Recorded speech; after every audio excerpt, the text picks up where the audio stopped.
Vehicles are at 4,447 meters and descending. We are close to the bottom. Roger that, Nav. All eyes open. Standing by.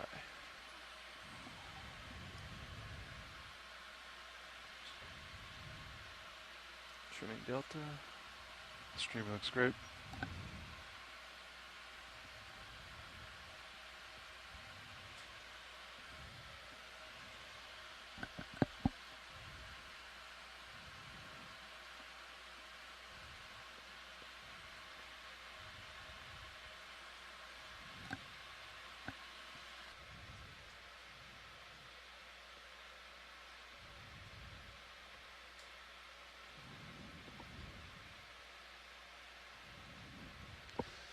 Expected bottom 4,680.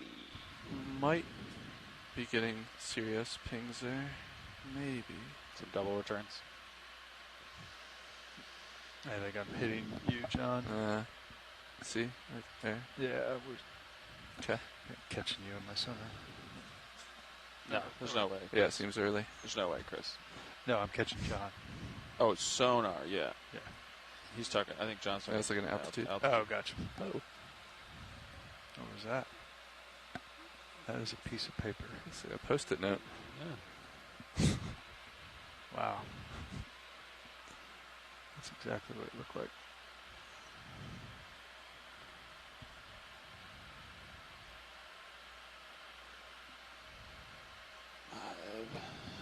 Yeah, busted. I think those were still errant pings we were seeing, yeah. 680, so 180 meters to go. Yep. All right, so I'm going to stop at 70. You're going to follow down. Yep. Get a Delta 20. Concur. Sounds good. Okay.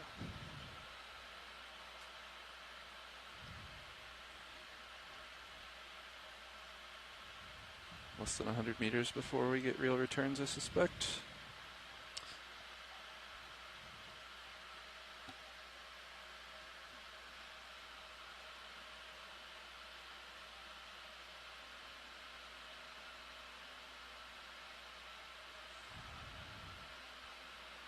Certainly disconcerting, though. That thing is locked so hard. Right. Nothing on blue view. No. Or D2 altitude. Just be ready to stop then. Yep. I got my hand on the winch. The camera's looking straight down, right? Yep. Yeah. And sonars are clear? Sonar's clear. Sonars are clear. It definitely thinks it's something down there.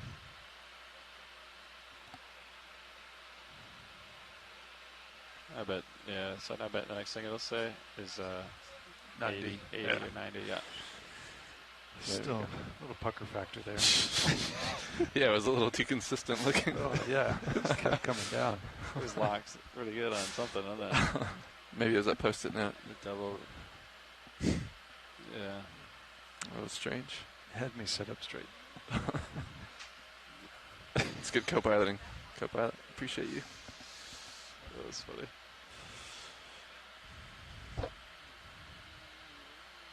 If you start seeing something in 30 or 40 meters, I'll believe it. 120 to go, or between Sirius and the ground. I should clarify. Yep.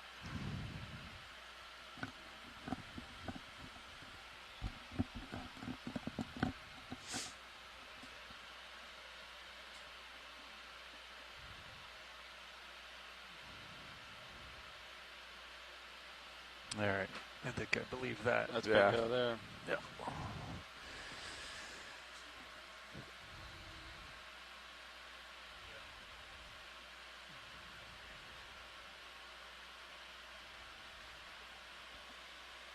So that's 4670. Is that track with you, Levi? Roughly? Yeah, 46. Yeah, perfect. Okay. One of the contras is 4680, so that's what it 10. Perfect. Maybe. Yep. Okay. What's that sound speed velocity reading now, Nav? Sound speed velocity is 1534. Raj. All right, JD. I'm going to imminently start backing off here. Roger that. I'll let Delta increase a little bit. I'll Yep. slow down. All right, 73, 72. All right, winches all Go stop. for it. Video. John, winches all stop. Roger that. 7. Oh, Your took a joy while locks, to your stay birds here. aren't doing Yep. anything. Thanks. All right. This is Okeanos video engineer Roland Bryan making a general announcement to all those on the ship and the shore. This is a reminder that all audio associated with this dive will be recorded with our archive video, as well as being streamed ashore via our satellite and internet. Keep that in mind as we proceed with the dive today, and enjoy the dive. Thank you.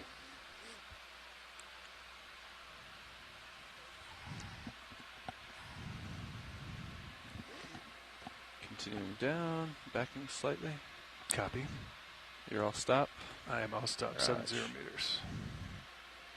I If think you're I'm seeing something on blue view there. if you're backing towards him, Yeah. then I would engage auto headings. Yep. Are you already back? I just provided just a slight bit. Yeah. We're auto heading now. Are you okay? We're good. Oh, I didn't engage. Yep.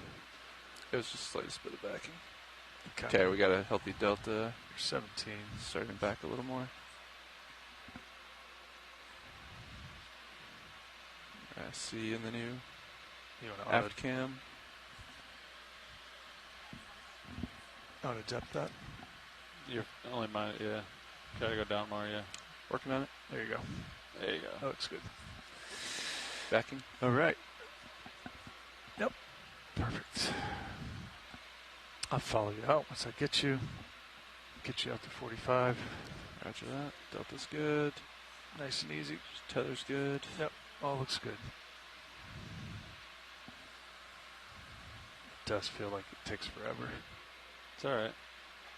Oh yeah, it Yeah. definitely is. Just feels like it's. It's a long way to go, right? It's Yep. 30 meters. Yep. It's like a whole ship move, right? Mm-hmm. All right, JD, I got you in my main. Roger that. Let's get eyes on the tether and see if we Okay. can get a. Looks like it's straight down. I might just turn to port here. If the tether's not blowing one way or the other. How do you feel about that, co-pilot? Yeah, I think it's dealer's choice. If you just All right. wanted to turn to port there. Turning to port. Yeah, tether looks good. Turn down just a little bit more. All looks good. Copy that. When you're ready, you can push out and I'll follow you out. Good morning Sounds from good. the Okeanos Explorer. And if you want to Thank come you down so as I much push out a to little bit. video engineer Roland Bryan for I making sure that can. public broadcast announcement. Pushing out now. And we Thanks for that. are coming to you from offshore of the Following Hawaiian you out. Islands, where we are Following you conducting down. a dive today as part of our 2025 remotely Camera. operated vehicle I got you at shakedown 60. expedition, and hoping that we will be diving on the USS Nevada today. So I think I just heard somebody join the line. Who can you? If you're on the line, can you hear me? And All right, John, go that's ahead and introduce 4-5 yourself. on my camera. Roger right there. that. Centering up. I still got you at Delta 20. Copy that. And I see returns on blue view at about 60 meters or so. Okay. Loosely defined. Ready to descend? I'm ready on you. Roger that. Come down easy. Coming down easy. All right, now Awesome. match you. Thanks, Phil. I think in a few minutes here, we're just going to talk offline. Because, yeah. Yeah, this is Mike Brennan, also online.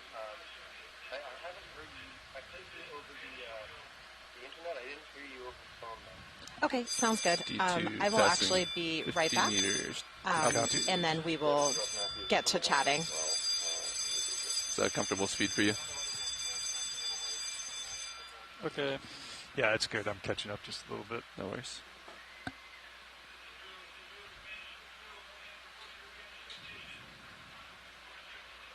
You got a little momentum in front of me, but I'm No catching worries. up. You're fine. Keep going with Yeah, doing let me- what you do. Let me know if I need to slow. Easing just a little bit.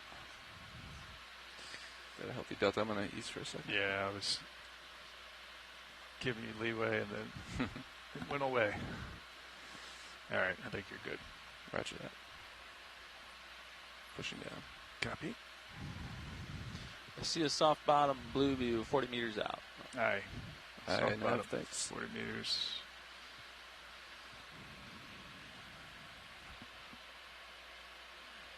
You can push it down, John. I am. Alright. Increase a little bit. On descent like this, I like to keep the delta like 21, just because you got to pull the tether down, just to prevent it from going above Sirius, basically. Roger that. See how it's like going straight up. Yep. He was giving me a chance to catch up. We Yeah. got stretched out. We were playing a little bit of Yeah, we're yo-yoing It's a right dance. a little bit of three-legged dance. Yeah. We're feeling good about this config though. Yeah, we'll let the tether catch up. You're descending about 10 meters per minute. now. Yeah, I'm just backing off here to get you a little bit more. Looks good. Blue view's got the ground 35 meters out, Aye. soft. Does that concur with bathymetry? Yep, flat bottom. Looks like flat sandy bottom. Roger that. Nice. Your headings are perfect, by the way. These Okay. are lined up where I want to go, Copy that. which is good for us. Excellent.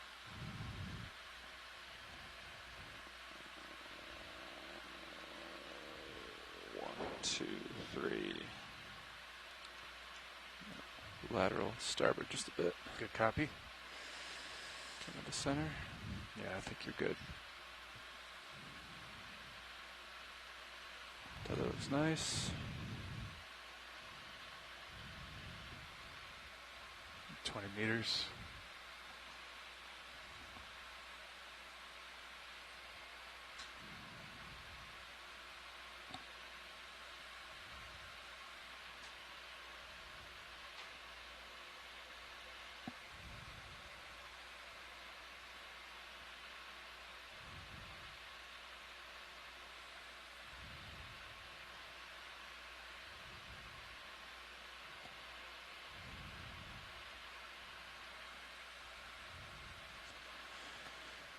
Coming up on 10 meters altitude. Aye. Blue view's got it. Nice and steady. 15 meters out. Yep. You could scan blue view up a little bit if you want. Yeah, Yep. there you go. There's something on the deck, on the ground right there. Two things. Yep. On the ground. Rog. We've got a visual. All right, once you identify, I can drop. There we go. Once you get to the bottom, I'll do the whole bottom thing. Yeah. You see a good view of my Just park on one of those. Look, fill the camera with it, and then I'll record all the data. There's a couple things actually I'm looking down. Yep. Couple right underneath me here.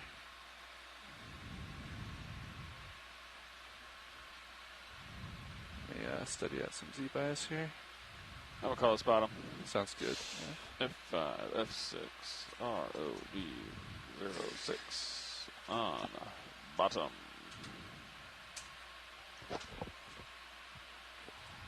$21.01.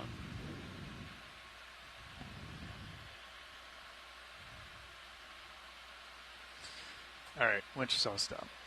Copy that. I'll tickle down with you as you get bottom.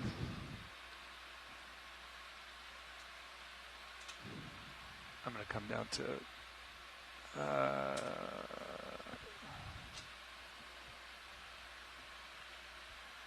I need to consult my little checklist. Yep. All right, I think we can get everything extended, John. It looks like it's pretty clear here. Yeah, for now I You think happy that's with that? great. Yep. Okay. Stand by one. I get hydraulics up. Top X enabled. HPU enabled. Pressure. This is taking a little bit more today. Okay, so we'll deploy the uppers. Nice and easy.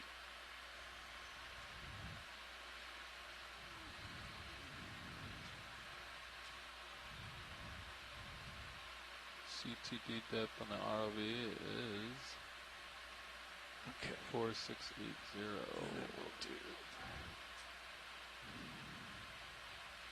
boom, uppers deployed. Okay, lowers. And our priority is, do we want to characterize anything or just try to acquire our bearings? I think stern. You want me to get a move going in? I think so. How many meters out? Can you see? It's a little turbid. Oh, it's your blue view scan. Yep. And give me a Looking up. Give me something. What do we got? All right, I see debris on the ground. Lots of debris. Small item debris, clean and clear. You want 20 meters, bearing 120. How does that sound? 20 meters high. Works for me. All right. Bridge, this is ROV Nav.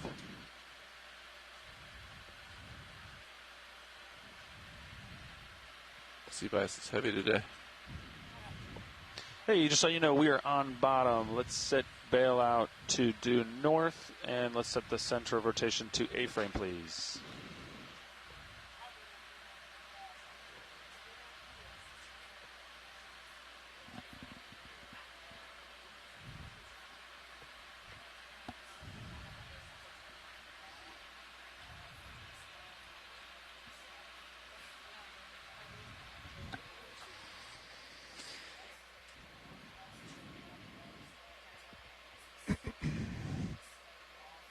I think you're good, JD. I've got you all deployed, so push out and Copy that. see what we see. So you might want to change your heading later to the northwest into that, potentially. Okay. Awesome. Are you guys ready for a ship move up there? All right, let's do 20 meters, bearing 120 degrees at speed decimal 2, please.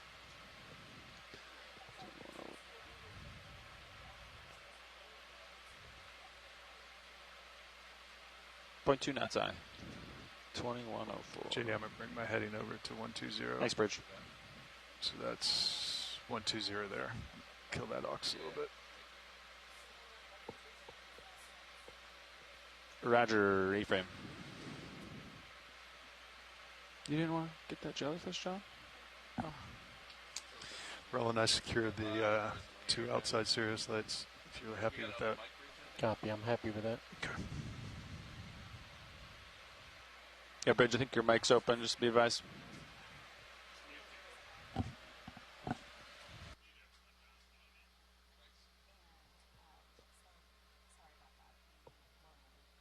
ROV on bottom.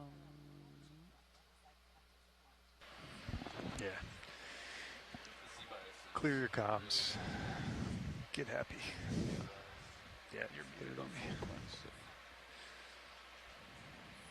There you Heavy go. sea bias today. Yeah. Take your time, get settled. What was that bearing of that move? 120. 120. So I'm lined up on 120 for you. Roger that. That's at 4.5. I can come down if you want a little bit more. Leash, if you want to do some lateral scanning. Roger that.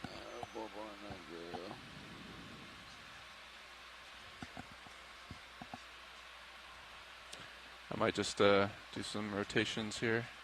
Good copy. Trying to characterize what we're... Yeah. Give that. It's going to take a little hot second for that Yeah. to kick in. Some cool stuff. USB dialed up. Lots of things. 4658. All right, I got you at 3.3 on my camera angle. Roger that. So you got room. I'm just going to slowly kind of Yeah. mow the lawn here. Absolutely. CTB depth 4664. Copy. Coming on full lights. There you are. Ooh, got something over on your starboard. Roger that. Let's take a quick peek. Yep. Take a. So that was a continuous move, Nav? 20 meters. Just 20. Okay. Core depths.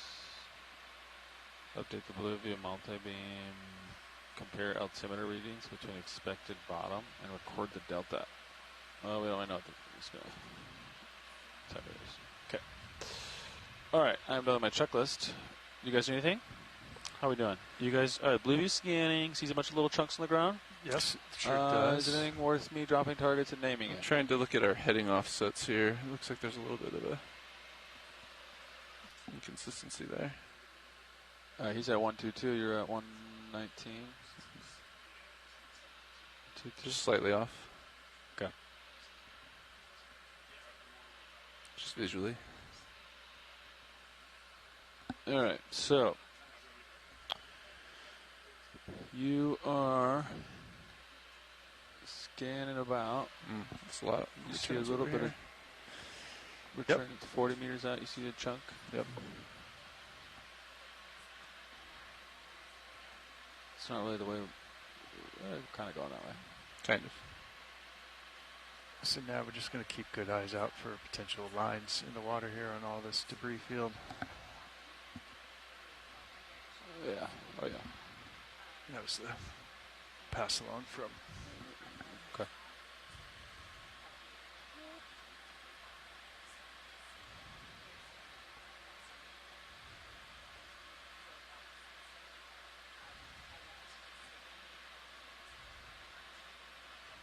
Just going to scan to left real quick, and then I'll move back to center of your view, Chris. You're perfect, John. Raj. Tether looks good. You got some leash to play with until we start moving. And I can come over if you want, keep you in center. Roger Just that. come back with my heading if you want to see more over there. I'll just let you know. All right, I'm keeping you in center here. Okay. Copy that. I'll come back to 120 when you come back over. Yep. Just doing quick scans. Yep. Coming back over to Star Road. Okay.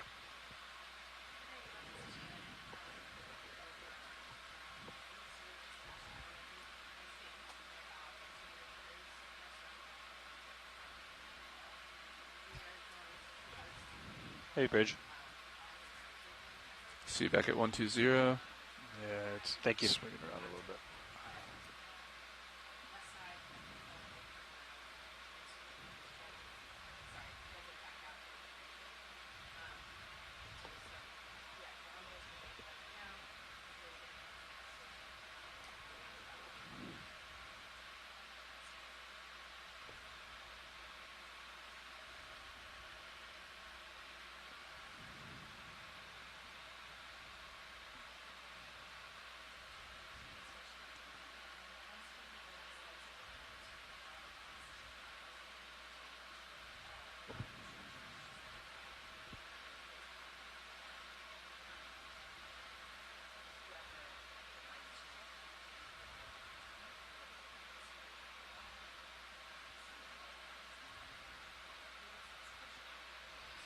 All right, that's 120. Roger that. I think might be on the move just a hair here. I see that. If you've stayed pretty center. Getting to the bottom of my screen now.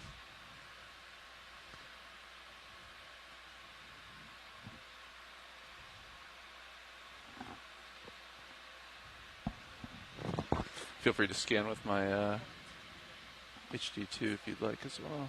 Good copy. Video, yep. Still dialing in Z bias a little bit. Okay.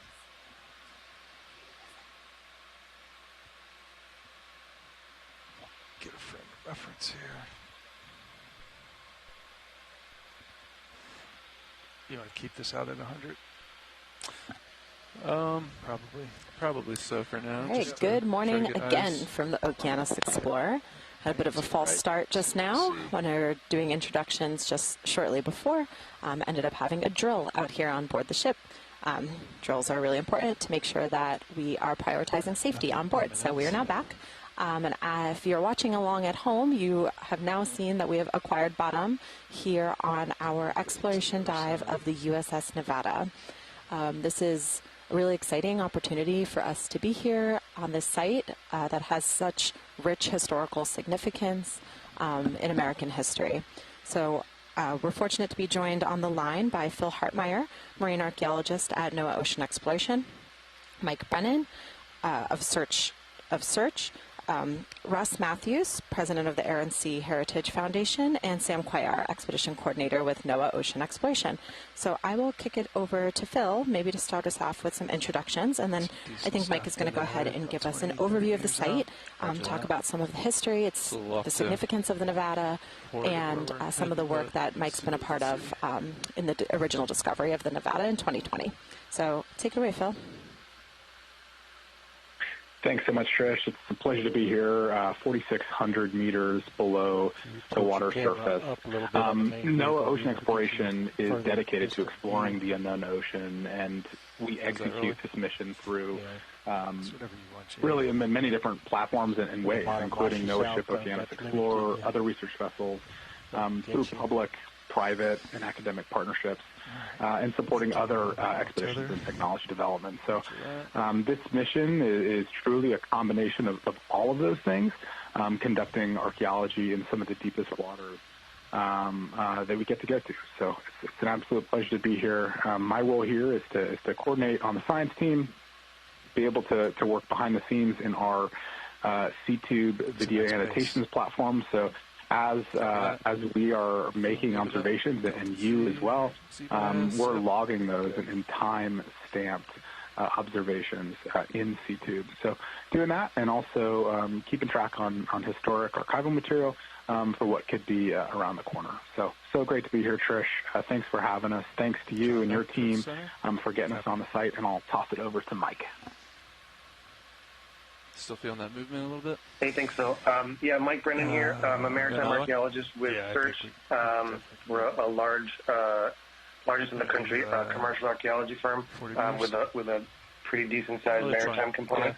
And yeah, as Trish and Phil said, I was part of the group that located the wreck of Nevada in 2020.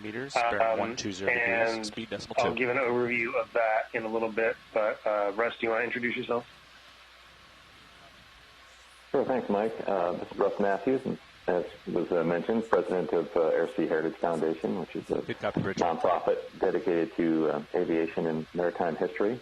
And I've been lucky enough to work with NOAA as a consultant in the past on a number of historic sites such as this, and just so excited to get another glimpse of such an icon of American naval history.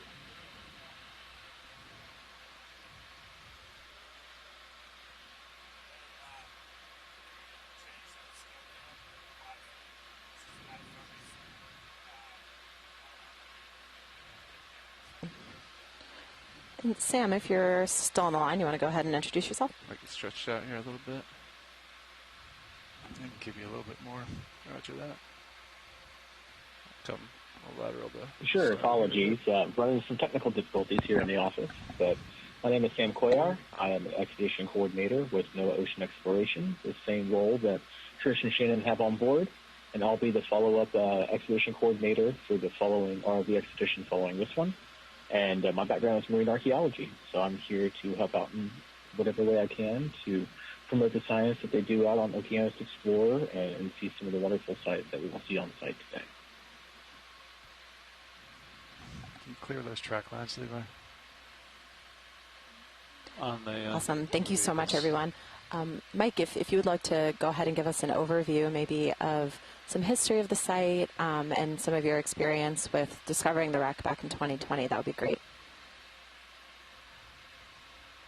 Yeah, sure. So just really quick, so Nevada was the lead ship of its class, the Nevada class, started building in 1912, right before World War I. It was mostly part of a series of convoys during World War I when the Americans were sending aid over to Europe, and it was kind of a pre-World War I. It was kind of part of an arms race in who could get the biggest and the most battleships built and on the water. But it didn't see a lot of action. Actually, saw no action in World War I. And then in World War II started. It was actually one of the ships that was bombed in Pearl Harbor on December 7th, 1941, during the Japanese air raid, and it was known for its heroics. The captain was able to get it underway and started steaming towards the exit because the Japanese were trying to sink it in the channel to prevent the harbor from being used. And so the captain moved the ship and partially beached it to keep it out of harm's way or from being blocked. And so they raised it like many of the other ships that were sunk at Pearl Harbor, and it actually participated in some of the bombardments of Normandy Beach during D-Day towards the end of the war. and it also then sailed around. You wouldn't think that it had the time to do that, but it actually went out to the Pacific after that and was part of the EOG and Okinawa raids. Video, you want to go first? After the war, it was one of the ships selected for Operation Crossroads, which was the nuclear test at Bikini Atoll, when they dropped an aerial bomb and also detonated a subsea or a subsurface nuke to test the effects of nuclear warheads on a naval fleet. Nevada was painted bright orange for this in 1946 because it was intended to be the target for the aerial drop, test Able. The airdrop missed by quite a bit, by about 500 yards, and instead detonated over an attack transport USS Gilliam. Nevada was damaged from some of the blast, so it had scorch marks and some pressure damage from that, but it was fine. The blast did sink 4 other ships, though, including the attack transport. And so Nevada was then moved sort of out of more on the perimeter of the fleet for the Baker test, which is the second one that was done later in July. And the water wave sent up by the Baker test irradiated most of the ships that were part of the fleet. So it sank. It also sank about 5 ships. Right? But the larger damage was the irradiation of a lot of these warships. So the damage was less physical and more in terms of radiation. So the hot ships were reading levels that were not safe to work on. So the answer was really that a nuclear device going off on a naval fleet would maybe not destroy all the ships, but it would make them impossible to live on and work on. So after that, Nevada was towed to Kwajalein, which was one of the Marshall Islands nearby, with many other parts of the fleet, and then eventually to Pearl Harbor, where it sat for about a year. And in 1948, they towed it to where Okeanos is right now, about 100 miles offshore Oahu. And it was part of target practice. There were a lot of battleships and other vessels firing at it. It had a reputation of being very difficult to sink. It barely sank at Pearl Harbor. It didn't sink when they dropped a nuke on it. And then it also took 4 days of bombardment to finally sink it. So it had a legendary status among battleships. So Jim Delgado, who's my boss at Search, and Russ Matthews and others have done a lot of archival work on where some of these Crossroads ships were scuttled or sunk following the Crossroads test. And so they had some numbers from some of the ships that observed this bombardment. And in 2020, we had an opportunity working with our partners at Ocean Infinity. They were doing some deepwater AUV surveys, and they asked us if we had any targets out in that area. So we provided all the background research and information about Nevada, and it was April 2020, right in the middle of the height of COVID, when they were out there, and they sent us a gorgeous side scan sonar mosaic that showed the site quite well, and then they conducted about an 8-hour ROV dive on it. And we were able to identify the site. Basically, the main hull is in one area, and about 600 meters away is a large debris field that includes the bow and the stern and the turrets and the bridge, because basically the ship was fired upon for days, and so parts were blown off, and then it capsized, so a lot of those elements, like the turrets, dropped out of their gravity seats and fell to the bottom, and then the main hull, when it sank, glided a little bit in the water column on the way down. So we're going to take a look at some of that, and get. We didn't have time to look at the complete debris field, so we're going to be poking around and seeing what other components of the ship lie in that part of the wreck site. Yeah, that's great footage. I'm calling it steel chunk. I mean, we're still. So from D2, I would expect to see something. Thanks so much for that overview, Mike. I think it's just a great summary to contextualize the significance of this wreck and the ship when it was in service, and how it, what role it played in history, and just a great overview of the work that's been done to discover it and work to characterize it. So we're really hoping today that we'll be able to add to the base of knowledge that we have on Nevada and reveal some new insights. So thanks so much for that overview, Mike. And I'm just going to pass it over to Shannon here to do some introductions of the folks in the room.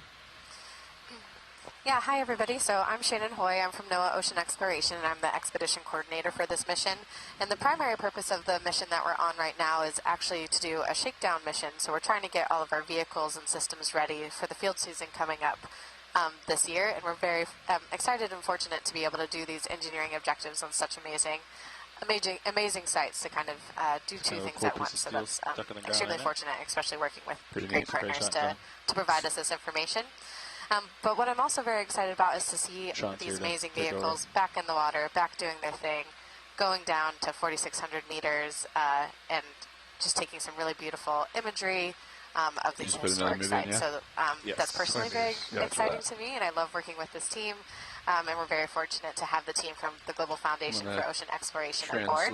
And if our front row, our navigators and our pilots have time to introduce themselves, I'd ask that they do. I still got you at the Roger that. Ship heading 120.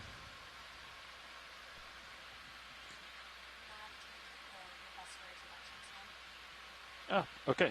Should we check on XRV or OKX or? Okay.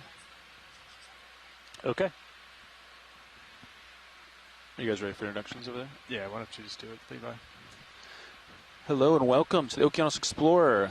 Sitting in the front row, operating the ROV systems, we have engineers from the Global Foundation for Ocean Exploration.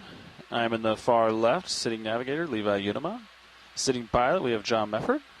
Sitting co-pilot, Chris Wright.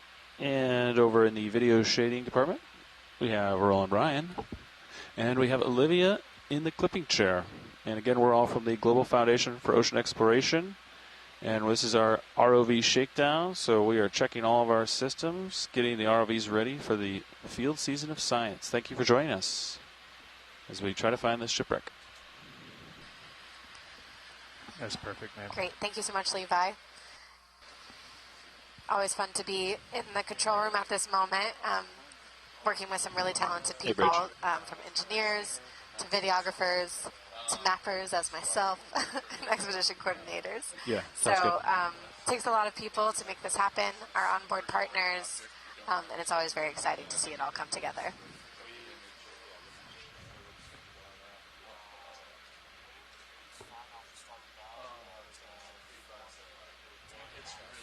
Yeah, thanks for that, Shannon. I definitely think I can't understate, how wonderful this team is on board here, and how happy we are that when we get to this moment of all the hard work coming together to be able to see these sites and learn more about them.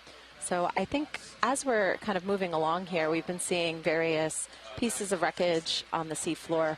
Can anybody of the archaeologists on the line, anybody have an idea of what we might be looking at here and what parts of Nevada we might be seeing? If you need to make any heading changes, but thanks for the update. Yep, we're changing that down here too, so you'll get somebody here too. Hey, Trish, it's kind of hard to tell. They're pretty small sections so far. So what happened was after all the bombardment, as the wreck is settling through the water column, small implosions go off as air is forcibly escaping from the sinking ship, and it creates drag through the water. So there's probably just little bits that were somewhat loose that kind of fell off. So that we're seeing sort of the debris trail that followed the wreck down through the water column. Hey, and so we'll start to see some larger pieces. Well, as we get to the main hull as well as in the larger debris field, I think we probably came down in the middle of those two, which is a little bit lighter of a debris trail. So we should start seeing some larger bits as we move on. This is Phil. Yeah, it's a great point, Mike. And we can't forget the 4.5 days of bombardment that Nevada was under before it finally went to the bottom. So there's a whole lot of interesting parts of this archaeological site, including both the bow and the stern are separated from the main hull, and a lot of the small debris could also be related to a lot of the heavy action from bombardment, different shell sizes, and torpedo damage of the target ship.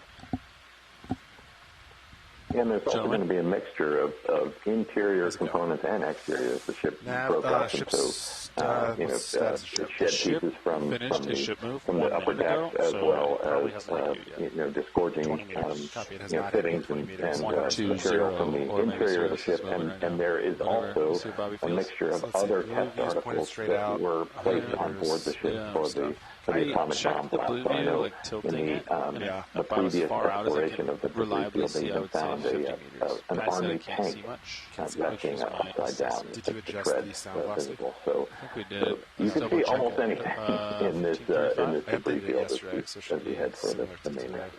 There you go. It's now updated with the current values. Nice. Doesn't do much, huh? Correct. Yeah. So this is what we got going. This is your map here. So we want to get you to acquire the hull, and then I think after that he wanted to look at characterized debris. But copy that. Acquire ship and characterized debris. Yeah. Understood. Our winch cameras flopped, huh? Maybe not. I think they've been like that. Have they? I think so. You hauling in right now? Yes. Or is that it? Oh, yeah. Okay.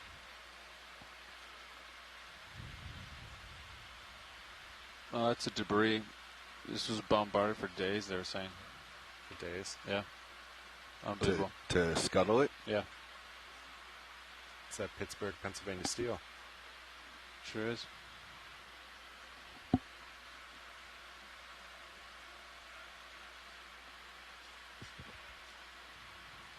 And I think that item, Bobby, lower right corner's tall. So I'll make sure I stay away from it. Not that I think the tether could catch on it, but you never know. Alright, so we're looking, 116, that's where we're heading. My move is at 120, but yeah. 120, okay. I'm going to hand off with dive soup here. Understood.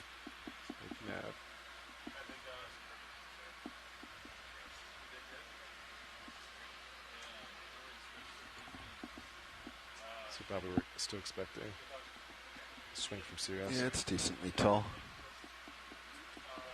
Yeah.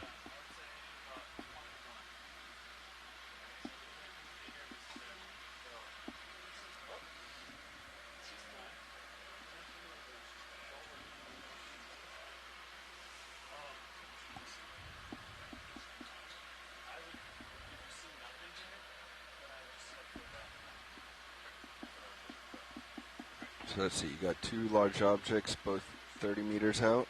Yes, I guess this would be the next one, right? It kind of lines up with what we're doing. Yeah, the other one's way off. Yeah. Too far off to port behind us. So if I kind of do this.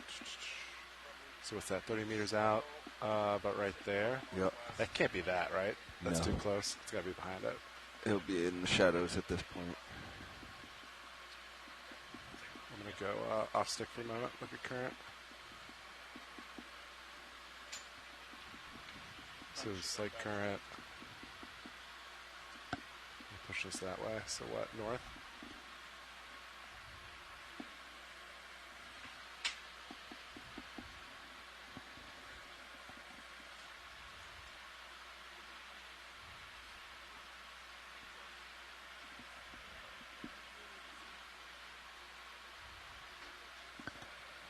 Hey, Nav. How's it going? Hey, pilot.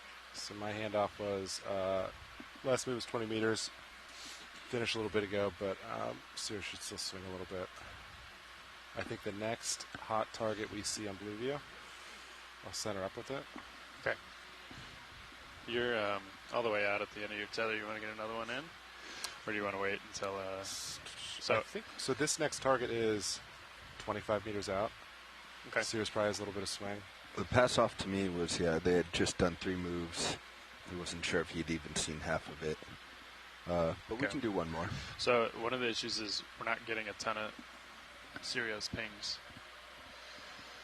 So I'm not sure. I think the best way to see if we're still swinging is just visually. Bobby, if you can see stuff on bottom. Yeah.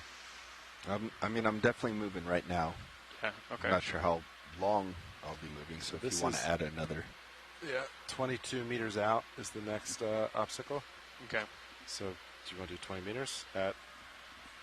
Last move was 120. This sonar target's at 110. I think that's fine. I think you are starting to pick up something on your way out on your blue view. If you look here, that's pretty consistent. Nice. How's that measured to the our high pack display? Let's see. That would be about right. Nice. Yeah. Yeah, I think it's pretty low risk to get another move in on Sirius. Let's do it. Yeah. If you see something, you could always just come up. Yeah, sounds good to me. Okay. That'll be at 120. Does that sound good, co-pilot? Sounds good. Okay. Send it.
Pilot, I can also take off this side scan overlay here if you'd rather just look at targets.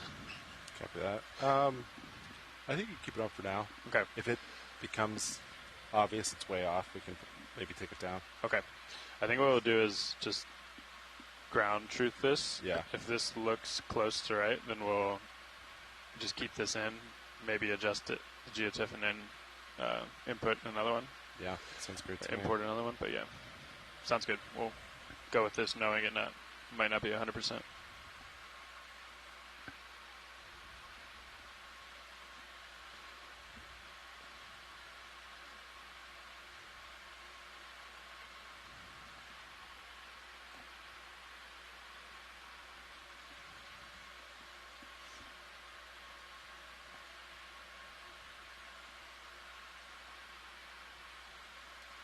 Video, you want to do a snap zoom from here? It's kind of far out, but get a quick look at it.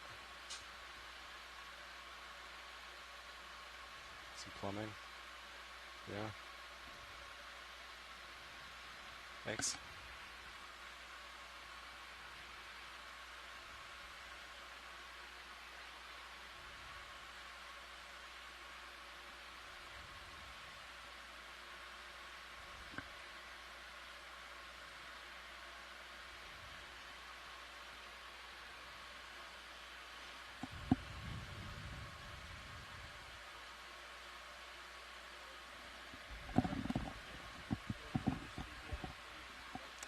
Bobby, is my drawer in all the way? I will give it a bump. Thanks, sir.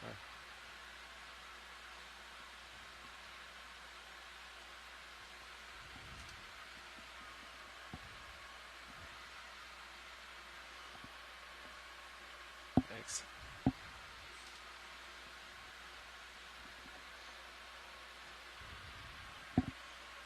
You pick up something and pick this thing up in your blue view.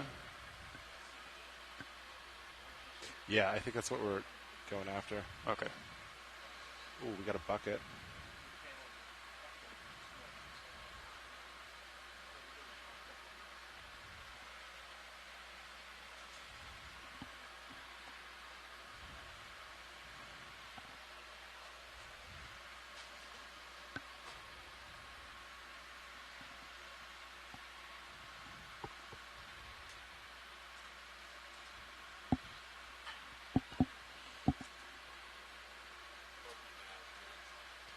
Go, Bridge.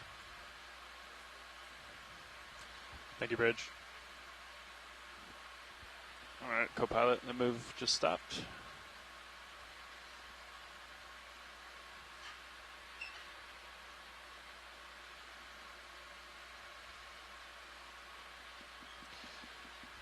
Picking up something out here, Sean. Yeah. 80 meters. Nice.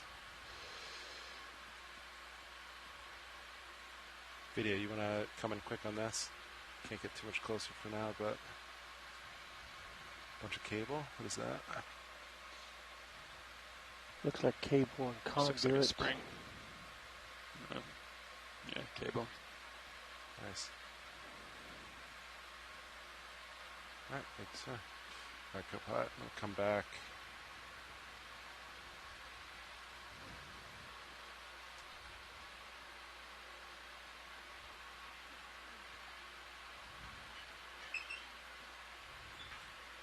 Let's see if we get the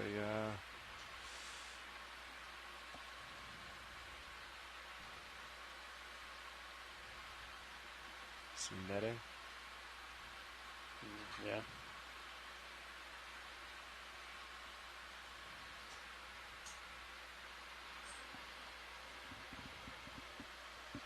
So that's got to be our blue view target, right? Yeah.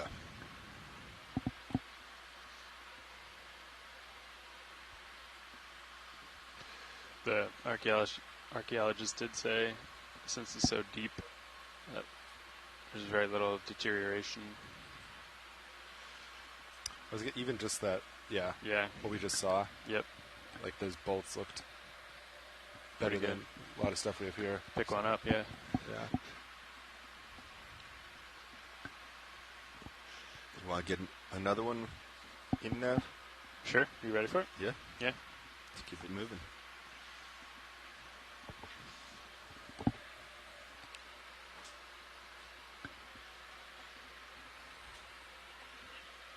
So I think, yeah, if we keep going 120, we should zip right past Bridge that, now. which is good. Hey, can we do another ship move, please? Same as the last. Range 20 meters, bearing 120 degrees, speed 0.2 knots. 34% on hydraulics. Copy. Good copy. Oh, can you grab a picture, Bobby? Just a wide shot of the this page. Just doing it on the home page. Yeah. They all upload to the same. In the photo album. Yeah.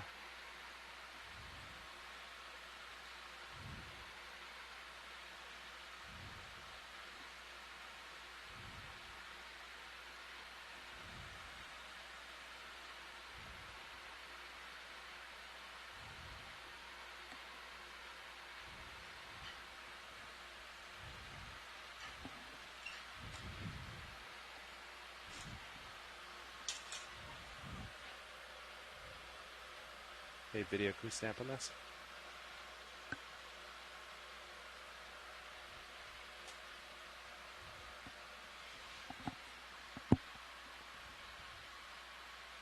It's pretty good. Full ammo box there.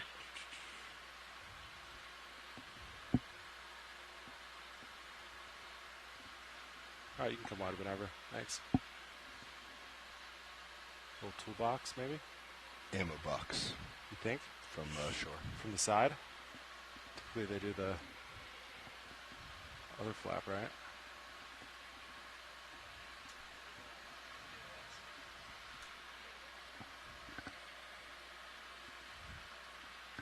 It's quiet right now. He spoke up when we first saw it. Oh, I didn't even... Yeah, that too. Perhaps we should inform people that they can just turn them off rather than all the way down.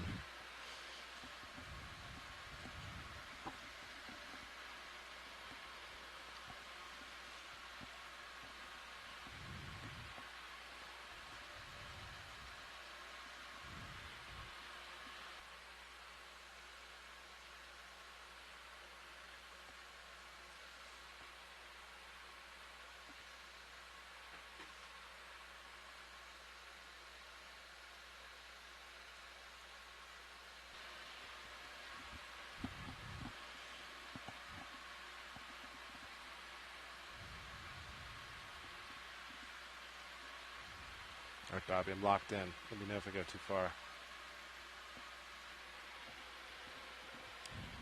You got plenty of room. Go check it out.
So if that item before was an ammunition box, it's worth noting that thanks to Jim and Mike's research, and Russ's too, that Nevada was discovered to have been sank with a 66% of its wartime load of ammunition when it was scuttled. So, yeah, there's a fair chance that we'll see more of those evidence.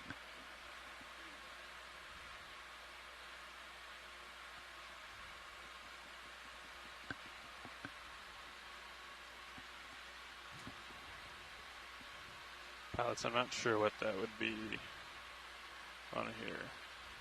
Yeah, the idea was to test the effect of the atomic bomb on a fleet in wartime conditions. So, yeah, they were. You could drop a target, fueled, armed, and provisioned. Drop a target here.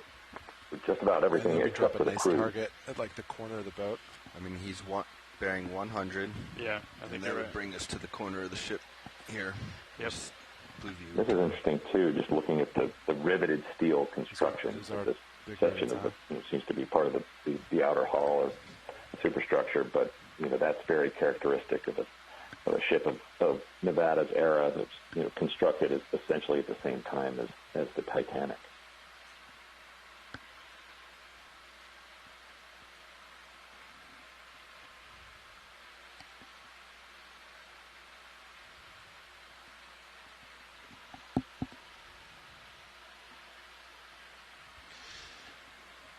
That move ended a few minutes ago, pilots.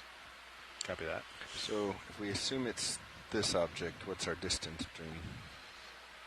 I was thinking to the ship. Yeah, so 60 meter offset. If that's the case, then 75. And get another one in. Yeah. Okay. Yeah, if it's 75, we've got some ways to go.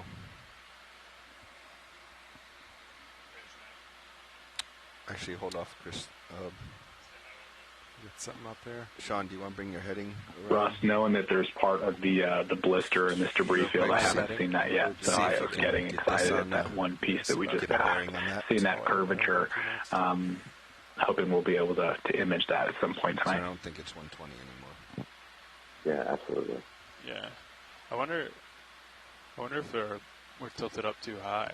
You could want to scan. The beam angle's only like 12 degrees or something, right? 20 degrees. Blue view? So, yeah, I can bring it down. So this is like 100. But there was a hard target. It just went away. Yeah, he's tilted up and down. No, I think you were dead on where you were, Bobby. Yeah. Kind of lost the front of it. Did you see that? It was like a solid return. Yeah, the front kind of went away. This angular thing? There you go. Yeah, see how it kind of like right there? Yeah. Yep. So see if you can get a bearing on that, Sean. And that should be our next move, Nev. Okay. It's more like 95095, I think. Yeah. Yeah, I agree. Okay. All right.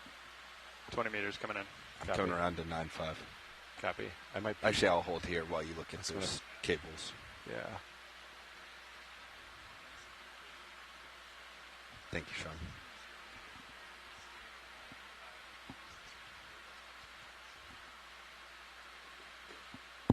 piping.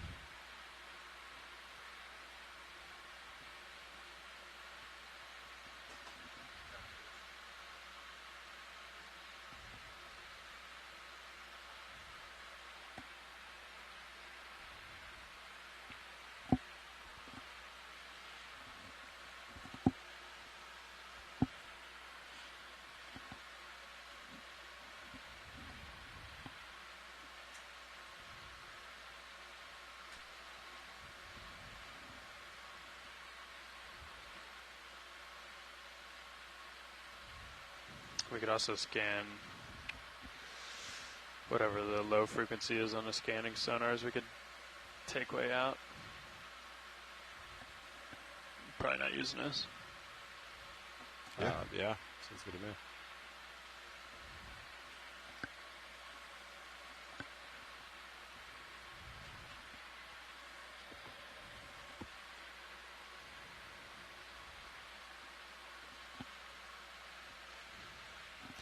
All right, pilot, time to come to your port side.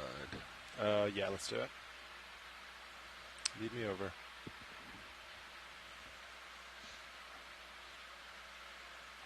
That is 9-5. Be advised that large debris is right there. I'm gonna zip right past it.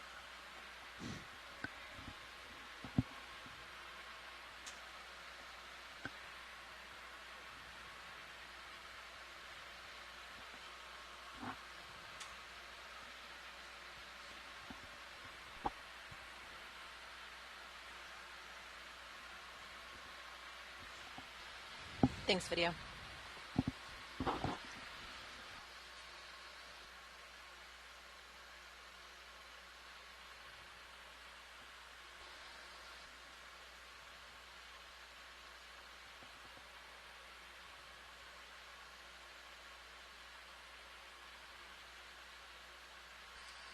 So for listeners on shore, if you want to switch to video stream 3, you'll get a view of the forward-facing sonar on the ROV. This is really helpful for situations like this where we're navigating literally in the dark, trying to find pieces of the shipwreck along the seafloor. For serious? That stream 3 view really allows us to penetrate the depths and the darkness and see what's ahead with those sound returns. I don't know. Yeah, so where I dropped that target, Sean, where you were? Yeah. Oh, that's where you were seeing the tip? No, that's where I dropped that target where we thought this thing was. Oh, great, okay. So, but now I think I dropped it on a bad ping. Because now it looks like you're behind it, even though we've only gone forward. Yeah, understood.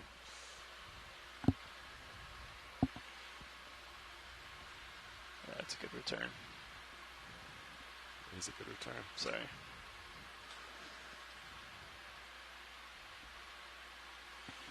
Camera 45.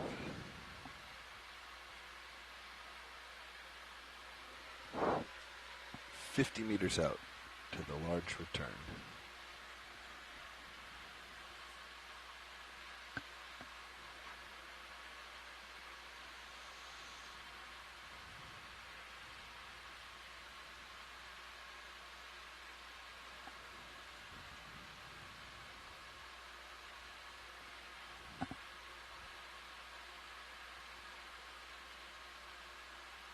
I think one more shot, nav. Go, Bridge. Roger, thank you, Bridge. Sounds good. Co-pilot 095. You want to get a proper bearing when he comes back around? Yeah, do you want to spin? I think 9.5 is still good. Okay. Bridge, nav. We do another ship move, please. Same as last. Range 20 meters, bearing 095 degrees, speed 0.2 knots.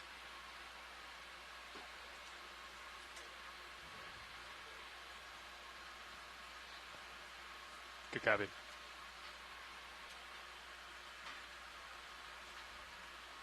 Jelly hanging out there. That's one of those big jellies.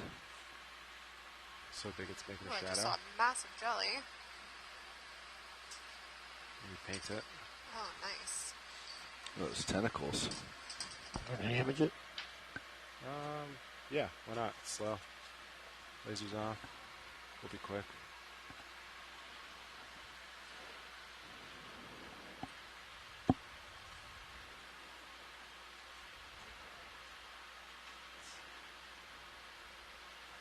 It's kind of sinking there.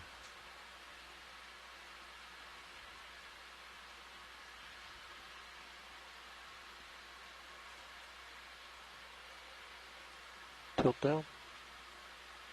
Oh, gorgeous Pulling jelly. out slow. Trying to get an ID on that jelly now. Thanks for the beautiful shot video.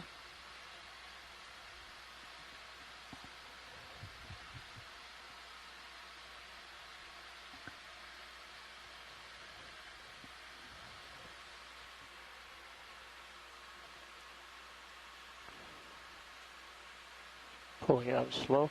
Copy that.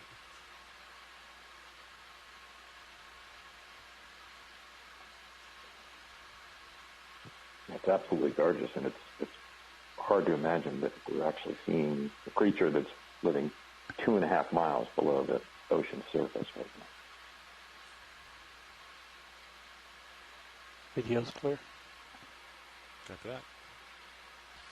Yeah, I think it's remarkable anytime we see A little sidestep. life like this and biological activity at these depths.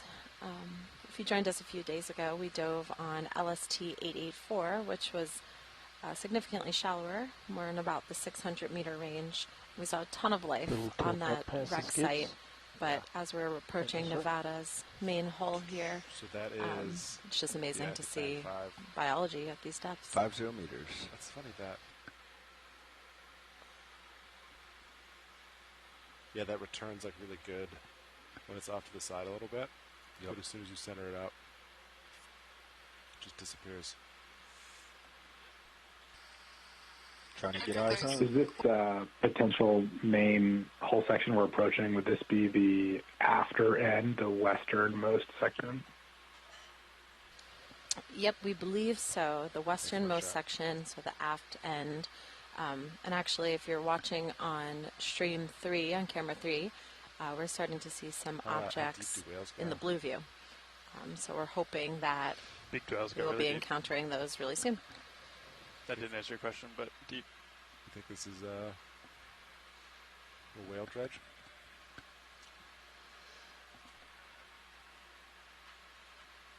Can you rotate Sirius a little bit to light the ship?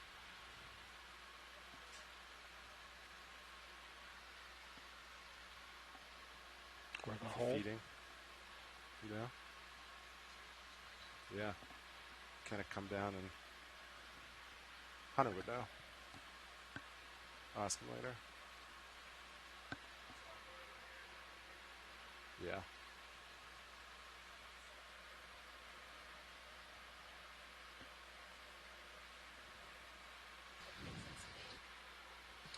So as we're kind of approaching this big divot in the seafloor here, folks on the line, we were wondering if you think this could be part of the impact site around where the Nevada fell after it was sunk.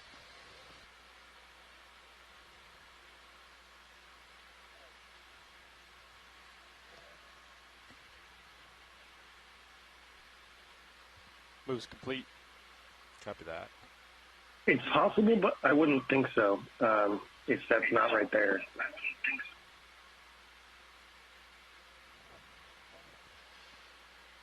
Still got a ways. Do you want to do 10 or 15? Yeah? I think you'll see it soon. I'm just kind of, yeah. Yeah. I'm a little hesitant to put another one in. I think they'll probably want to look at those gouges back towards the port side, and as we're doing that, I should settle out. And the gouges I'm driving away from? Yeah.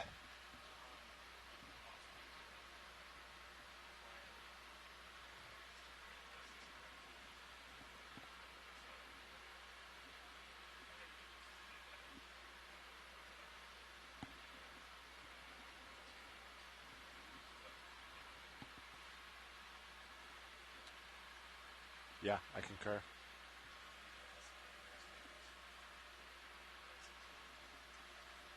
Yeah, Fernando was pretty quick when he's doing nav.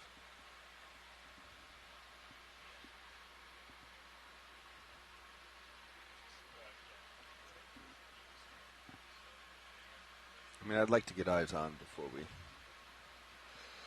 Yep. So if our pilot comes back to the interesting part.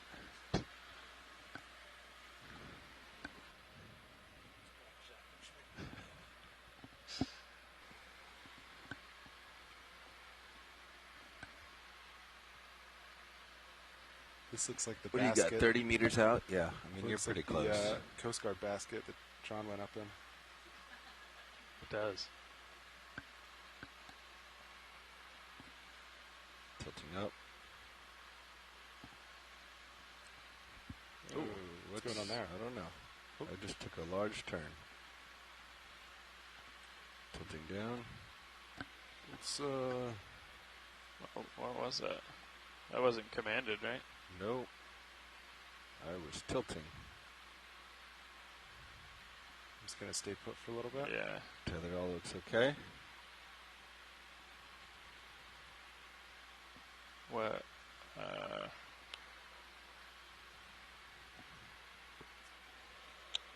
Tension 21, is fine. 2159. So I didn't see your auto heading change. No, it just looked like you. My physical heading just took a big right turn. Yeah. It's not pushing, like it was just a... It was a real quick... I don't see any change in tension from the winch.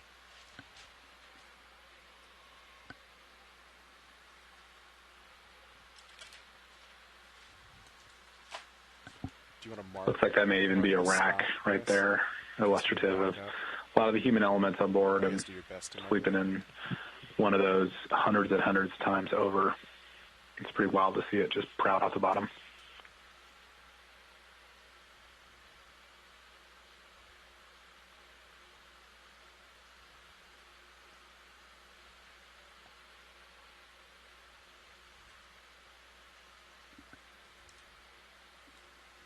That was an auto altitude. I'm kicking it out as we approach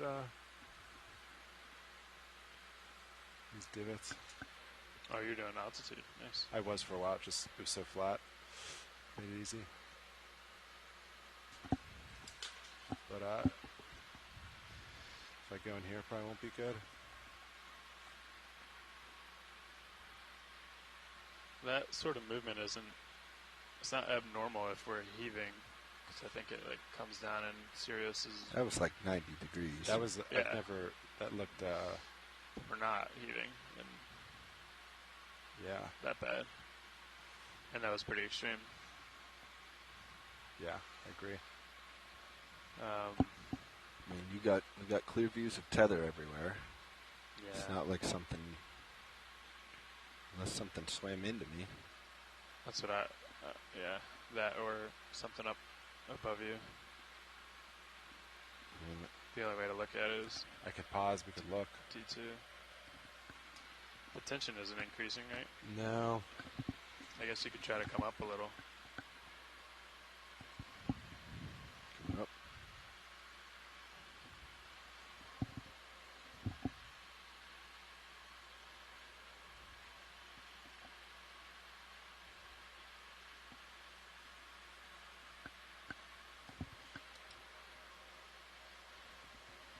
Not seeing any tension spikes. Okay. Come back down. I guess we could replay it in the logs too, see if, even though you didn't command it, RPM changed on Sirius for some reason.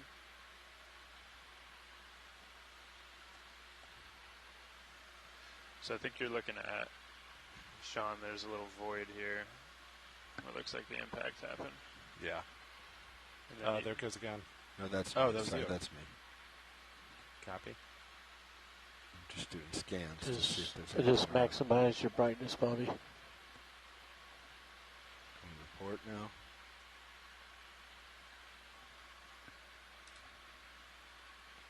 Side pilot, I should give you a heads up. Not seeing anything. Okay. I'm having no issues turning and controlling.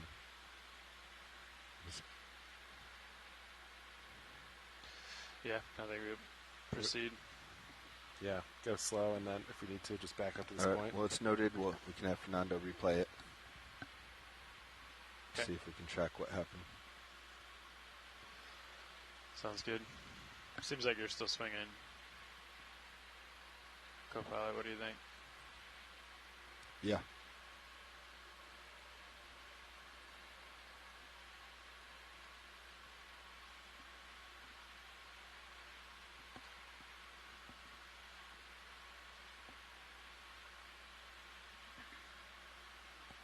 Olivia clipped out the piece at the time it happened.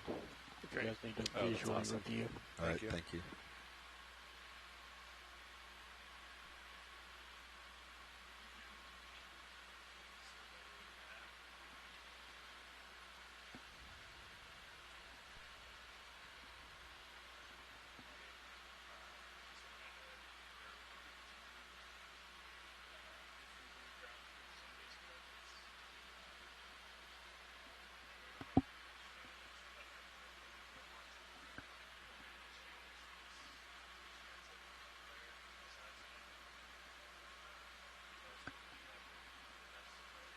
That's an interesting one.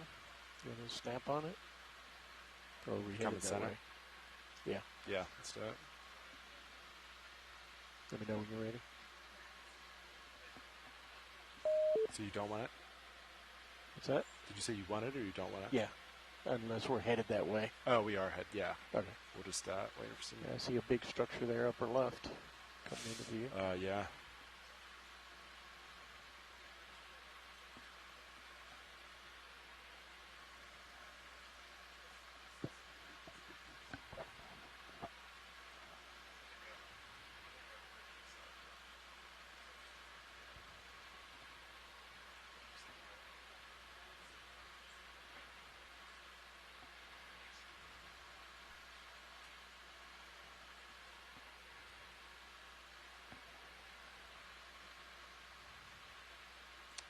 So let's see if we're pointing.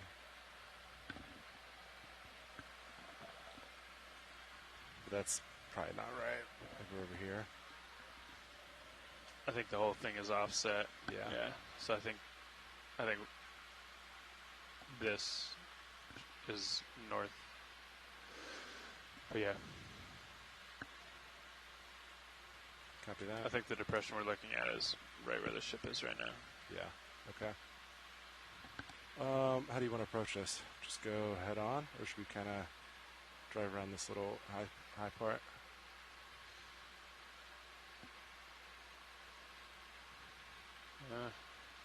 Feel weird going in a ditch, so I'm just gonna kind of travel here. Just fly over it straight to the back end there. Be my vote. Let's do it.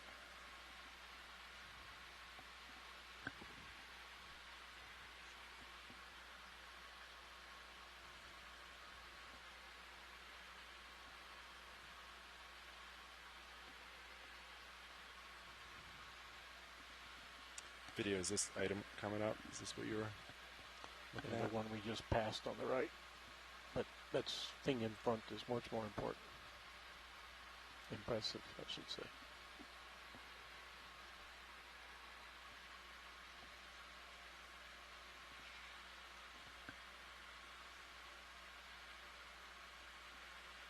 So I'm bringing my heading to center up.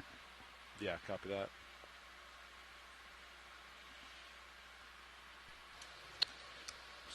I think we can probably do a short move, Chris. Looks like we're coming up to a pretty big piece of structure here. 15. Any of the archaeologists on the line have any thoughts Can you bring in blue view on what we're looking at? So I can see us a little better close up. I'm not sure yet. I don't see anything larger in the sonar, but this. I mean, it could be either the bow or the stern that broke off. It could also be that we're just coming up on the very edge of the main hull, but I don't think so. That's great. We'll have to see a bit more before we can confirm what it is. Awesome, thanks. Yeah, I think as we keep moving along it, we'll get some more information. Maybe 075.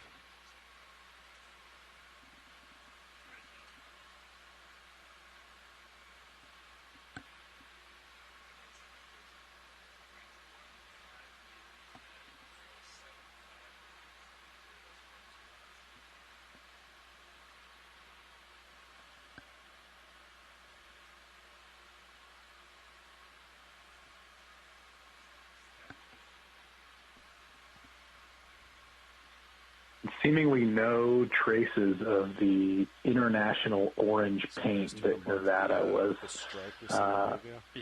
was fitted with before the tests. I don't know if that matches it. That's close. It's close, yeah. Yeah, so far I'm only seeing the haze gray and the white interior paint. Yeah, I think this is one of the sides, yeah.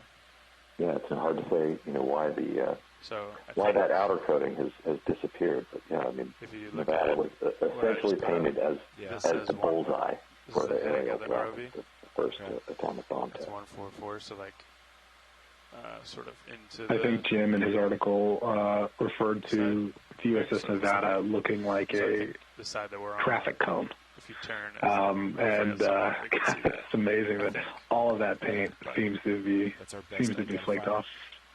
It would sort of just line up everything and make sure this is north up and all that, Yeah, so we want to get around here. Right? I think maybe we would just start looking at this. Oh no, it can't be doing that. I think where we are right now is right here. Yeah, that's kind of what I was thinking. Yeah, so I think let's go down this side. Okay. Which I guess would be the starboard side, since it's upside down. If this is the stern. I think it also broke apart, so I'm not sure.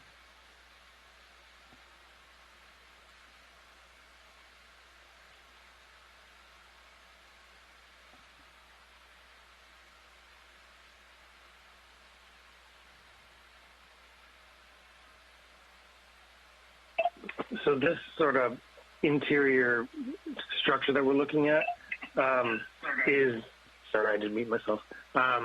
It's classic for when part of a ship shears off. So my guess is that this is one end of the main hull section, which is what we're going towards, and that this is either where the bow or the stern sheared off from. I don't know if we'll be able to see them, but there were on parts of the hull. There were markings where we were at the frames. So I believe we said that the bow sheared off at frame 40 and the stern sheared off at frame 120. So we might be looking at one side of that. Can we zoom in to the thing below the plus sign? There's some letters. Below the what? Say again? Below the plus sign at the bottom. Oh, yeah, I see that. Everything good, pilot? Yeah, I was just checking tension. Yeah. Yeah, video, let's do it. No tension spikes. Do you know if we had tension up here earlier, or has it never worked? Yesterday we did. I've seen it up there, yeah. Well, that shows that we're looking at something that's upside down, which is what the main hull is. Nice. Lasers clear. Lasers off. And video's clear. All right, come on.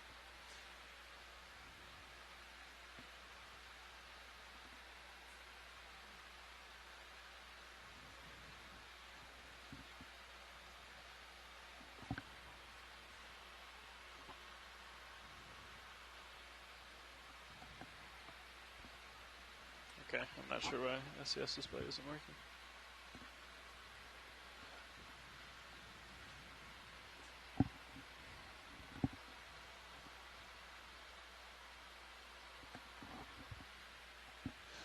You want to get another one in, and kind of cheat more towards the north? Yeah. Sounds great. I mean, co-pilot, sorry. If you want to start that, I was just taking a peek here while we... Yep. Okay. Right. About 15 or 20? I can do 20. 20 at What are you thinking, like 050? Or do you want to... we can come in closer, right? 060? 050? So that's 042. That's 040. All right. Puts me alongside. Yeah, you want to do that? Yeah. 20. Coming in.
Yeah.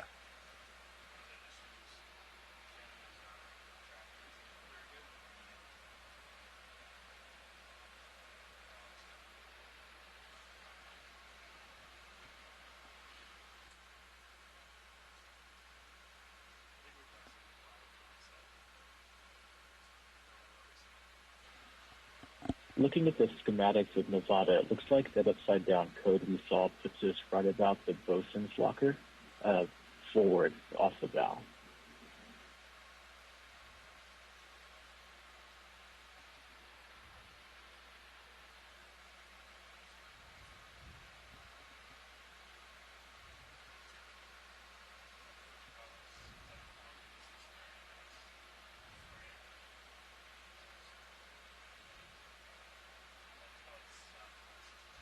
Southwest, yeah.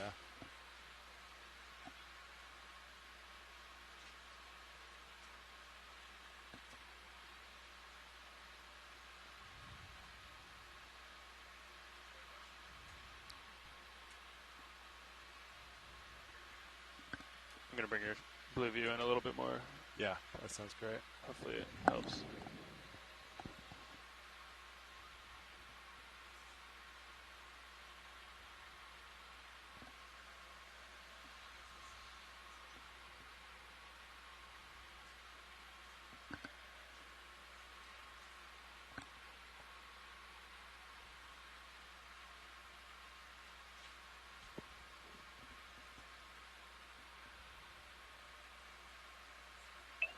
It's cool to see some of these joineries along the plate boundaries where they're riveted. So for people who don't know, rivets are those small little circular lines or lines of small circular dots that you see on the hull plates.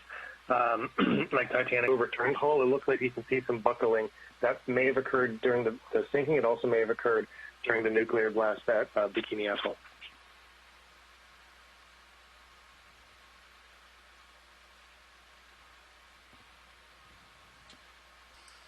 Yeah, thanks for that background on the rivets, Russ. I was just looking at it, imagining how long it took the folks building this vessel to rivet every individual rivet. It used to be a much slower process prior to the welding that we see in today's steel construction.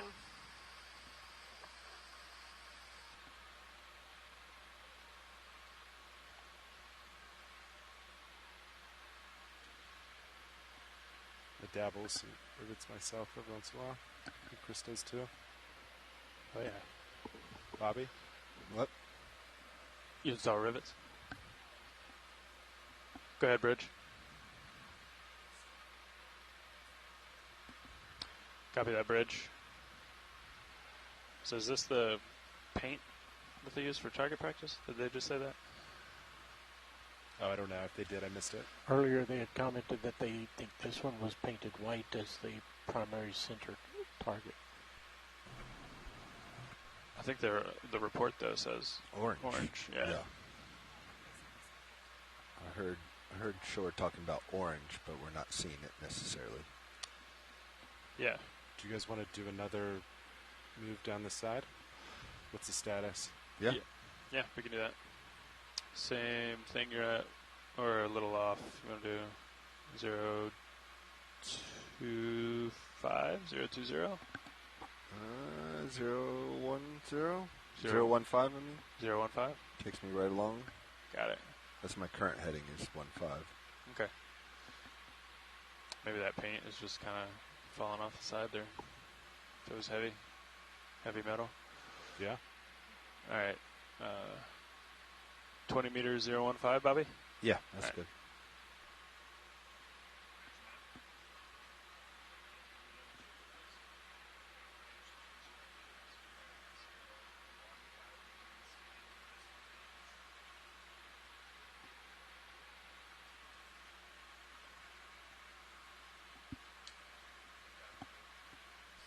Do any of the archaeologists online know if the almost the icicle-looking orange things, is that the paint that has splashed off, or is that rust accumulation? Any thoughts on what that might be?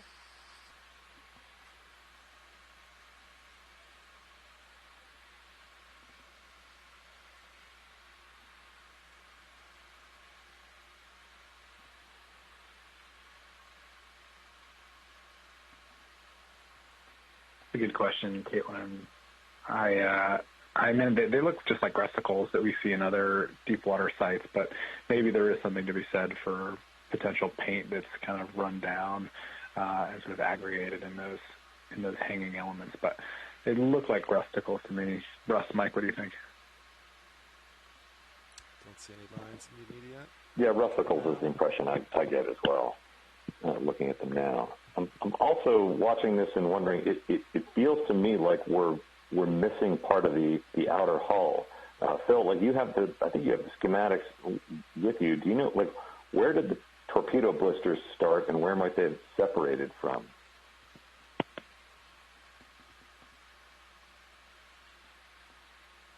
That's a great question, Russ.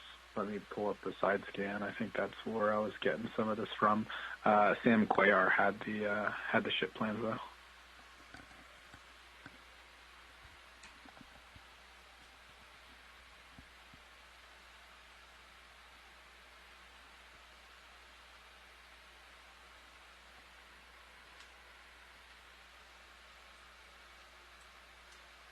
Go ahead, video.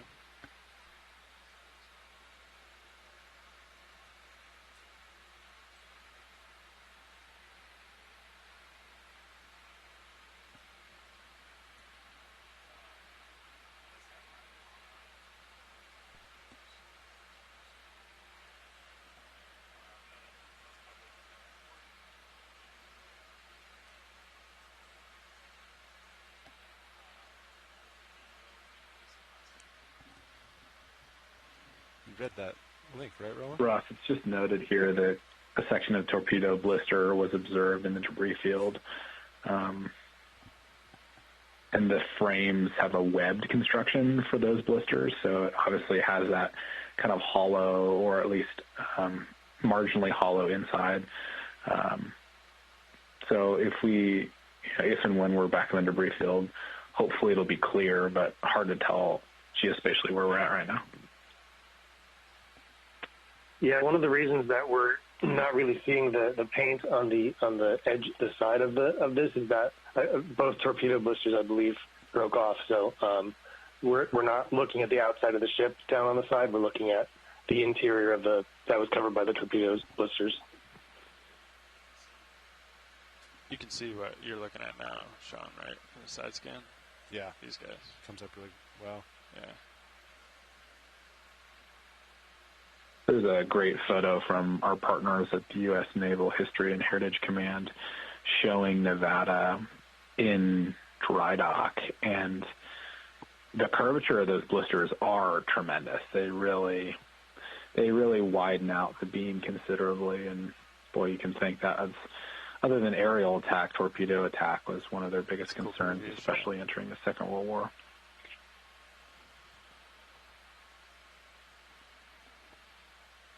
That's up higher than I thought it was.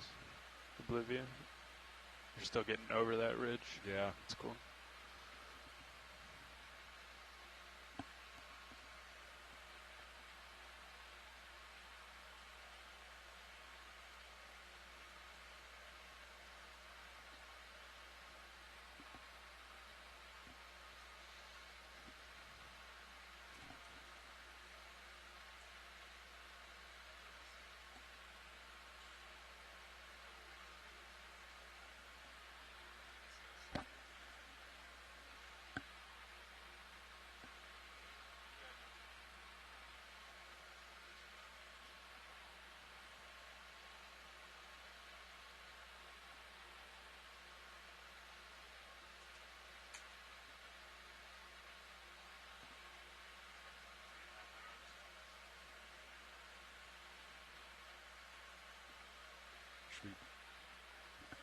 Head the other way?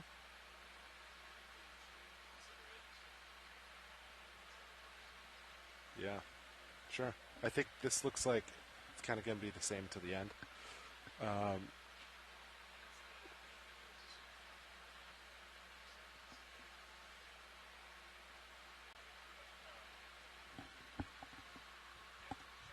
Okay, yeah.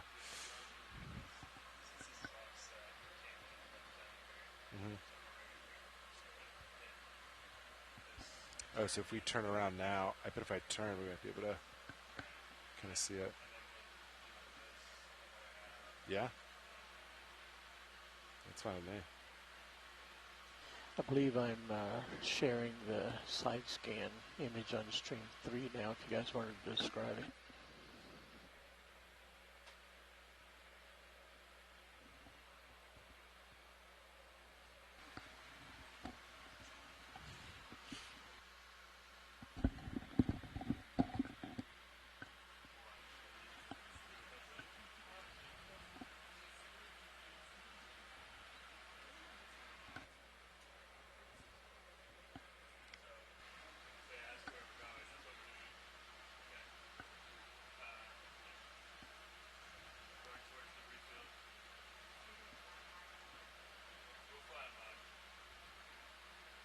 Bobby, I'm just going to take a peek up here.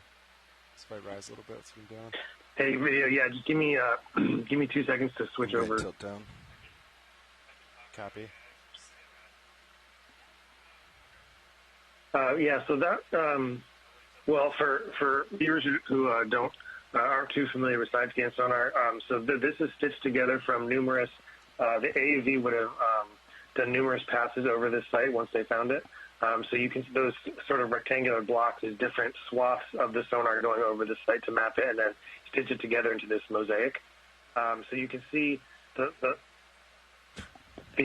long linear part is the main hull. That you can see there's a lot of impact in the mud around it.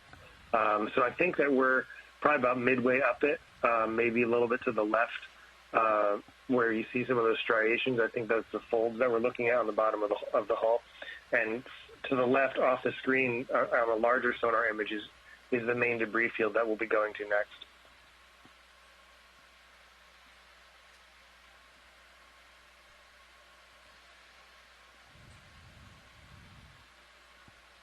Yeah, hey Phil. That's really I'm helpful sure this is to orient ourselves on the rest. Oh. Sorry there.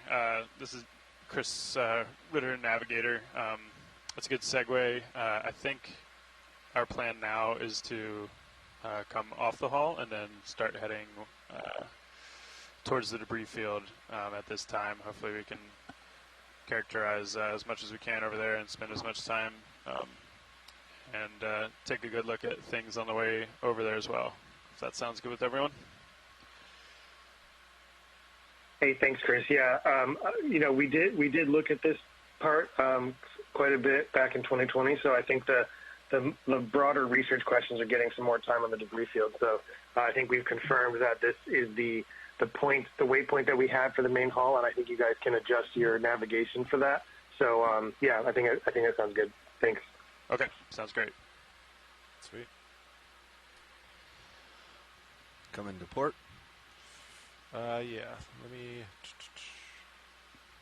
do a little turn. That's pretty cool. That's cool. Void there. Oh, look at the blue view. Pick that up. Nice. Yeah. That's cool. Take a screenshot of that. Is that?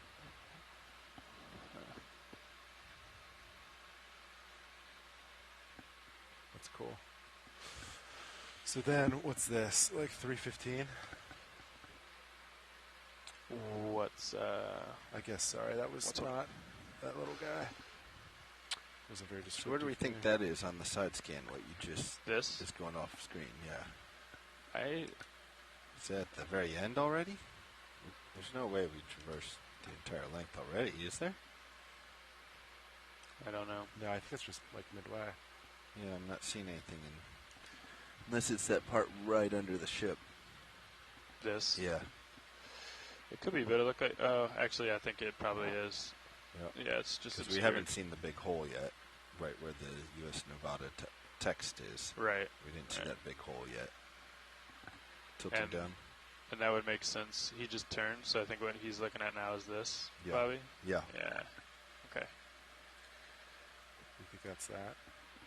Does that, I guess we can't tell, that piece coming out, it's not really showing up in the side scan, right? I think it is. It's just obscured by the ship. Okay. Yeah, and then you can sort of see the little void. The void? Like right next to it. Okay. So based on, if we think that's that, do you want to move it 290, 300 to get that? Whoa. What happened there? That was advanced. That was fun. Yeah, 290. Make our way to whatever that target is there. Yeah. Okay. How's that sound? Let's go for it. Let's see, Bobby. Do you want me to? Should we rotate a little? We can. I'll center up. How do you want to travel?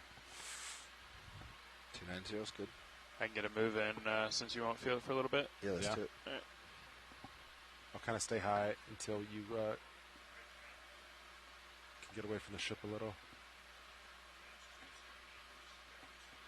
So I'd rather you push out before I come around because I'm right on that edge of the hull still. And I don't really want to swing my tether back that way. Let me get out. So you want me to get out further? Yeah. Take the tether that way with you. Copy that. Yeah, you got something out there in blue view. Because you can see in your tail. I don't want to. Yeah. Yeah. And there weren't many snag points on the hull, but still, there's stuff. Yeah. Notice there's a lot less. So I'm going to keep here. This depth. I'll keep 6 meters above ground until we can get away a little further. Then we can get a little closer. All right, I'm coming around now. Copy that. Looks real good in tether cam. Your tether cam. Looking very healthy. All right, coming around.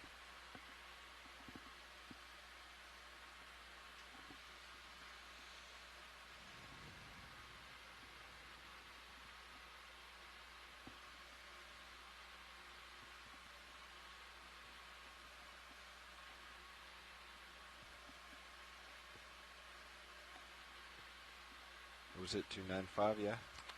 290. 290. Copy that. I'm on 290. Copy that. I'm going to come down just a little bit, Bobby. Yep, you're clear of that object.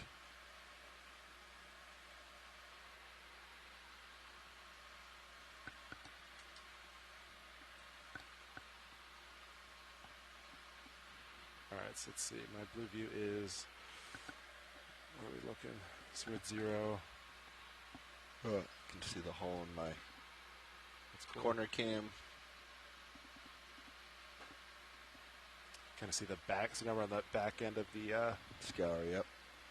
You can see it in which one, Bobby? Whale scour. Here in my oh yeah, kind of corner. I'm not sure what we're calling that. My down aft cam. That's a cool shot. You can see I'm right on the edge of yeah. the hull. Oh yeah. Yeah, I think so too.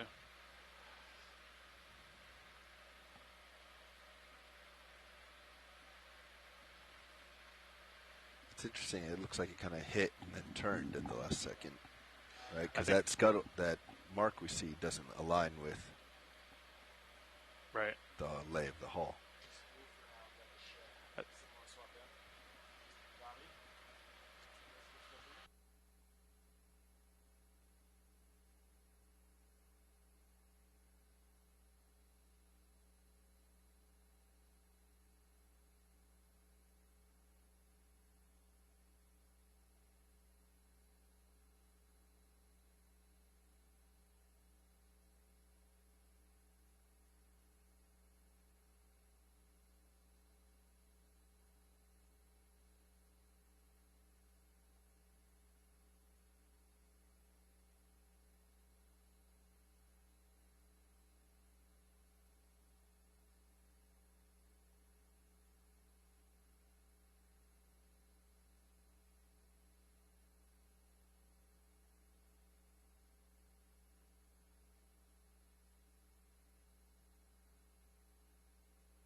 Go ahead, Bridge.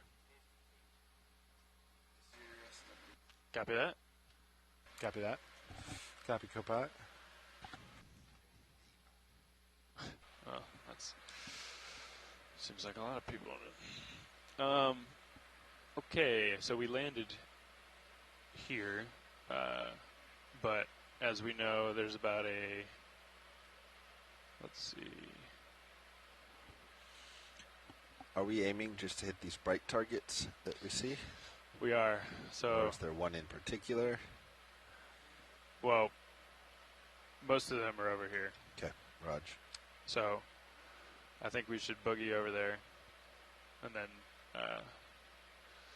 you know. So not these ones that are north, these three. No, I was just thinking. No, I don't think so. I was thinking whatever's within a tether's length, we just keep in a consistent move. Yeah, the goal is to head west and get that big debris field. Correct. Yep. That move did end. You guys good with another? Send it. Okay. You want to do 20 or 30? 30 at 290? Yeah, I think so. Okay. Bridge nav. Hey, can we do another ship move, please? Can we do 30 meters range, 290 degrees, 0.2 knots? Ooh, have a nice little holothurian floating in the water column. Thank you, Bridge. It's a unique colored one. I'm not sure we've seen colors like that before. Boy, that sounds like a bio-annotation, Caleb. It's awesome. Yeah, you know I'm here for it.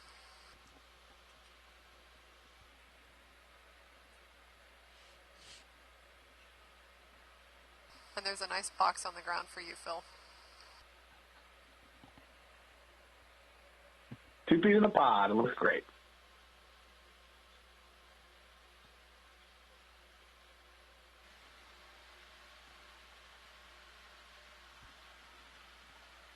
Understood. Thanks, Roland.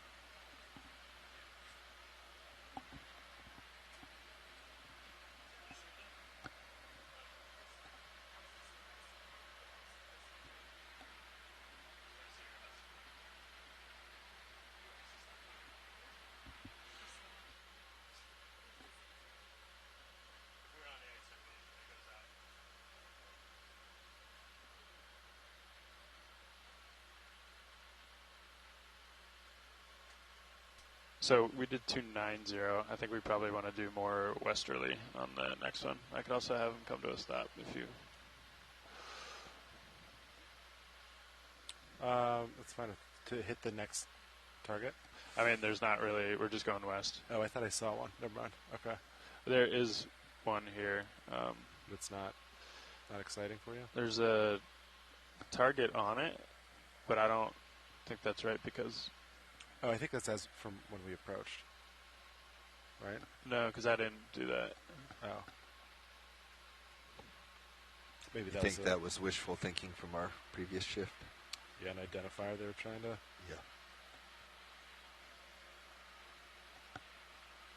Yeah. It's up to you, Nev, if you want to adjust that heading. I think we'll keep it. If anything, we'll just come in on the northern side of this. Let's just go west. Yeah, I mean, I think we're almost probably.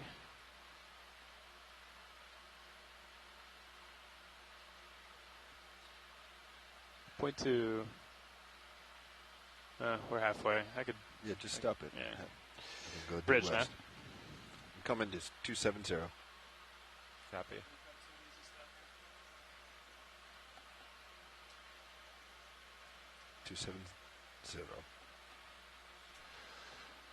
Pilots are good with another 30.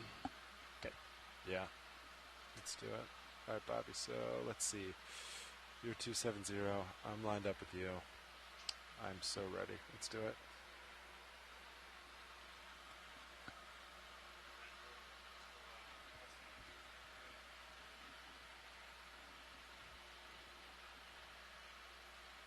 Although, with our offset, it's no longer due west, right?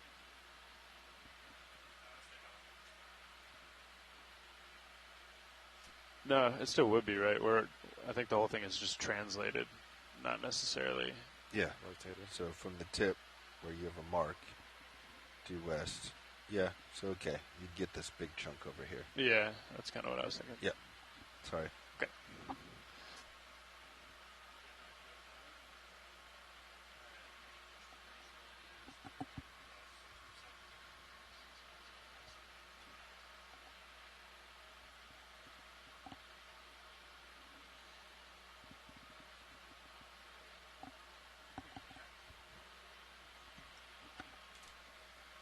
Is that some type of water hose? I'm going to come down some, pilot, now that I'm off the rack.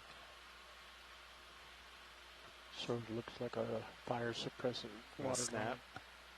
We're pretty familiar with these types of hoses. Oh yeah, QD.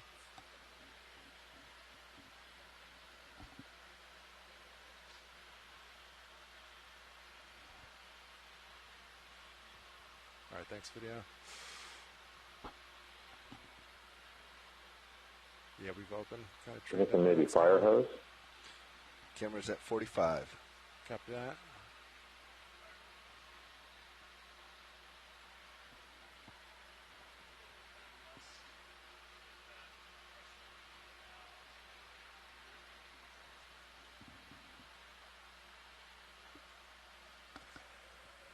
Yeah, nice.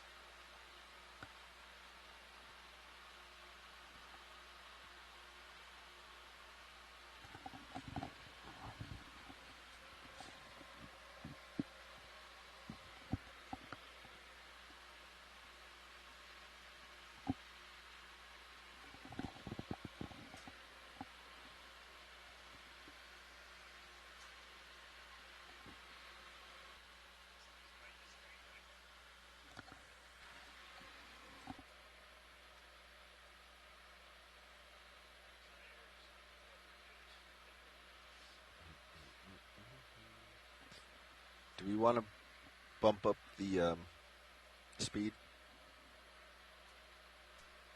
And what's our distance to that first large chunk? Stand by, one co-pilot. Okay. If we are offset, it would be like 80. Whoa, that's too much.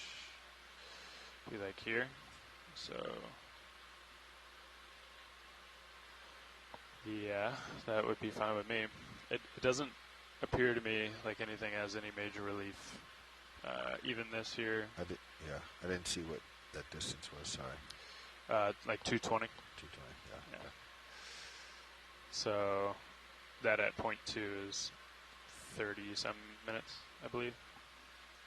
Yeah, I wondered that too, Russ, or maybe it's, just that rubber inner coating, of a fuel hose or fire hose with the outer webbing, kind of disintegrated already. Next one.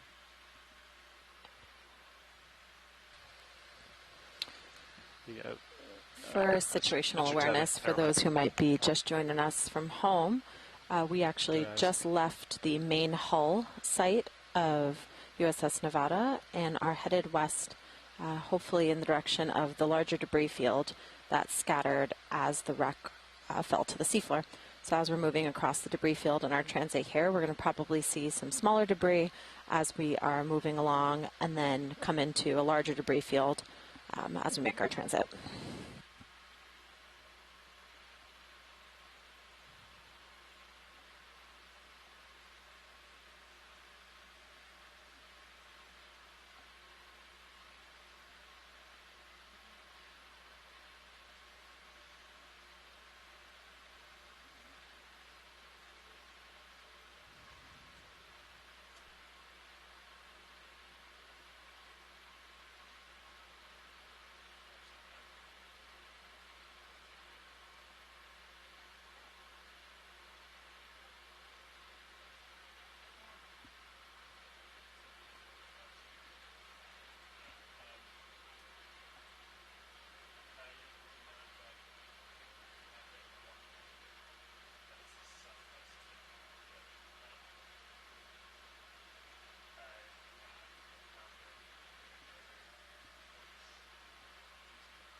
is that tall item, center screen.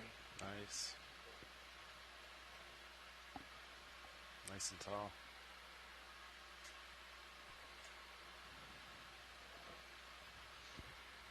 I'll probably get it next pass, Roland. Okay.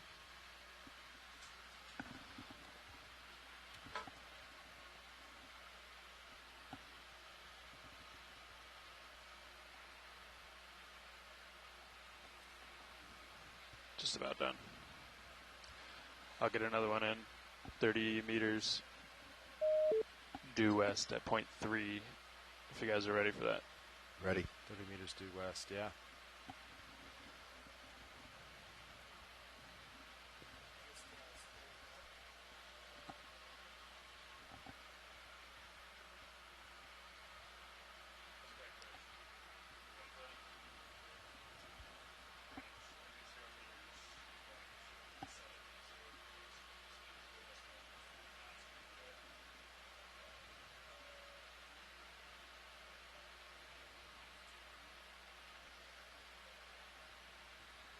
Good stuff coming up.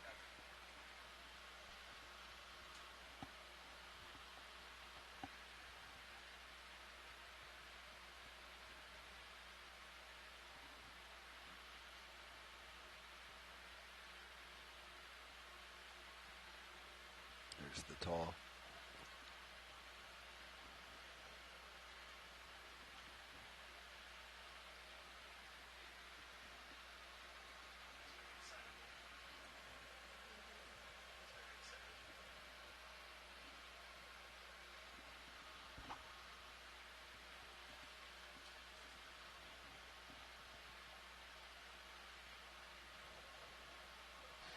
This is an interesting little feature we've got here. Fish coming in right off of right screen. And maybe some railing with anemones growing off of it, and maybe a jelly on top that got snagged. Yeah, super interesting the way that the structure is just sitting vertically off the seafloor and then has made home for anemones. I don't know what those things are between the anemones, the one that's midway and the one that's on top, or is that type of tunicate? I was thinking tunicate as well. Yeah, very tunicate-y. We could work on getting an ID for that one. Yeah, thanks for the zoom in. Doing some drive-by biology back looks like here. a sponge.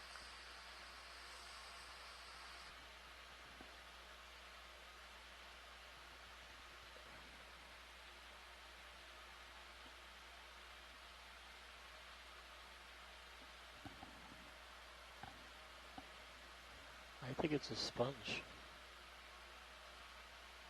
New specimen.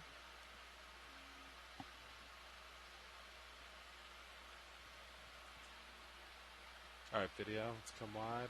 Let's start making some more tracks.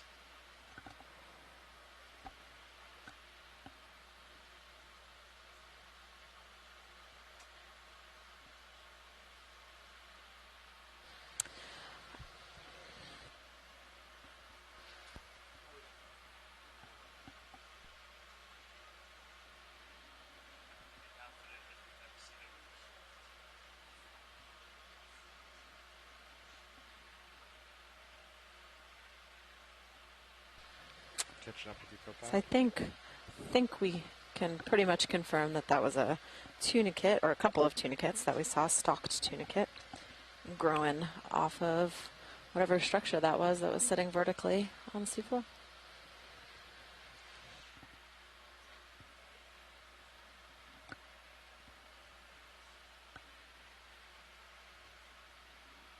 Camera 45. Good copy, Copet.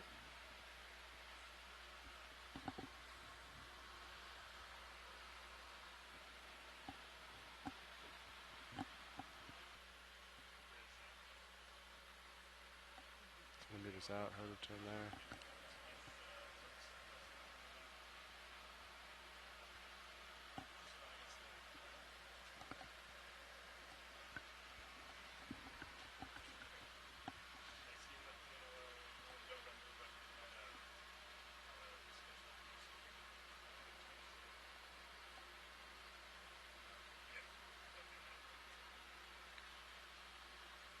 video you want to snap real quick as we pass by?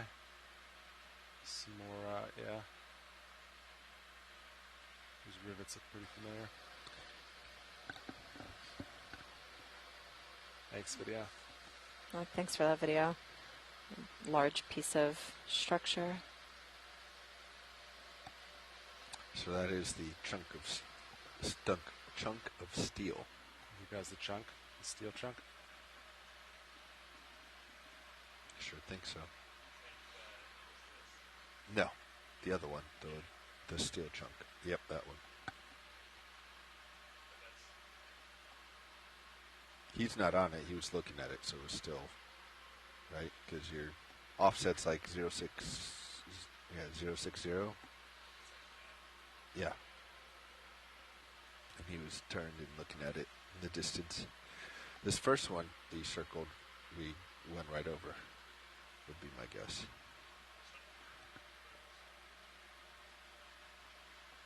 This one, I think, is what we came in, right? When we were coming into the vessel. Yeah. Size-wise, the first one felt bigger than what he was just looking at, though. It's a nice chunk up ahead, too. Maybe that's what... Yeah, it's that one. Probably.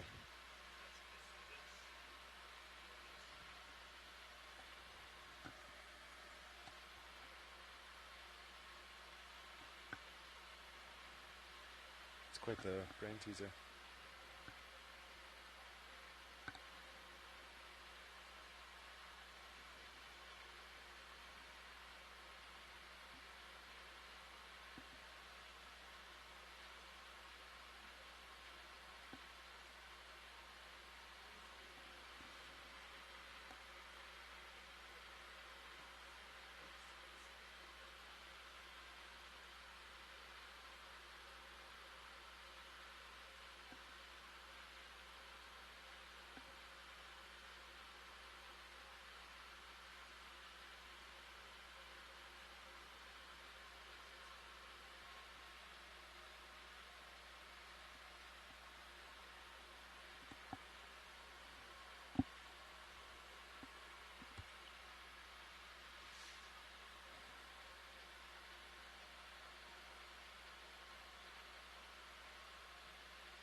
Chunk there.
Where's this big chunk?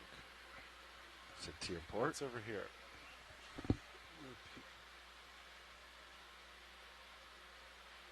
It's behind this stuff. You think it's that one? Let's look over here. Go back to it.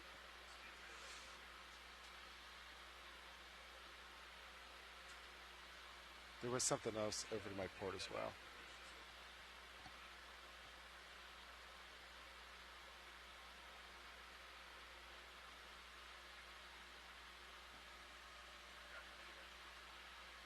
Where's it at over here?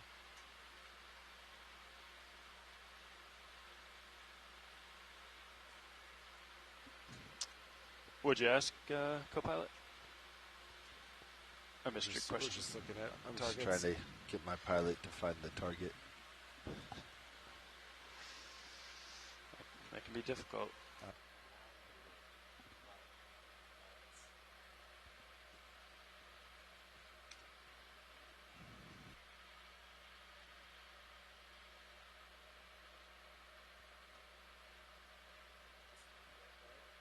No. I feel like we're missing a big chunk somewhere big here. chunk when we look for it. Yeah.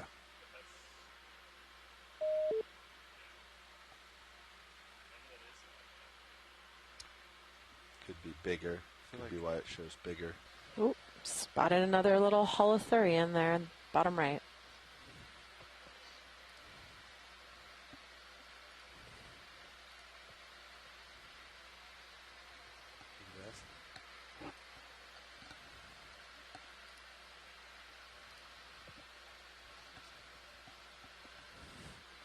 Doesn't really seem big enough either. Maybe it was that last thing, and just with the big shadow, it looked bigger on the side scan.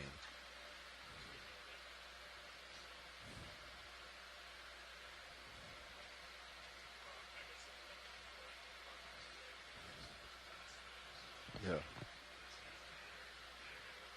Yep.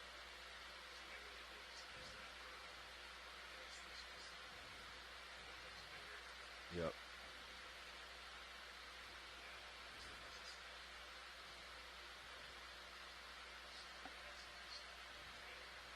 Some out there. Yeah, that's not big enough either. Yeah. Well, we'll keep going. Let me paint a little bit.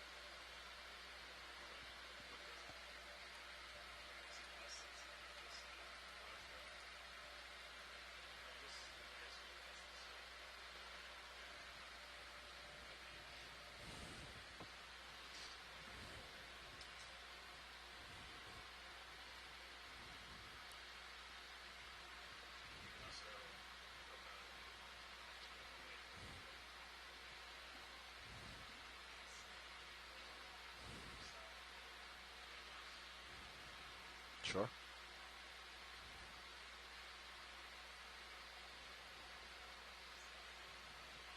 This is we just saw this pile. A little closer. This is what we're thinking might be this. I feel like this is not enough though.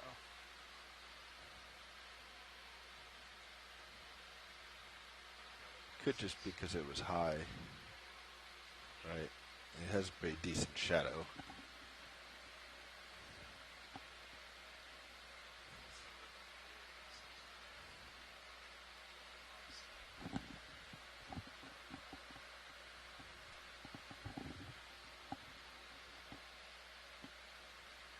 Yeah, maybe it does. Just wait for a ping that confirms your reality.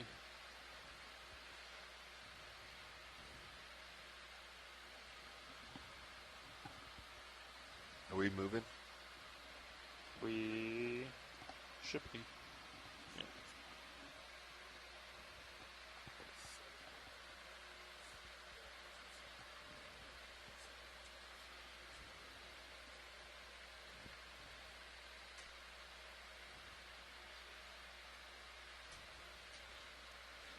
I think we should get another move on. What do you think, pilot? Should we go 30 meters at 270? Decimal 2 knots?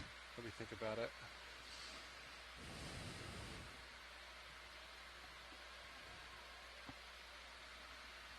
Yeah, I think Bridge can probably make that happen.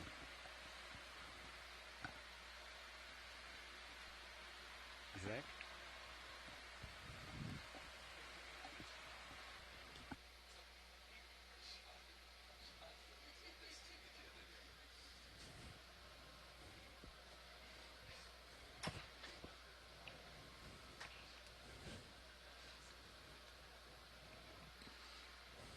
Here's a nice little chunk. What do we got? Yeah, we can go a little south of west if you want, Nev. Sounds good. Yeah, we don't have to go the right direction.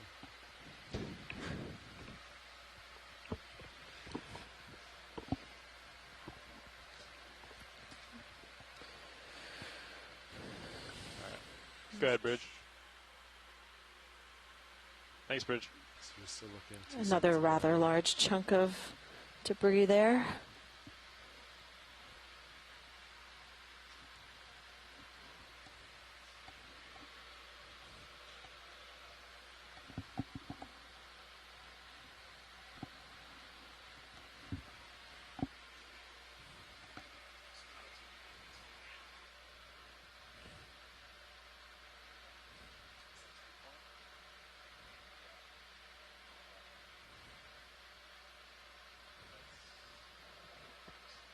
Make it so.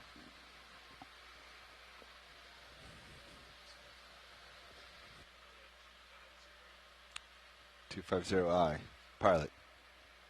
Change your heading. Come about.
So that has way more relief than the other thing we were looking at.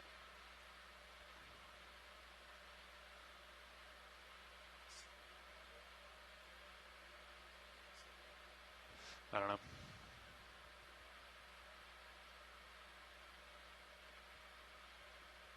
Hey Russ, any idea what those seams are? I've seen those a few times. I mean, I know most of this should have been riveted, but could those have been rolled welded seams? Or are they stringers?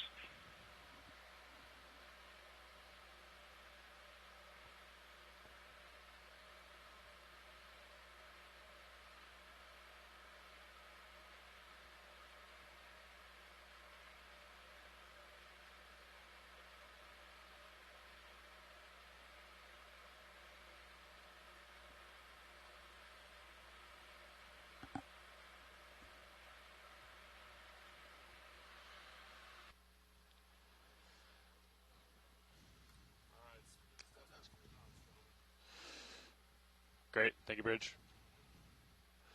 So that's just one of them. Would you like to know the full complement? Okay, I'll tell you.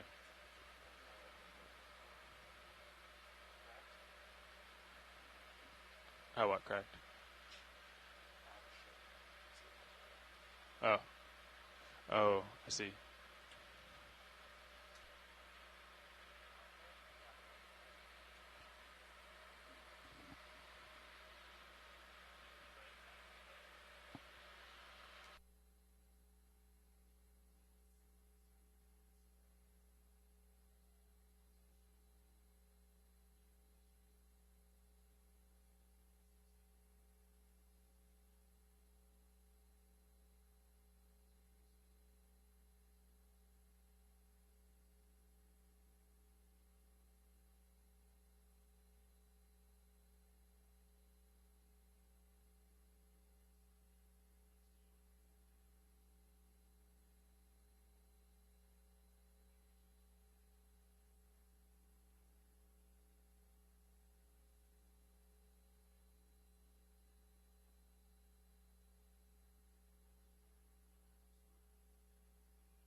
Yeah.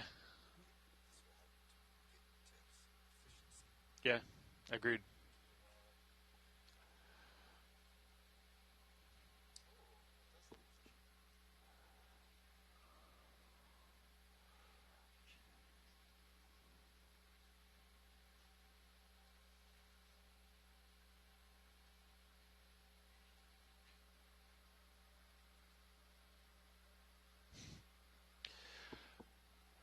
Pilots, in order to bring in this efficient TIF, I think I have to close survey. Is that okay? Is that okay with you?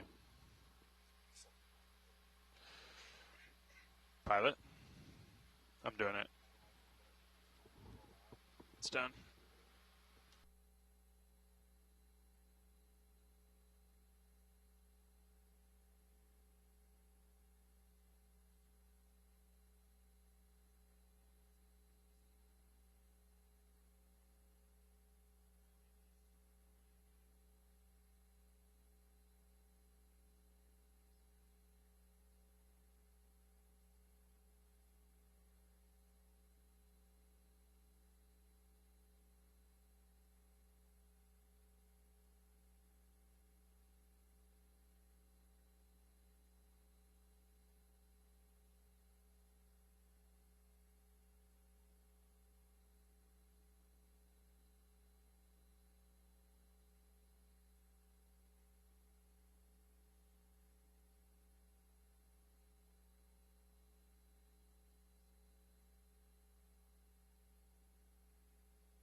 Would you guys like another one? Okay. On your heading, Bobby, 250 still? Okay.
Hard to say. Definitely looks like a handle. You getting this in C-tube, Phil? Looks like some sort of handle, maybe a ladder. Pretty thick piece of metal. Yeah, had to have been probably outer Let's hall get lasers somewhere on it. where folks could scramble. Gotcha. There's some really cool anemones on there too. And then run across the upper left edge of the metal. We got the lasers on it now. Yeah, it's really thick.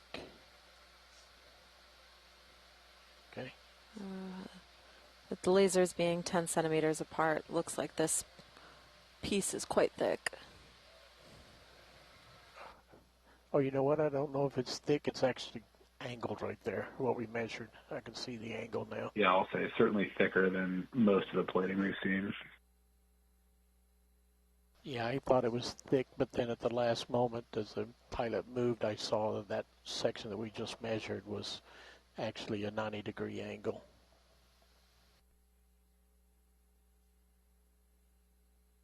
If you're watching on the YouTube feed, you can rewind if you miss stuff.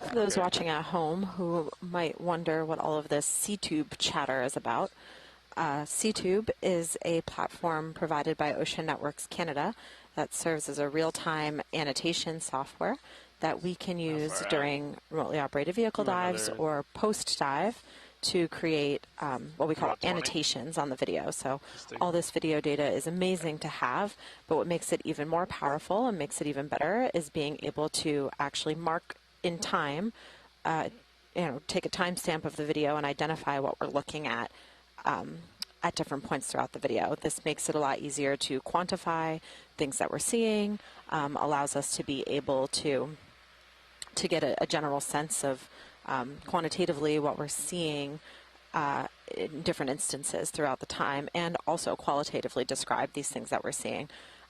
So it can be very difficult to annotate these things sometimes in the moment, but we're able to capture a timestamp, and then if you hear us saying we're going to try to get a quick ID on that, you'll hear us go ahead and try to start digging up some information about what organism we might be looking at so that we can add that to our annotations in C-tube.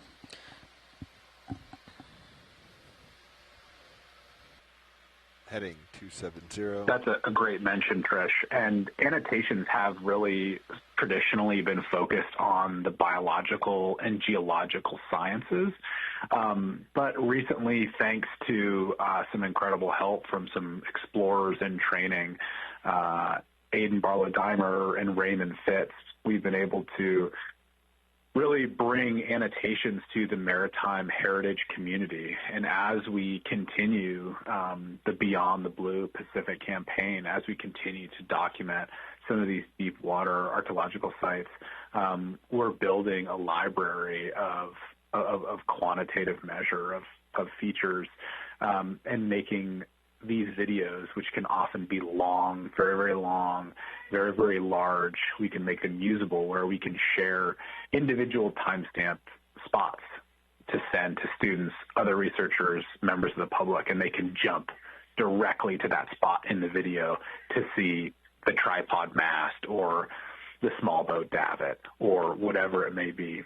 And underwater cultural heritage sites, maritime heritage sites are certainly hotbeds for biodiversity, and annotations make that reality so much more special as we're seeing and annotating and IDing so many of those organisms amidst and among important remnants of our human experience in our past.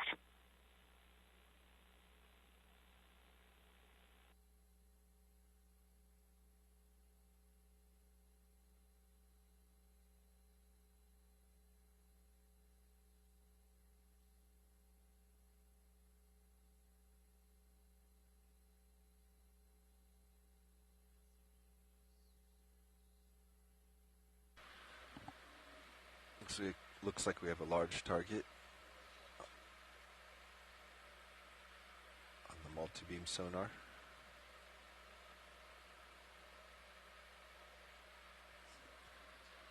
Pilot, your bearing is 27525 meters.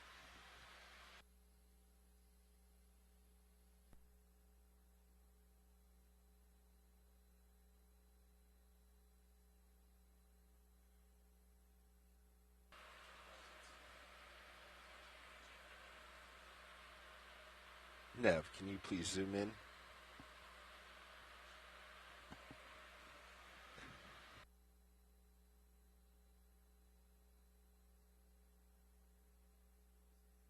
I think it's that triangle target. Yeah. Pilot, please bring your heading 270.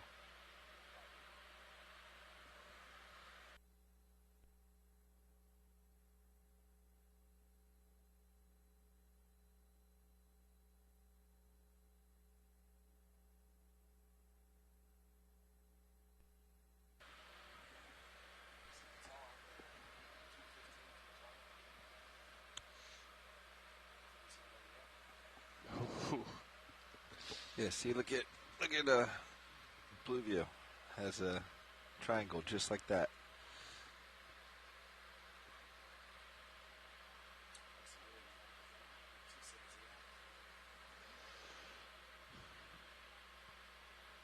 Yeah, were you waiting to hear that from Nav?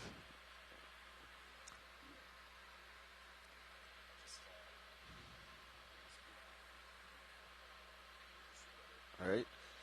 I can't imagine this is the big. No. That big block that we see on the side scans. I agree, Bobby. I think it could be this, right? Maybe. Maybe. Are we just grasping that? Oh, if it was straws now. If it was that though, we'd see this in multi-beam. Yeah, when he turns left here, we should see a very big something or other. Painting.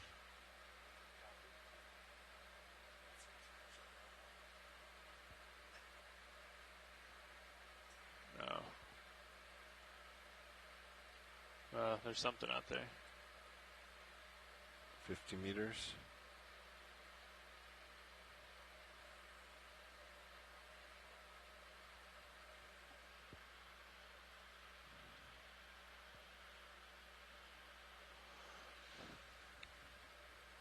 That sure looked like treads. Mm-hmm. Maybe that's like this thing that we're looking at. Could be. Small. But still, though, we would see that. 78, 80 meters. You want me to range out?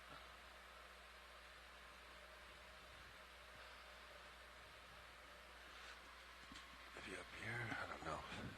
I changed your range back to 100 meters. So this might be the torpedo blister.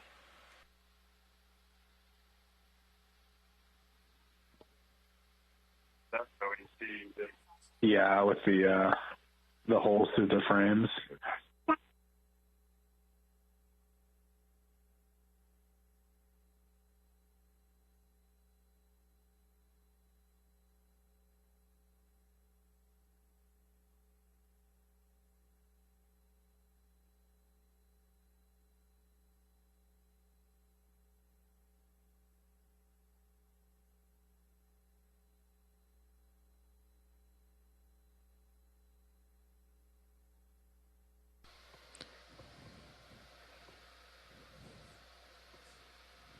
curious little jelly that just scooted by. Copilot, that almost has to be this, right? That's so big.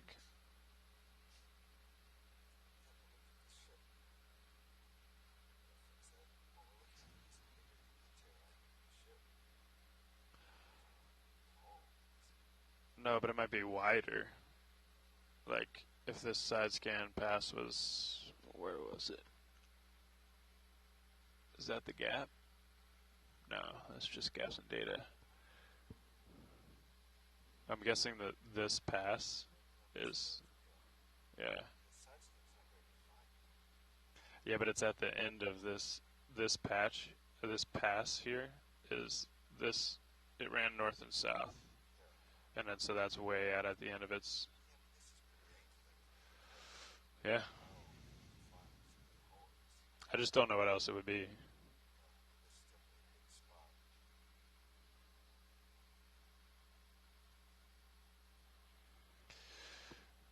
Yeah, if we had anything geo-referenced, we'd be able to tell pretty quickly.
ROV team, is our heading still straight west? We were looking south right there for a moment, looking with our sonar, but generally making our way west, yes, as far as travel goes.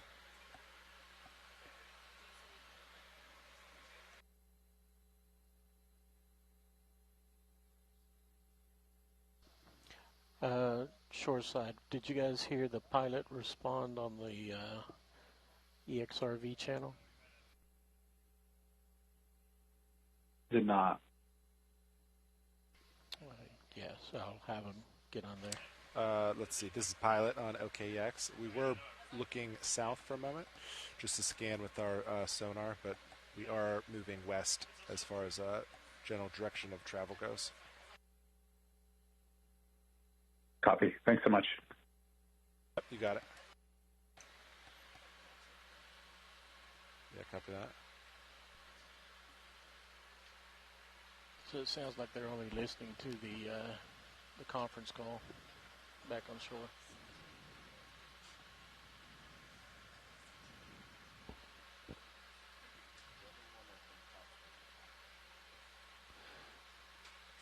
Where's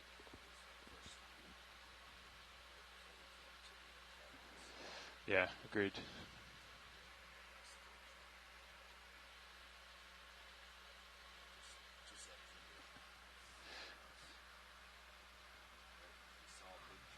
This guy?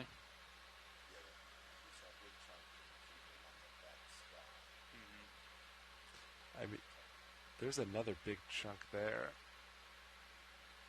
Never mind. Should we, Sean, did you touch base with Shoreside? Just tell him we're... I told him we were generally moving west. Okay. But at that moment, we were looking south. Okay. All right. I was just going to tell him we're trying to find our bearings. I think... Yeah, I think the best thing to do, because this is 100 meters, so technically right outside of blue view range, I think the best thing to do is just keep heading west. Yeah, I agree. Are you good with that, co-pilot? All right. So, like... Okay. I'll get maybe a 30-meter move then. Let's do it. That sounds great. So, yeah.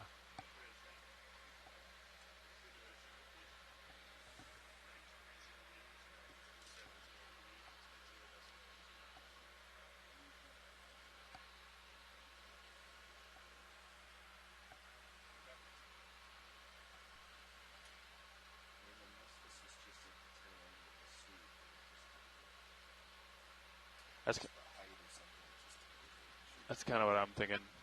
Yeah.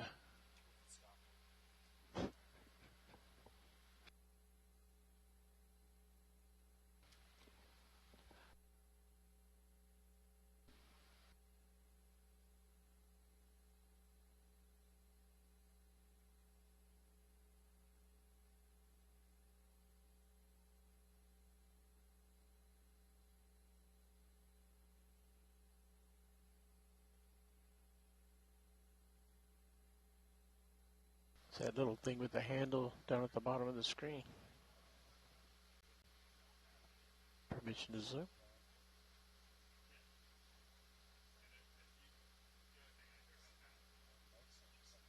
Yeah, it does.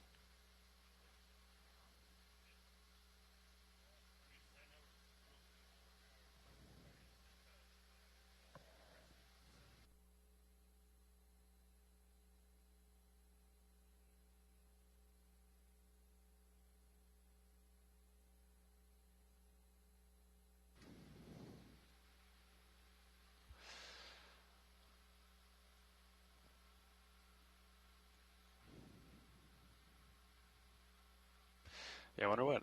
I think it says in here what altitude these passes were made at. Let me see.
Okay, it's various distances and orientations, obviously. So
What is that thing, Trish?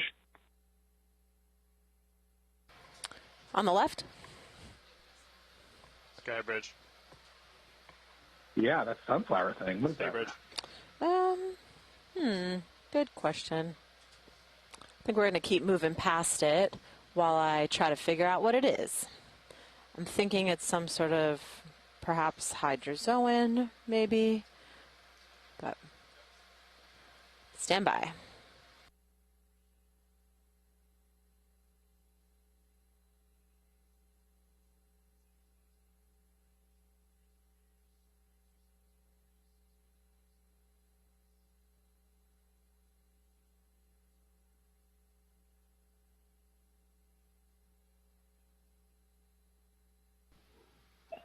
Isn't that a stalked crinoid?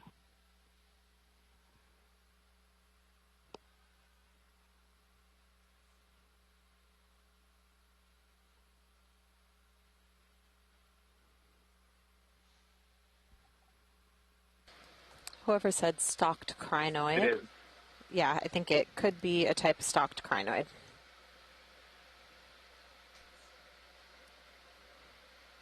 I'm incredibly impressed, Mike.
Hey, short side, just want to give you an update. We are making our way west as quickly as we can do safely with the ship and vehicles. Just scanning, looking for targets in blue view. We'll let you know if we see something large.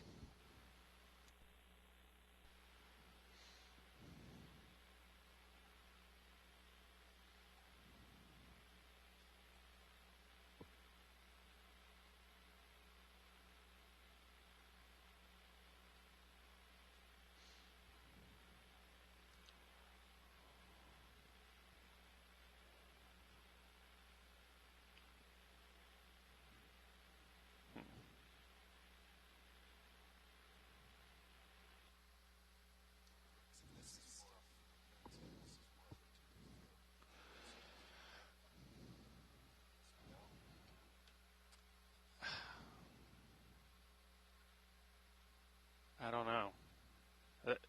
That would mean there's something here that doesn't show up. Right.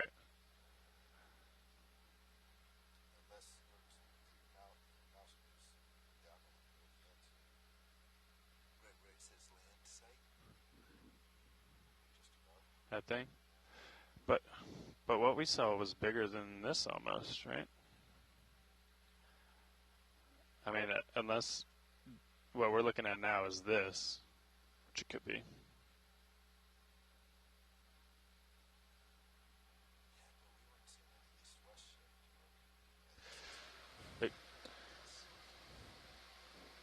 There could be an east. Archaeologists on the line. Any thoughts on the structure here? I think I just saw what it seemed like might be a porthole. So maybe some part of the outer structure of Nevada.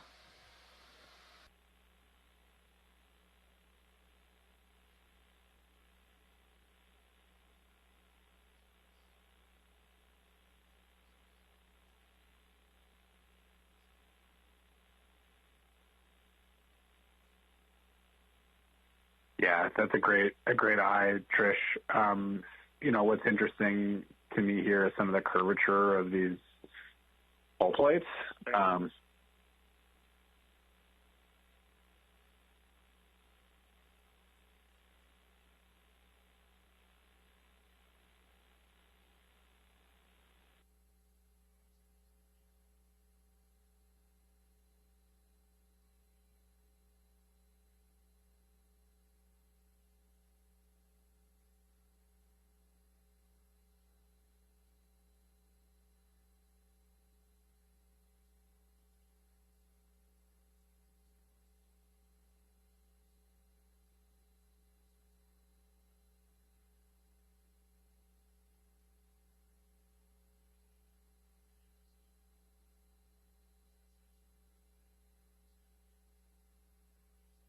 Great shots though here, yeah.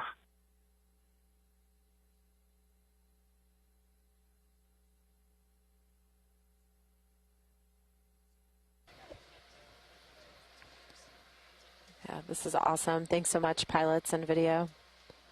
Really nice shot here.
That's something, yeah, 40 meters out.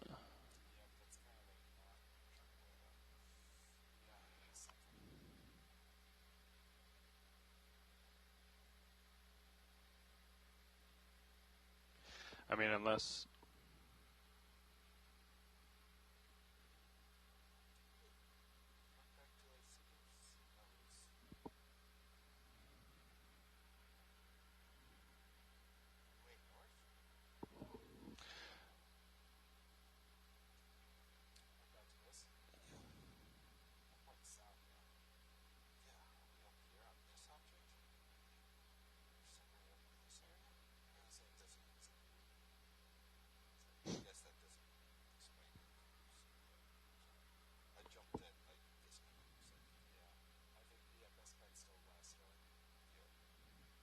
So that... I still don't really understand that angular thing that you were looking at. Okay, so that's what we were just looking at. And that could be that.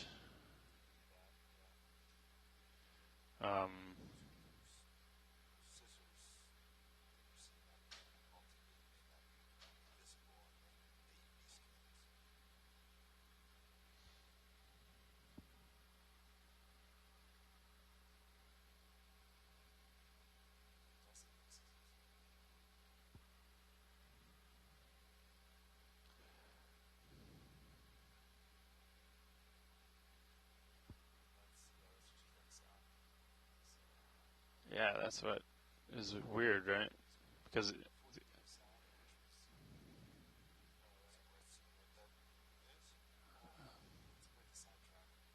I mean, the only thing...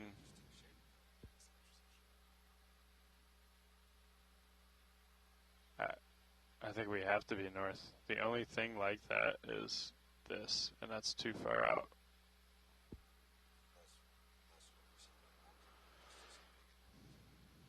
Register, but I don't know. Side scan's pretty...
It looks like bed springs, yeah. Could that be like a mattress frame or something?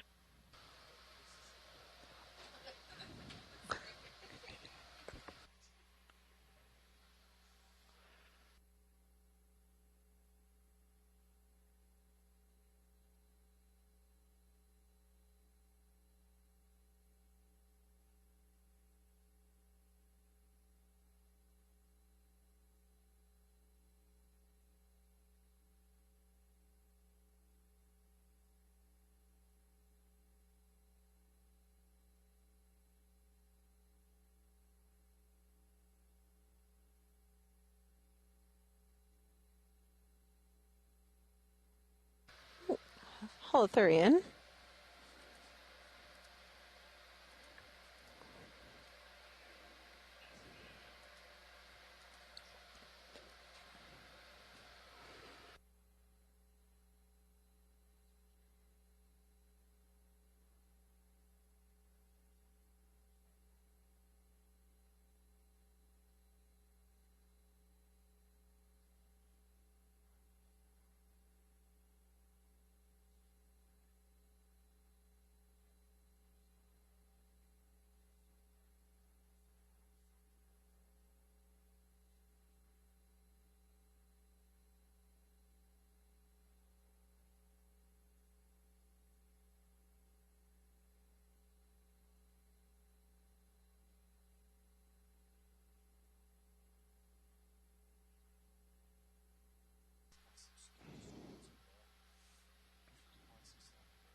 Oh, and this is sort of like a depression, this whole crater.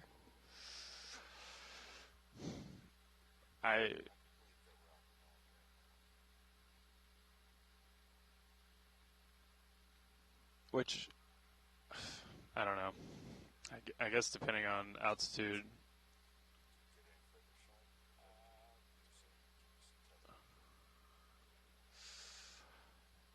We are at the end of that move. We could just do a 10-meter pop down there if you want. That's such a hard return in Blue View. I'm interested in it.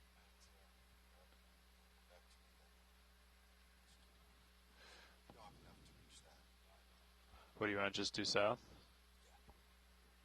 15 or 20? Okay. Yeah. There's nothing proud of, really, of the seafloor, right? Not yet. No huge relief? Okay.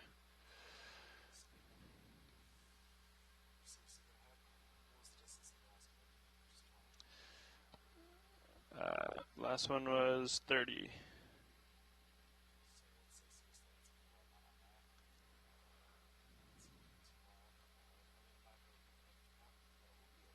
Okay. 20 meters due south.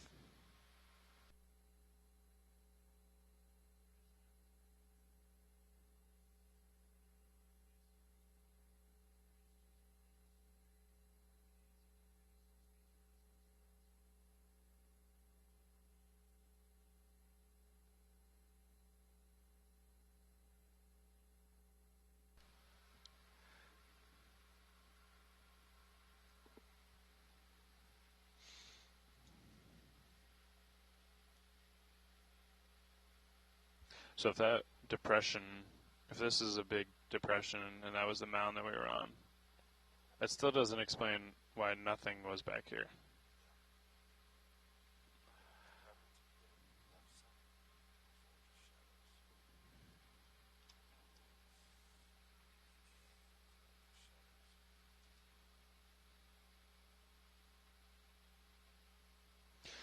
Can I close survey for a second?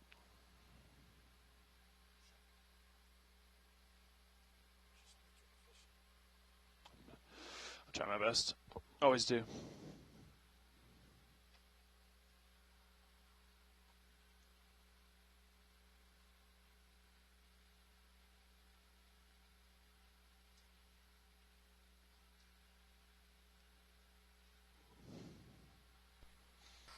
We have some nice striations in the sediment in the bottom right.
Snapping.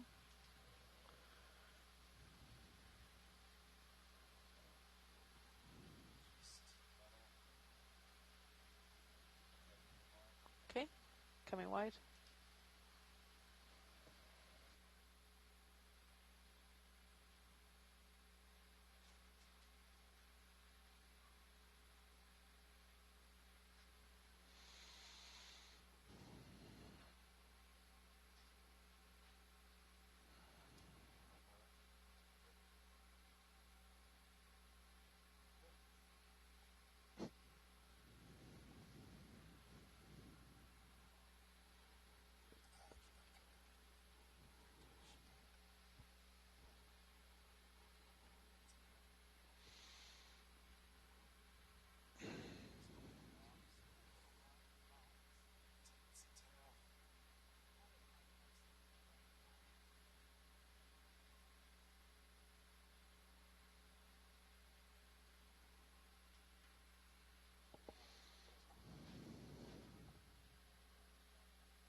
Go ahead, Bridge.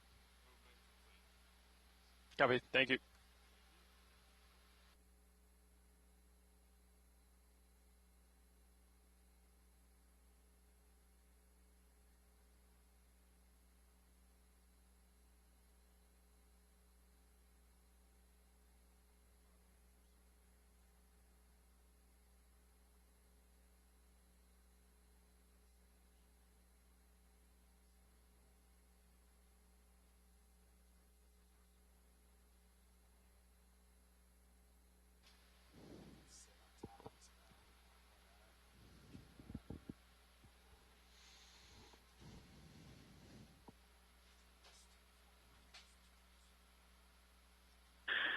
For those that are listening and watching as we continue exploring the debris field of USS Nevada, it's worth pointing out that it takes quite a bit of effort, technology, and skill to get 4,700 meters below the surface. And certainly is proud to say, after conferring with Frank Cantellis, who longtime archaeologist at NOAA Ocean Exploration, this very well may be the deepest archaeological exploration aboard NOAA's ship, Okeanos Explorer. So a lot to celebrate from that end, and the capacities that we've been able to develop, thanks to many, many partner support and input from the community to get us on sites in these kind of water depths. It's a needle in a haystack. It's the biggest definition of the word. So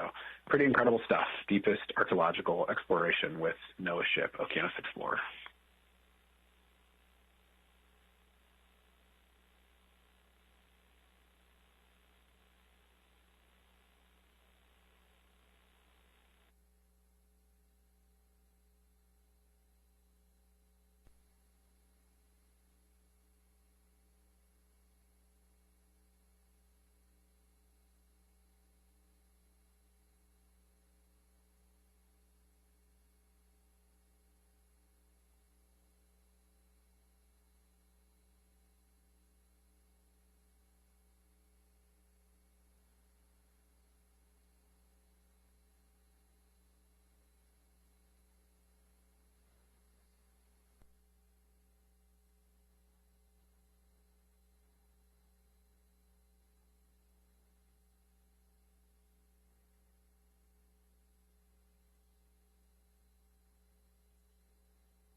Yeah. I mean, just cover ground. So, I've been. Mm-hmm.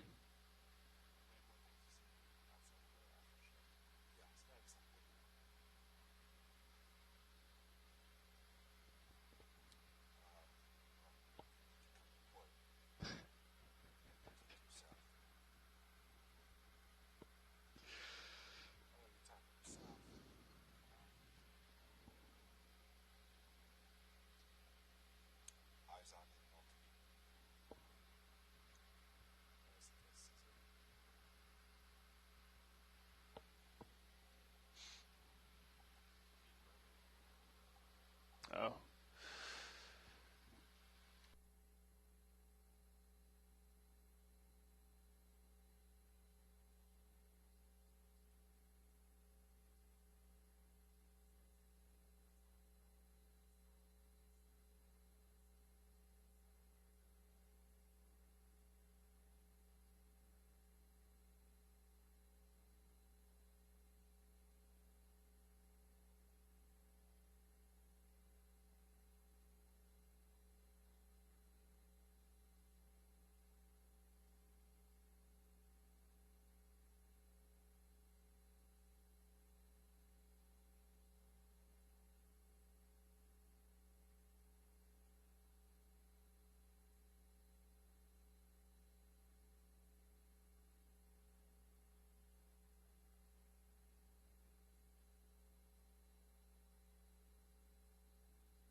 I do have visual on something on numbers or something in the distance. Yeah, 05 or something.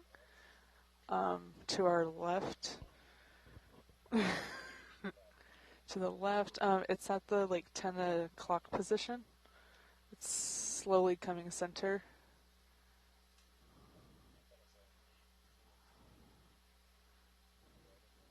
Yeah, it's center. Yeah, gonna zoom. Hold up.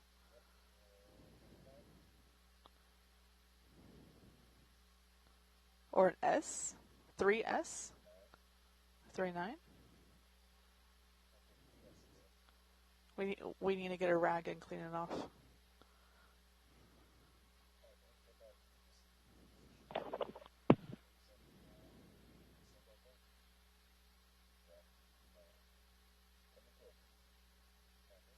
And then there's some more lettering to the left. Getting a good shot right there of hole number 36.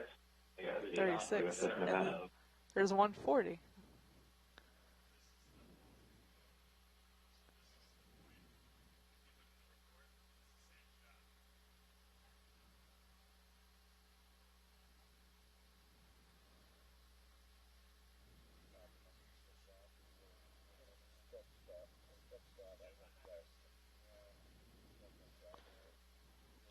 Okay, yeah, I'm gonna come wide. That's pretty amazing. I mean, that is the wreck talking to us. Mike, I think you were even commenting on some of these. Yeah, that would be the stern. Refers to the frame, which was pointed as a visual signal to allow them to evaluate easily the kind of damage that they were seeing after the atomic bomb test. Like we might even have some draft marks up the screen.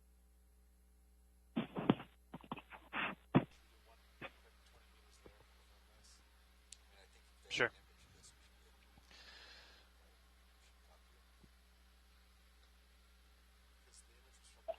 Yeah, so this is the stern section. The number 36 was on the side of the hull, and that 140 is the frame marker that was painted on the outside for crossroads. I don't know.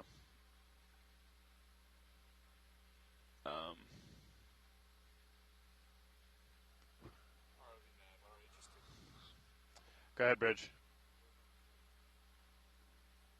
Thanks, Bridge.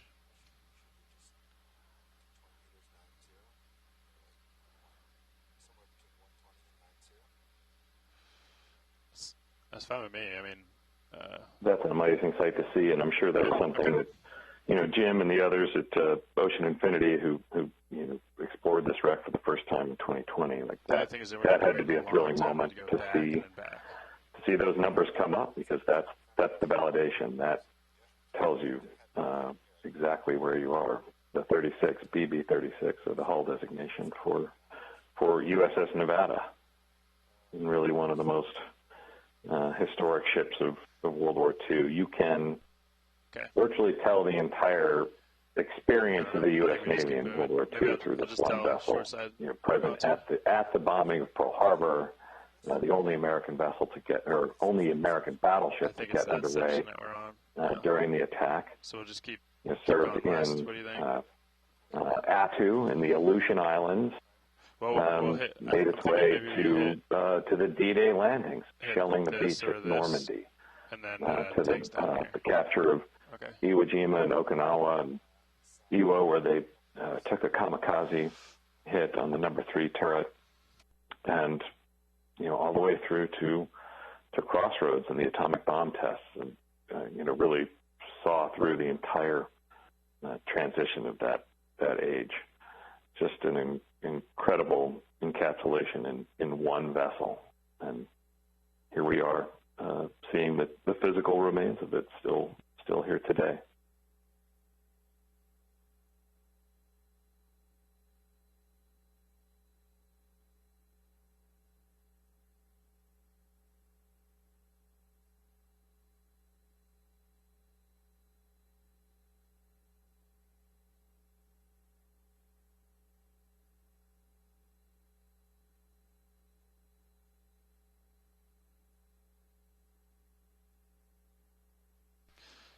Hey, Shoreside, this is your nav.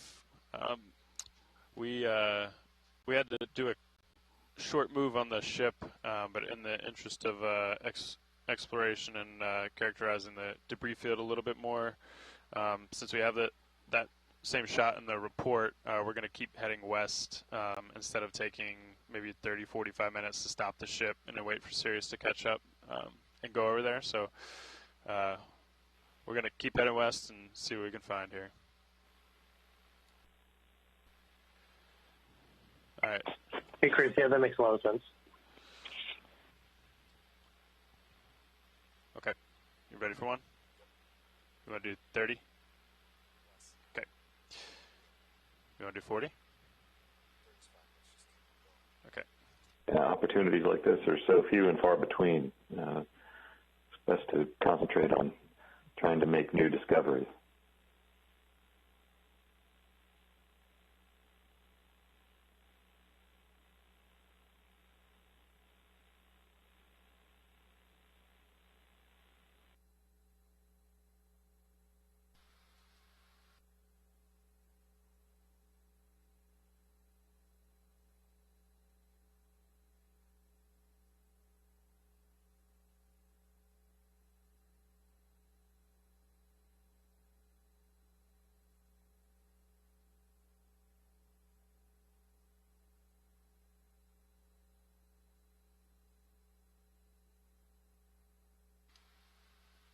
Go ahead, Watchley.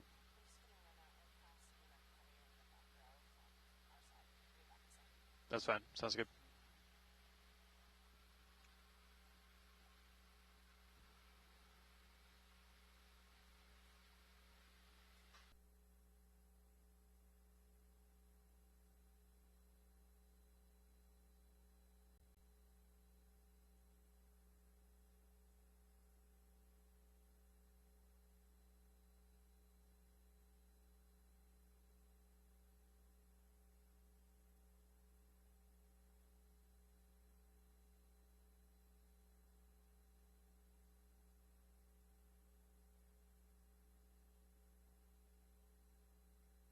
Billy, you think we got another rack there in the center?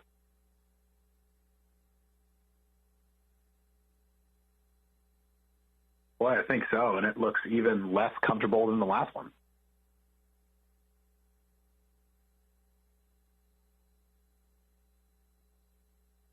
Oh, yeah. I mean, with a crew of nearly 1,000. There would have been quite a number of those crammed on board.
Okay, coming in.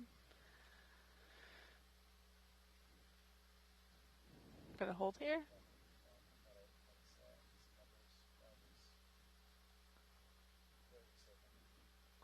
Okay, coming wide.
Should be 40 meters, 45 meters from you.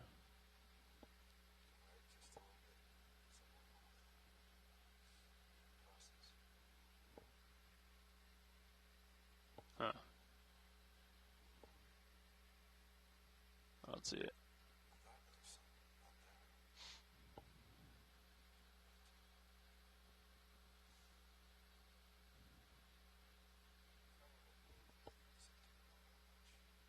So I think the beam height is really small, right? On the lower frequency. Go ahead, Bridge. Thank you. Want another one?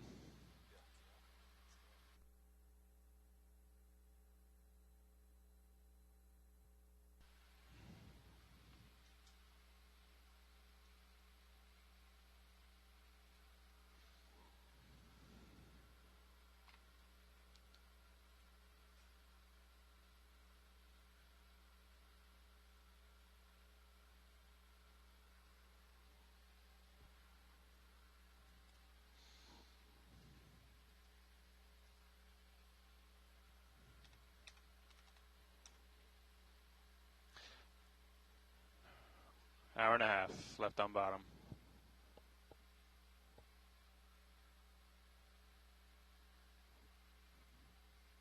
That might be to your starboard. That might be what that is, right? Yeah. What this is? 25 meters out? If we believe that last ping. Yeah. I believe that.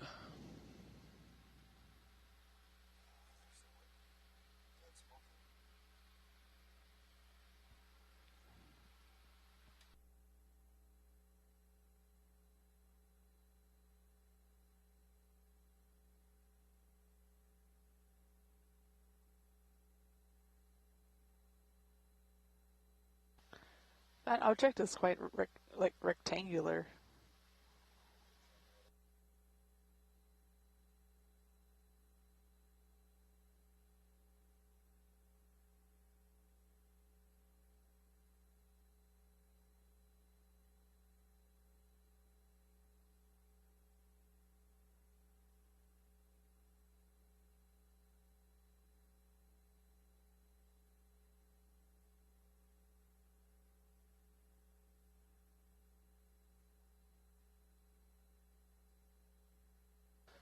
Okay, zooming in.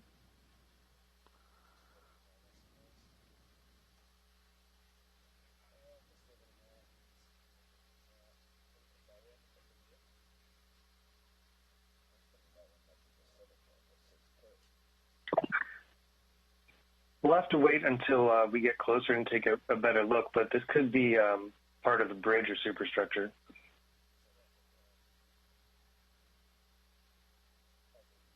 Okay.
What's that yellow object center? Yeah, gas now. Yeah.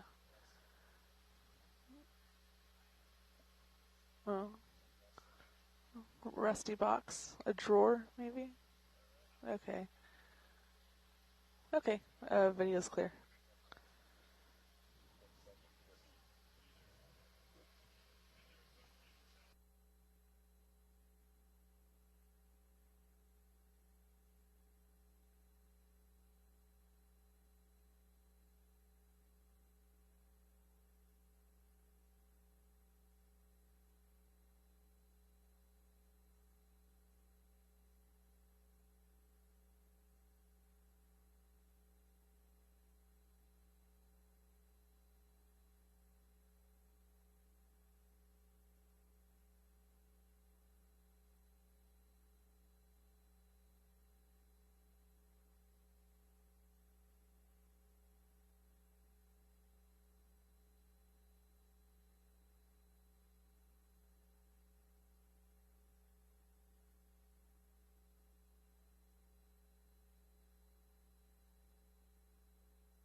Snapping.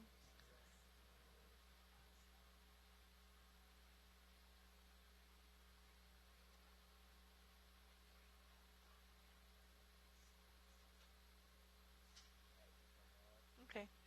Coming wide. That could be a gun tub.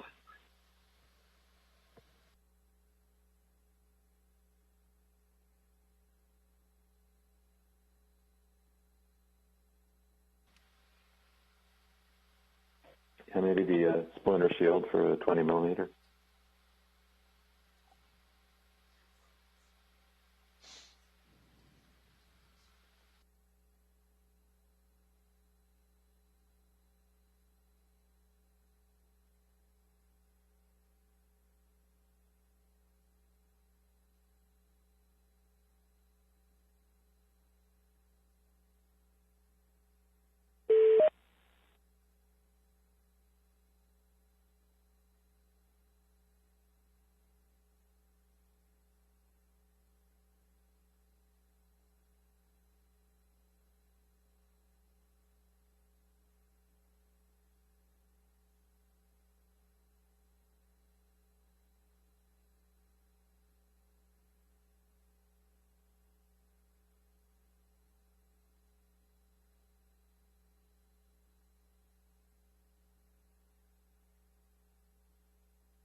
Affirmative.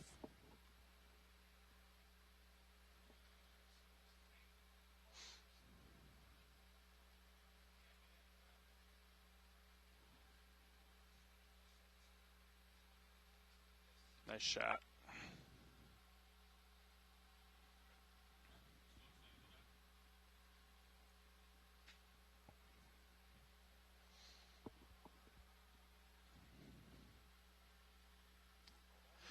Zoom.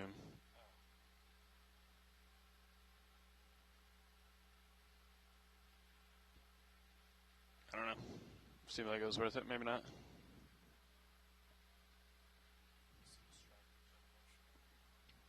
That was distracting? Oh, okay.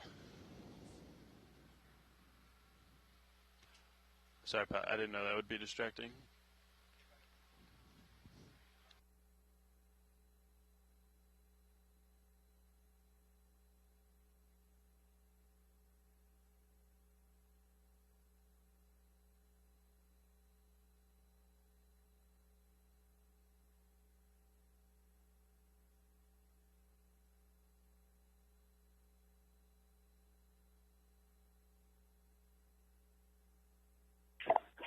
Yeah, this is a part that we saw before. This is part of the mast. This is the tripod, and there's actually, it might be on the other side, but you can see that there are shell holes from projectiles being fired at it. You may be able to see one to the right there. So this is looks like we just came around the base of it. So this is the this is basically part of the deck and superstructure, the base of it, and this is the tripod below the mast.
Looks like you got a ladder there.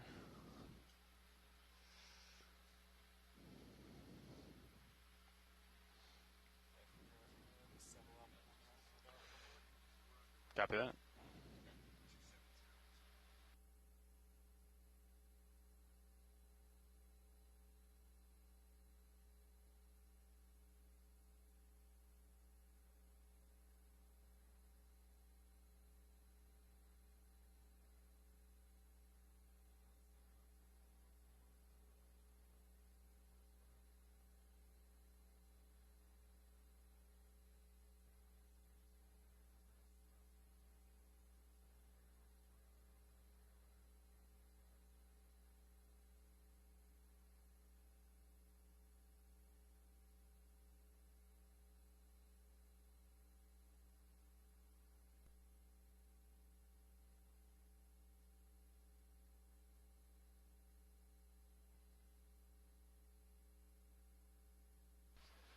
Hey, Shoreside, just want to let you know we're doing a quick watch change. So came off that piece for a minute here, and then we're going to, I think, keep heading west, hopefully towards the tank and other debris.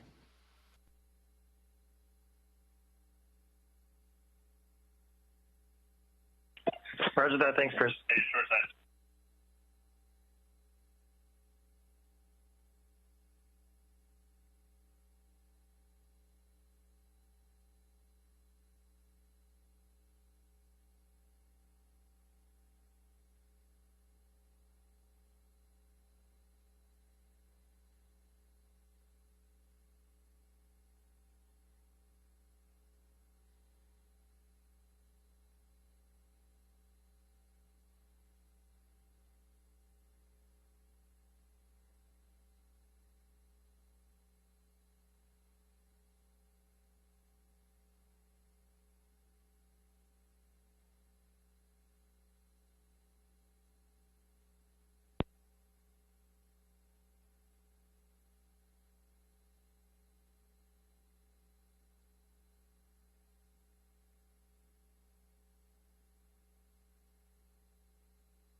Okay, pilots, the ship has stopped.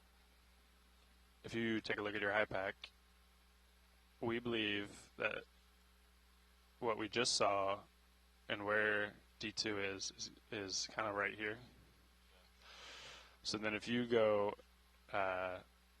southwest, you should see this turret.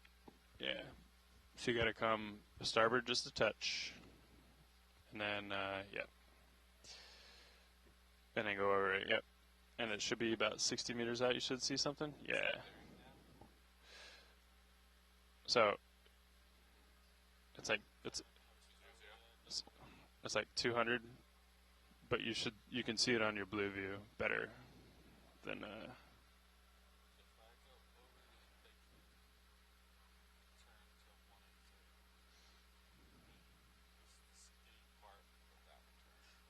Yeah, I wouldn't. I think it's a dangerous game to try to make that, to try to have that fine of scaling from the side scan. It's really hard to make sense of unless there's big, consistent, linear things. Yeah, that's what I'm saying.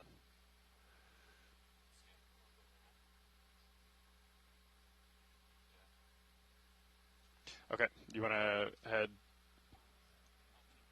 190?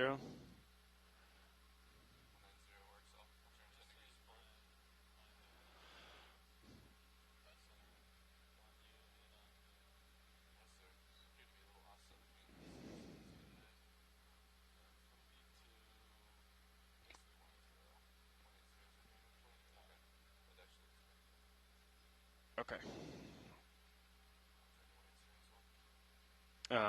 What do you mean offset from the? Oh, Gotcha. I thought you meant in tracking, because there's definitely an offset in tracking. Okay, 20, 30 meters south? Okay.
Good copy, Bridge.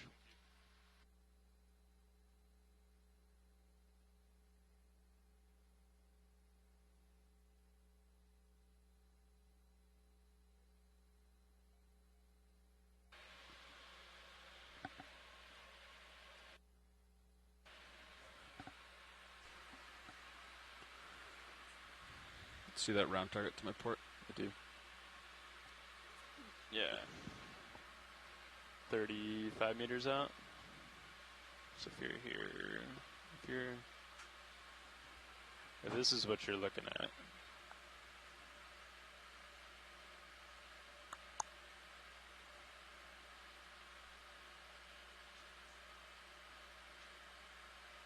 I don't know. It's hard to make any decisions on this tracking. Right.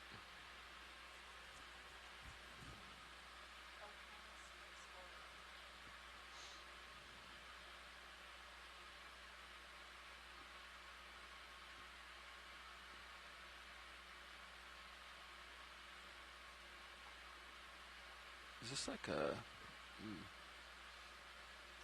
Oh yeah. Like a truck bed or a trailer bed?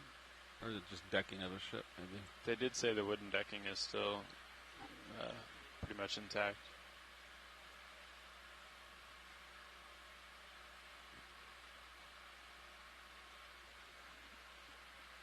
What is it? Is that a gun barrel? What is that? Like a mast or something? Yeah. Folded up deck.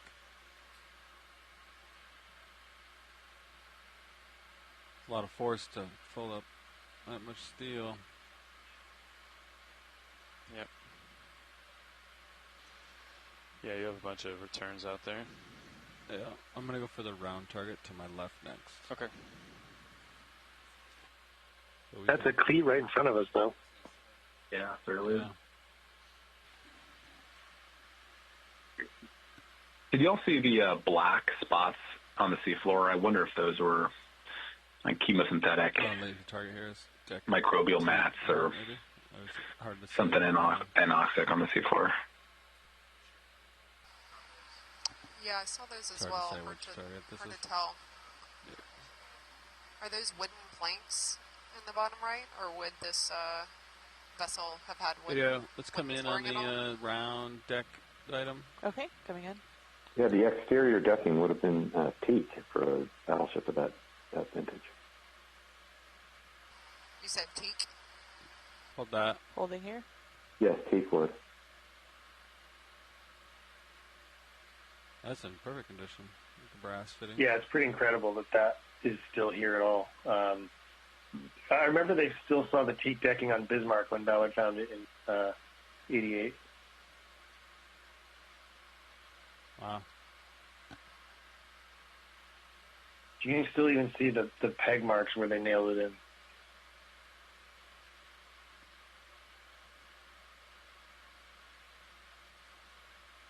Come out. I'm also wondering that the orange color around the metal fitting there, is that potentially, surviving traces of that international orange paint and also on the top surface of the fair lead there?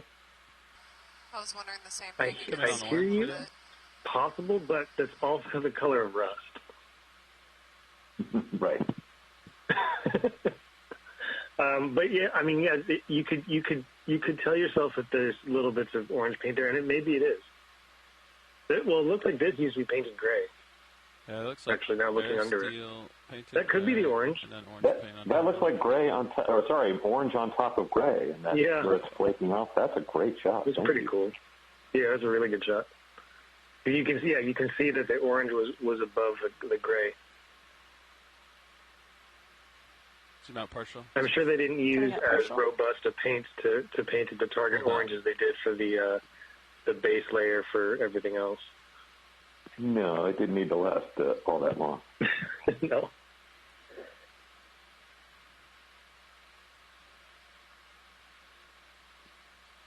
Okay, come wide. Okay, coming wide. All right.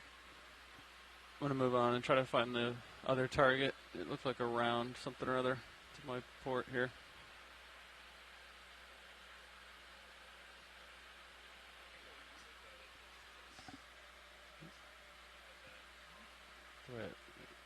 Okay. All right. There's that round thing 20 meters out. I'll come up center line on it. There it is. Look at that big thing out there. What is all that?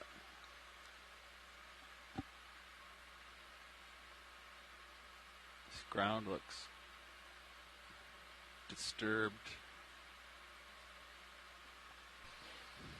Hey, Mike, was that teak wood planking something you guys saw on the first survey with Ocean Infinity? Or is this something new that we're seeing now?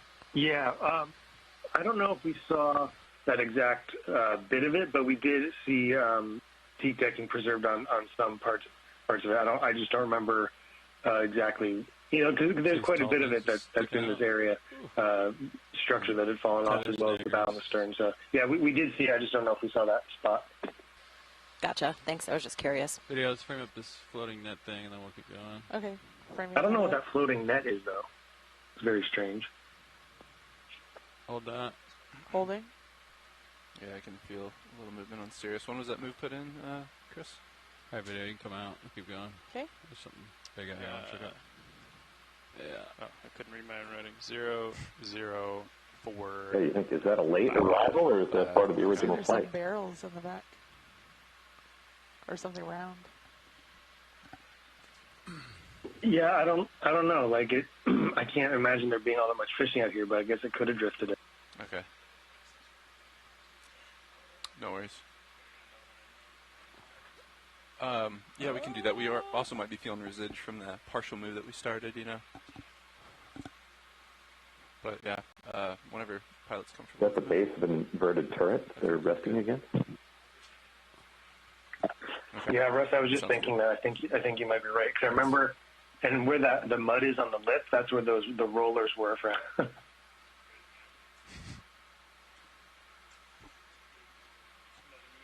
You can tilt up, John. Yep, I was just about to. Read my mind. All right.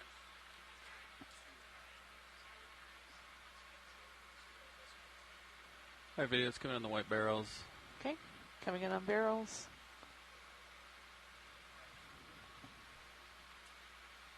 Oh, that. Holding. Thanks, Nev. That reminds me of the like the powder cans for the 16-inch.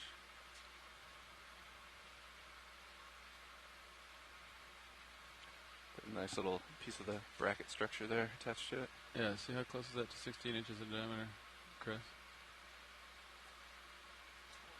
It's like 10 centimeters. 40 across, maybe 40 centimeters at least. You can zoom out video. Okay, zooming out. I would hold the ship right here. Look, it's pretty nice, Chris. Okay. So you want to stay here. Easy stop is what you're requesting, Pat? Yeah. Yep. Upside down. That means the barrels are over here.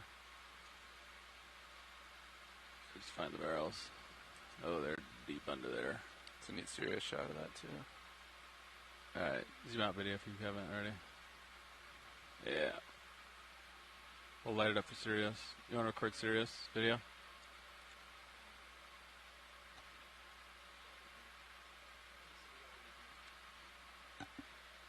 Feel free to take partial zoom if you desire.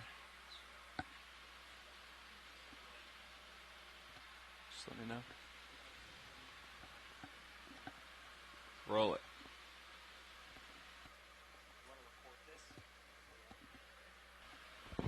We already did, pilot. Nice. Thank you. Yeah. A little electrical box in there. Get a little zoom on there. Wow.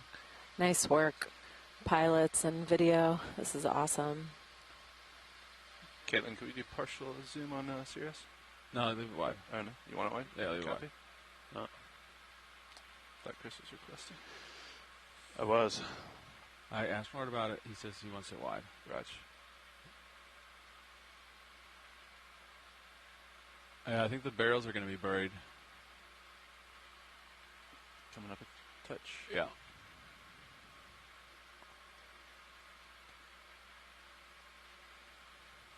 Still feeling a little of that movement, or maybe this is that last move. Getting a little closer to you.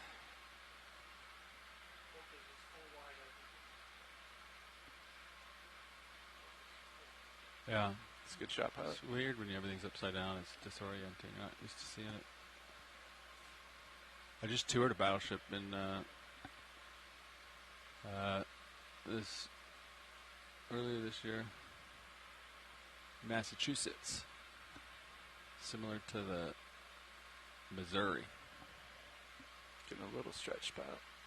Boy, a serious view really gives you an idea of scale and what it must have felt like, jammed in and around this turret. This was one of 4 turrets that Nevada had that were housing 14-inch 45 caliber guns. A lot of firepower. Right, video, zoom in. Can you zooming in? And when the vessel was in service, none of this structure would have been visible. This would have been actually deep within the bowels of the ship, and it was only, they were gravity seated so that when the ship turned over as it sank, these fell out and plunged to the bottom. Those words.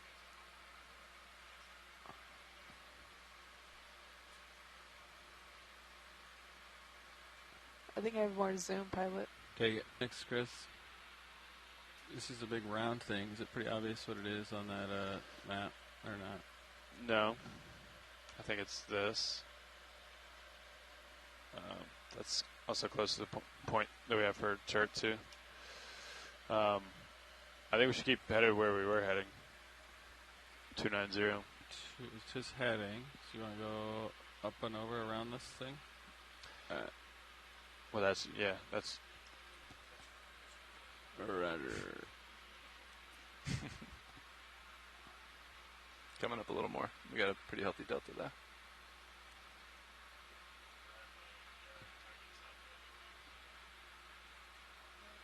Good view, Tether. Alright, let's scan for targets. On the blue view.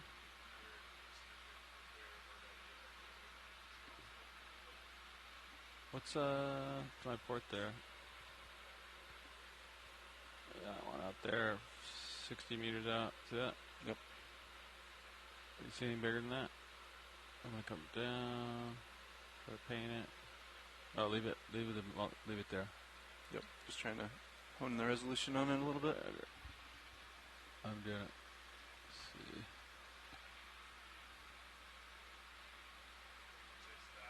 $30 meters out. There's one there, and then there's one there. Look at, boom, that direction.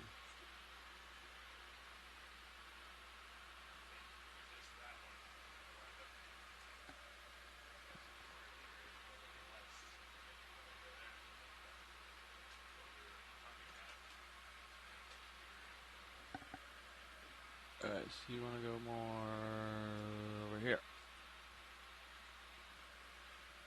That way. 290. There's a big one right there. See that out in the distance? I can barely see it. Okay. Yeah, good move going that way.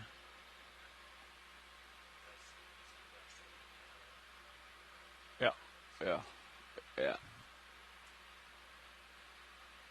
Yeah, there it is. See it? It lit up right there. On my port side there. Yep. 60 meters out. Could be that. Maybe.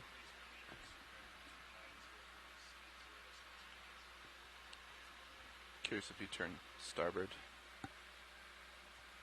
If you might see this.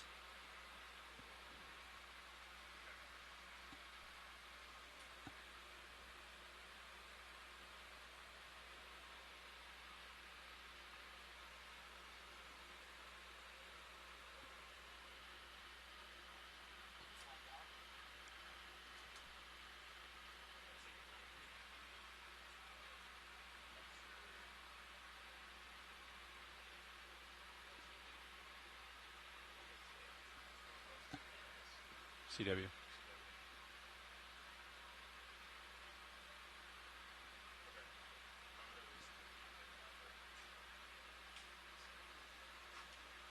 Alright, Chris, I see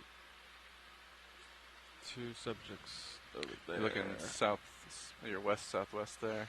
Okay. Curious if you turn starboard a bit, pilot, if you see anything, okay. Maybe even a little northwesterly. Okay. Just understood, I'm getting sucked south. Okay, there's that over here too. Yep. Which is right where we're going. So you're looking, yep, same direction as Syria. So what happens if you go a little more starboard? Just curious. Yeah. Just curious what the blue V sees. Yeah, there's a little something.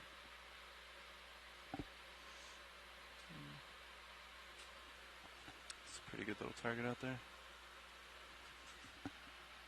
There's a big one.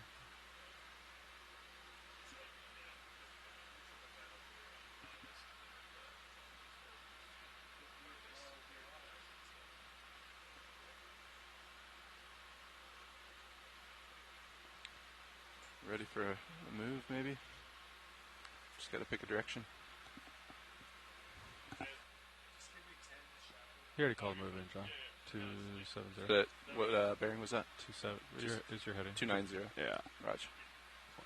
Yeah, I think that's a good start. There's all sorts of little stuff around here.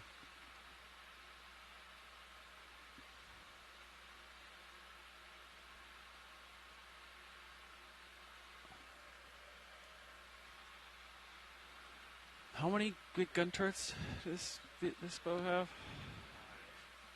This of the 16s?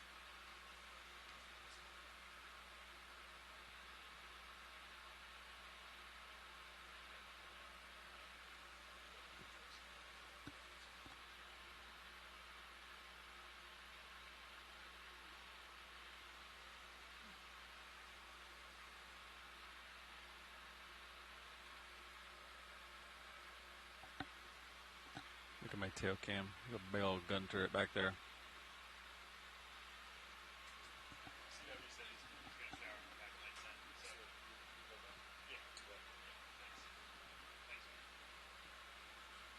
Yeah, this ship had 4 turrets, and there were 3 guns in each of the 2 lower turrets and 2 in each of the top turrets, and so there were a total of 10. And then it had a whole variety of anti-aircraft smaller guns, most of which were removed for crossroads, but some of which went down with it. Copy. 3 gun turrets. So that is 1 of 3.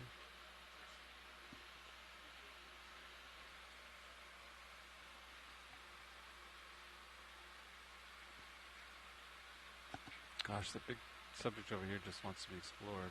And some of these barrels, right, were repurposed from USS Arizona. Is that right, Mike? You might get eyes on it once we get over there a little bit. Yeah, so it got some of the guns that were salvaged from Arizona. I read this earlier today, and I forget. It got one from maybe the Oklahoma. There was another. It got 1 gun from another ship damaged in Pearl Harbor, but I forget which one. So yeah, some of the guns that sank with Nevada actually have more history than just having been on this ship. Wow.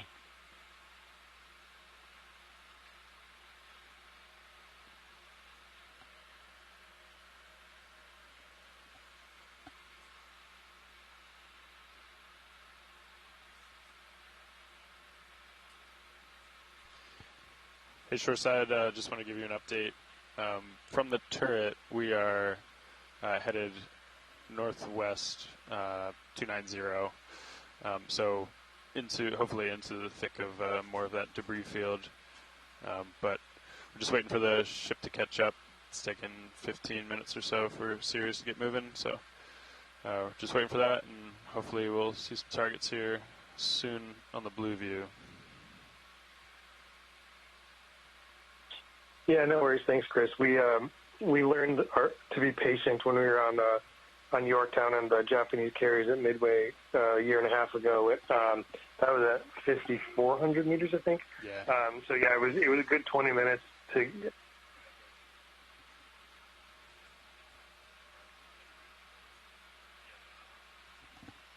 Yeah. Yeah.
these pipes. Yeah. Is that wood there? Video, zoom in on the white here. Okay, zooming in. Follow that. Looks like steel, bent steel, right? Oh, yeah. Yeah. Angle. Oh, look at that. So that would have been like a crane piece or like a deck support piece. You zoom out. Connector. Okay. Edge call. Structural pole on a upper structure.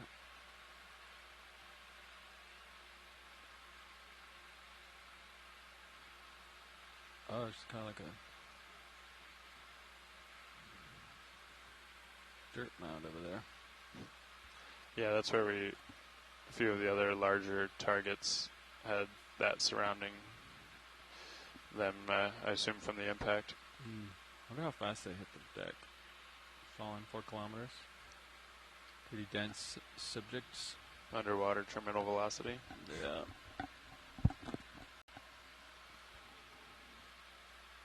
Pretty dense, but those guns are like mostly steel.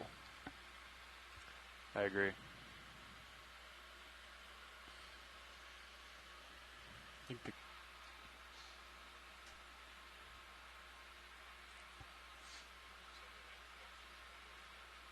Sure. Ready?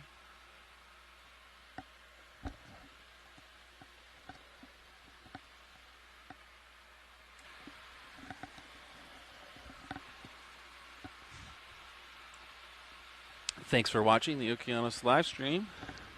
Sitting in the front row operating the vehicles is the Global Foundation for Ocean Exploration. The engineers bringing the video live. It takes a number of people to do this. So at any one time, we have a few people operating. We have Christopher Ritter, our dive supervisor, sitting navigator position now. I'm sitting pilot. My name is Levi Unema. We have John Mefford, sitting co-pilot, flying Sirius. Caitlin Bailey, operating the cameras. And I think we have Art Howard in the clipping chair, clipping the video feeds to edit videos. Thanks for watching. We are looking for debris of the USS Nevada. We see some targets on our multi-beam, and we're going to keep scanning the debris field.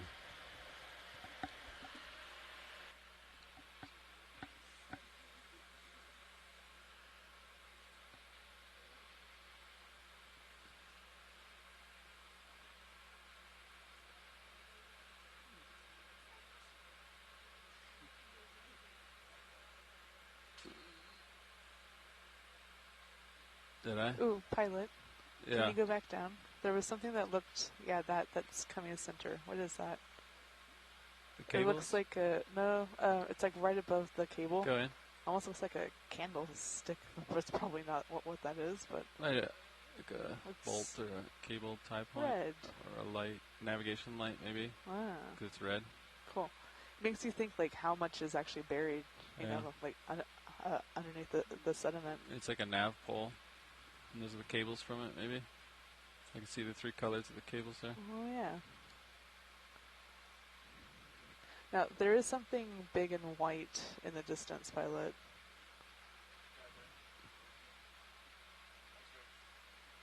You guys want keep going?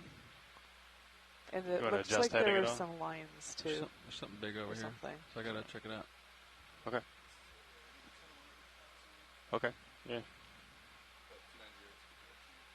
Yeah, 290 is fine. Oh, yeah, you're still at 290. Okay. I'll do 20 instead of 30. Yeah. Okay. It's pretty big.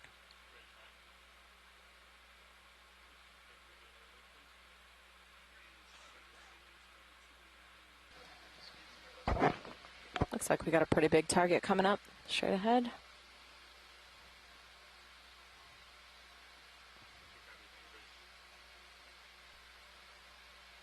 This is definitely like a big piece of the ship.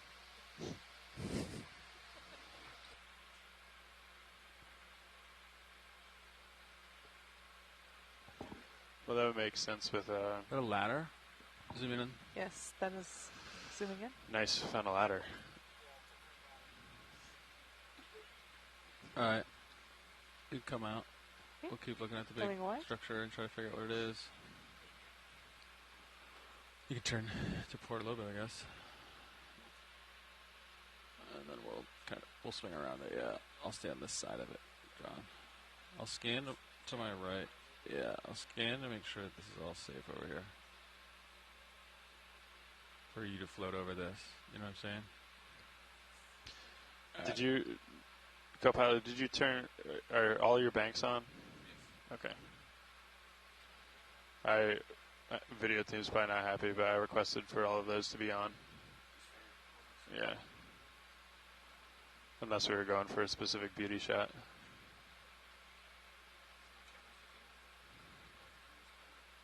Alright. Monotella, copy. We're on the move, though. I hope Art forgives me.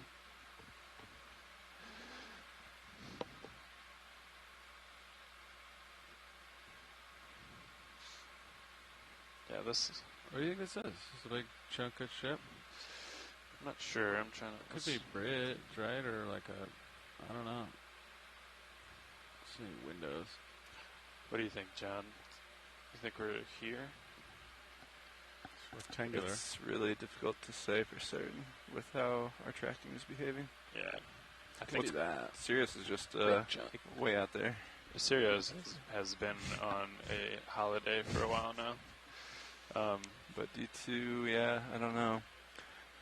It could be the structure right there where your mouse is on, or maybe... Yeah.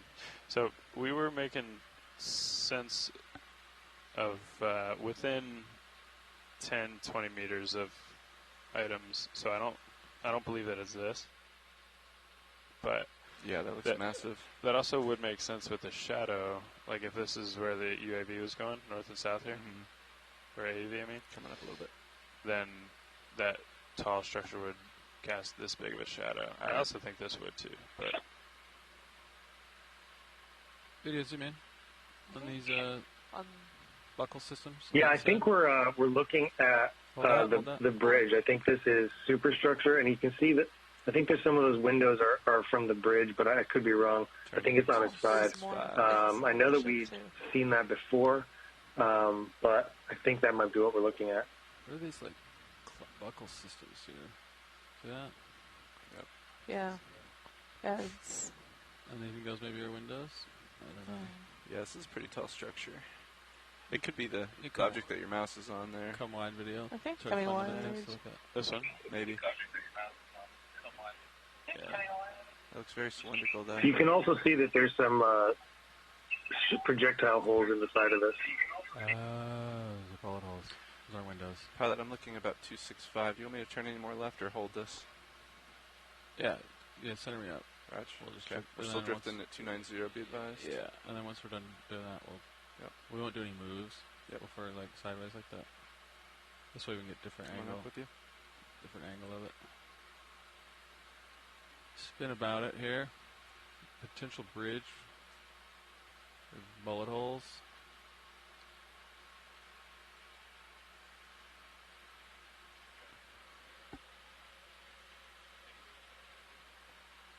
It's pretty torn up over here. That's like another ladder. Either cables or something.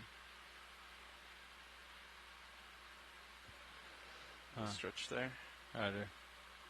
Movement is complete, pilots. Thanks, Nav. Video, zoom in on the dark thing in the back here. I think it's just more steel plates. I'll try and bring it out too with the iris. That's alright, hold that. Holding that. Yeah. Yeah, Nav. Yeah, I am not wide, but I can bring up the gain a little bit. No, that's okay. Might be over that structure right under where ROV launch target is. I'm curious if he peeks to the west of this. Thanks, video. Yeah, it's full wide. Alright. Yeah.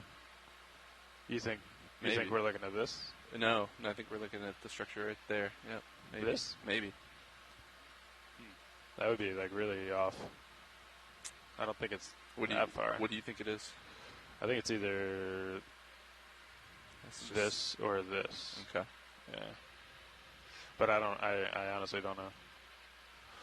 We could maybe tell. Let's scan for other. If he looked south, and well, maybe not. Guess we are zoomed in quite a bit on this now. Yeah.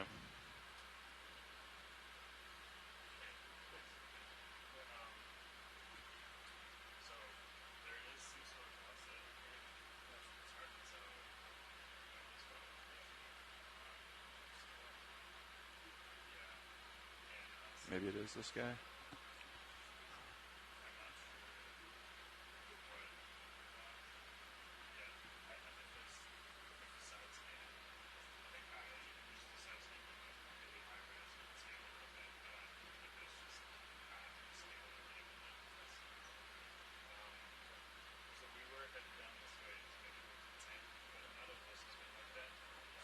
There's something. There's something.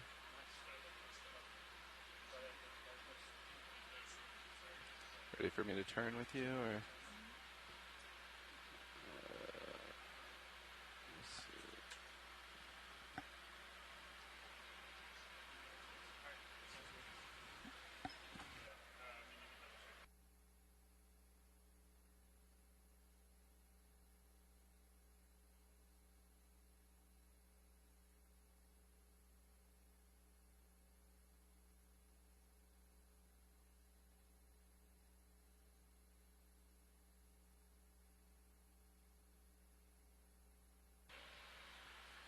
All right, John.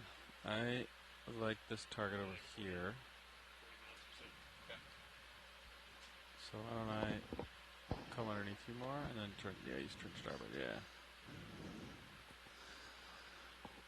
I'm back at 290 right here. Coming up a little bit. Bring the camera down.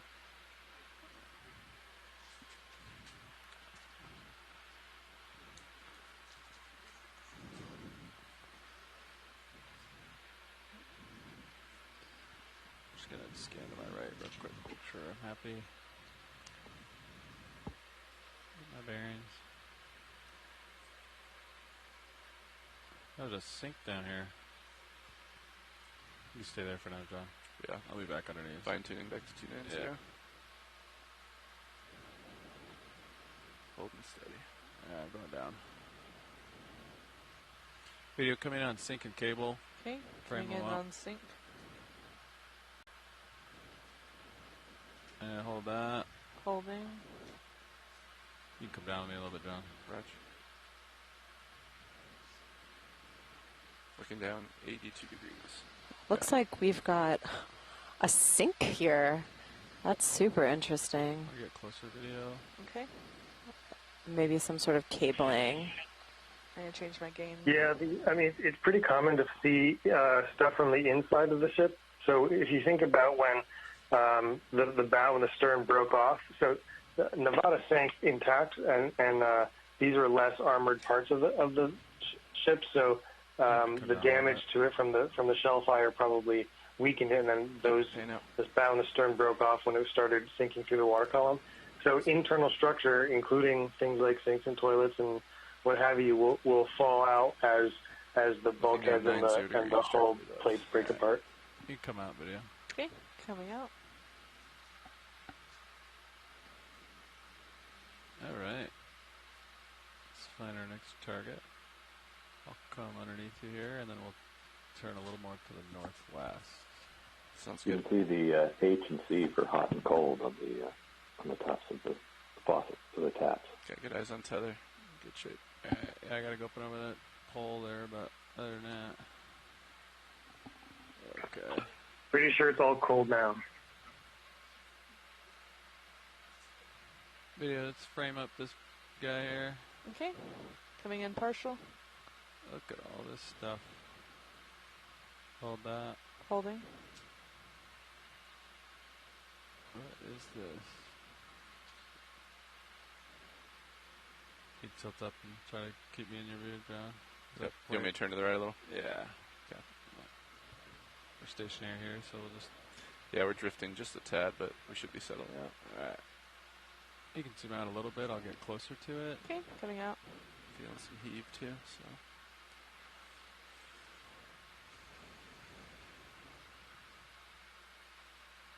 after this, I'll come to more to my port.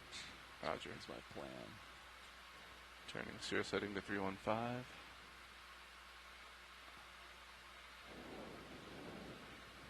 camera up a little bit.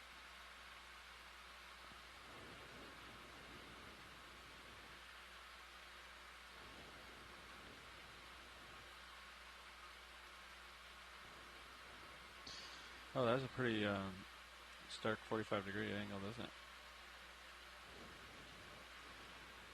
That steel piece. All right. A question for you, pilot. Yeah. Do you recall when we acquired bottom earlier? Did you? Oh, no, I don't think I pressed that button. Okay. Almost looks like a blast shield for a 20 or a 40 millimeter anti-aircraft gun. Yeah, I was just thinking it looked like a blast shield in some way. Yeah, that over there. All right, let me scan for our next target here, John. Copy that. Keep this video set up. Something out there about 60, 70 meters. A couple big targets. Medium. Yeah, right there, that guy. This one? Mm-hmm. Okay. What heading is that? That's it's pretty northerly. 315, something like that. 310. All right, let's do 30 meters, 310, please. The smaller anti-aircraft weapons that were configured on Nevada, the 20 millimeter Oerlikons, are really a stout design, and some are even used in Navy's present day. They're Swiss-built 20 millimeter Oerlikons. 35 Bridge, RB now. Something like that. Hey, Bridge, we'd like to request a ship move, please. Range 30 meters, bearing 310 degrees, speed 0.2 knots. I'm going to stay high. Bring camera up. Looking at you 50 Good copy, degrees. take a bridge.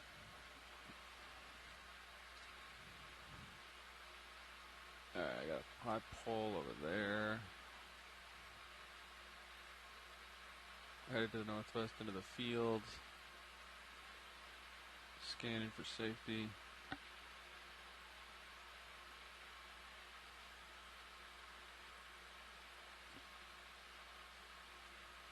Come on, 310. I'm going to bring Cirrus heading over to that. 6 degrees left. It's right about there. Yep. Happy? Okay, so much bottom time we're talking about. Stand by. We're extended today, right? Yeah, I think it should be somewhere on the top of this hour. I think that we need to start heading up. That's what Chris said. 25 minutes, but we can cheat if we can on the way up. If you guys want a few more, I don't know if there's something interesting we want to try to stay down a hot second longer. Yep.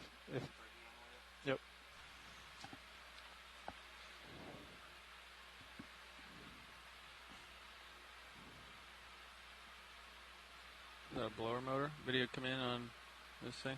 Coming in? Fan, maybe? Yeah. Yeah. Okay. We did see some duct work earlier that looked like it was part of the AC units.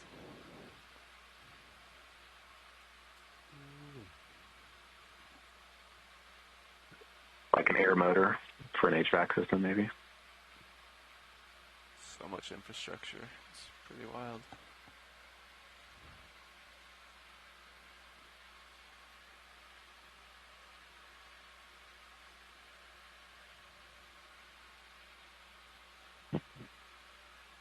Video, you want to zoom in on this white rectangular? Okay, zooming in. Wait for some tether. Okay, zooming in. Tether. Piece of something. Oh, probably like a drawer set. Yeah. Yeah. Come out. We have been seeing some drawers. Yeah. There's been some like metal boxes too. Yeah. That could potentially have some wording on them. So if we see any of those, we can zoom in on those. Give you a little bit more each.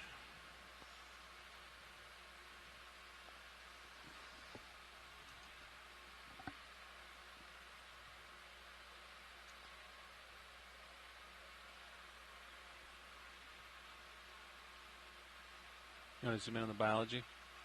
Sure. While we wait for some tether.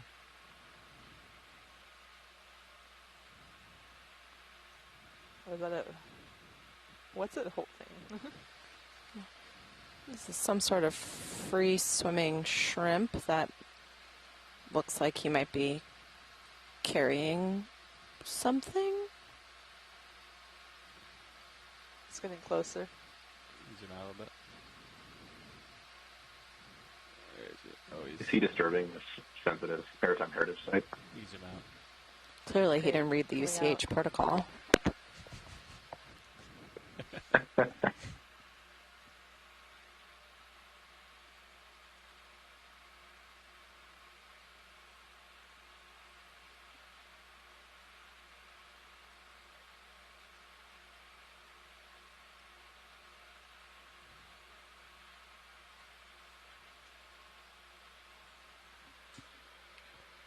So about 25 meters out to the next big target there. Or that one. There's a couple like intermediary ones. Mm-hmm. But yeah, the big one's still 40, I guess. Probably only have time for a few more ship moves. Happy. There's that one too. Yeah, that's the one I was looking at. Okay. Oh, look at that. Look at that shadow on that pole. It's like a 10-meter shadow. It's All crazy pieces here, yeah. how much data you can get from them, Olivia. Cody's extremely impressive. Looks like there may be a potential structure straight ahead, pilot. Yeah, you can zoom in. We're headed that way. We see it on the sonar. Hold that. See that? Yeah. Might be freestanding. Okay. Thanks. We'll be careful when we head over there.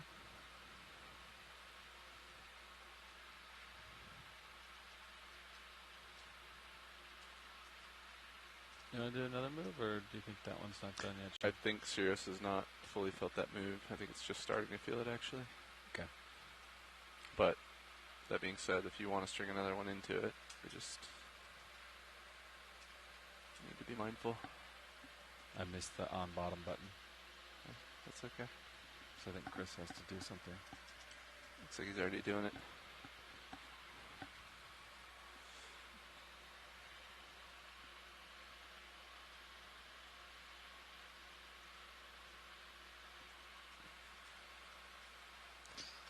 Yeah, I can see Sirius moving a little bit now. Okay. Nice.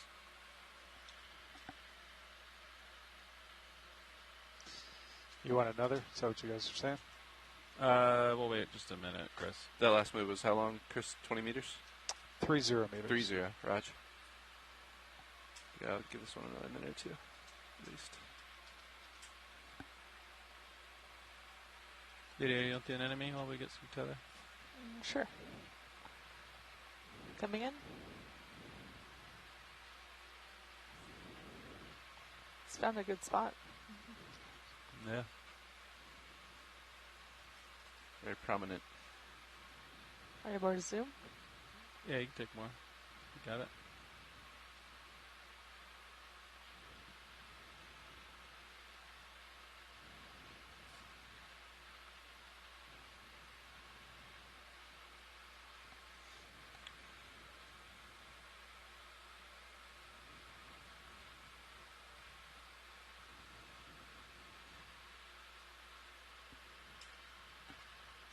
Slowly moving towards you.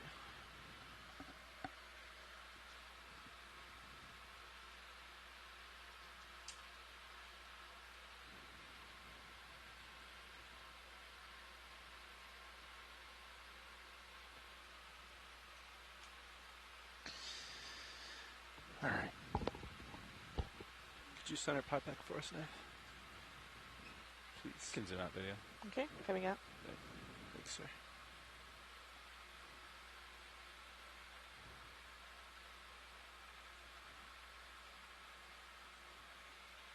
Reveal the unknown.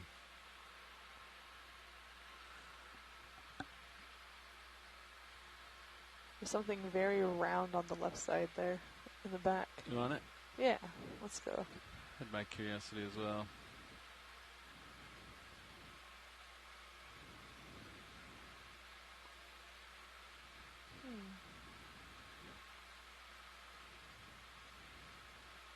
some kind of grating or something.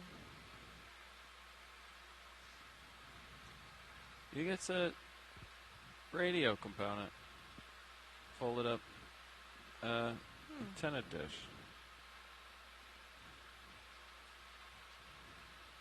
Bent.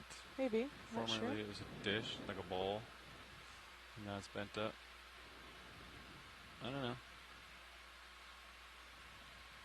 You want to go for the plaque? Sure. Oh, yeah. There's words on it.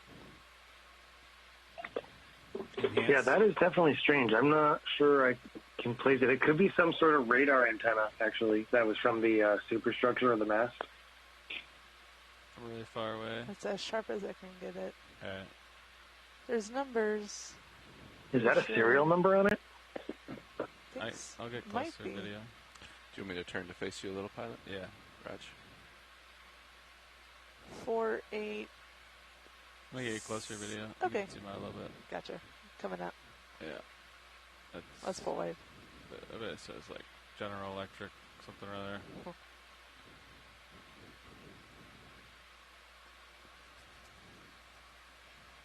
I'm not supposed to touch the ground here, right? Alright, you can take it. Okay, coming in.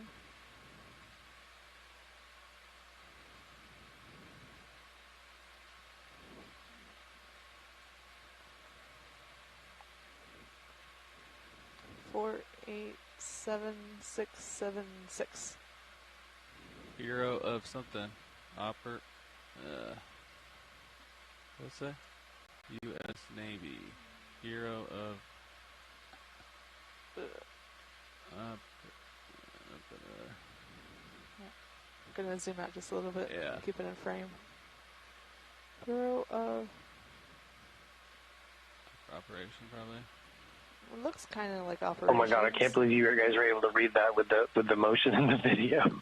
It's a little smoother for us. We're used to it. Do a screen grab later. Oh man. Serial number 2? Yeah, this is antenna mount Radar on it.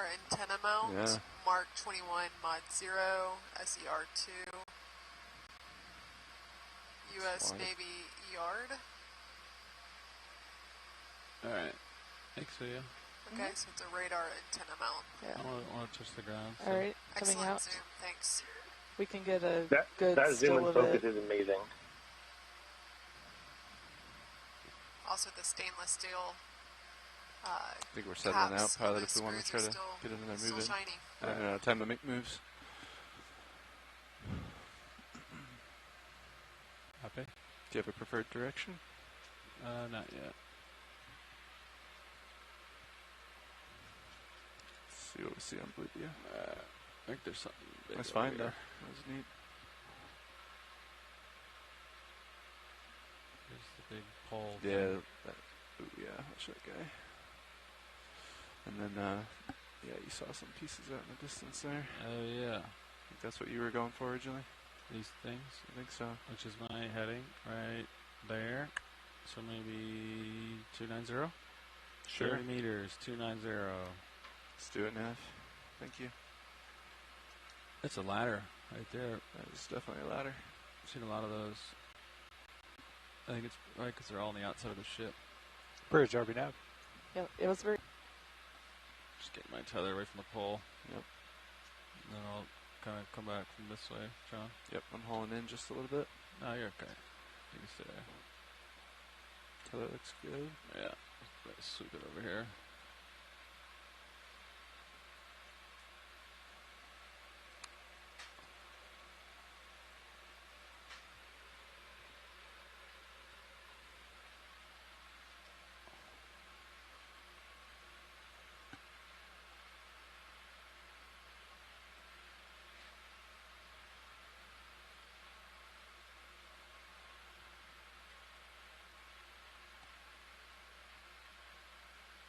Whoa.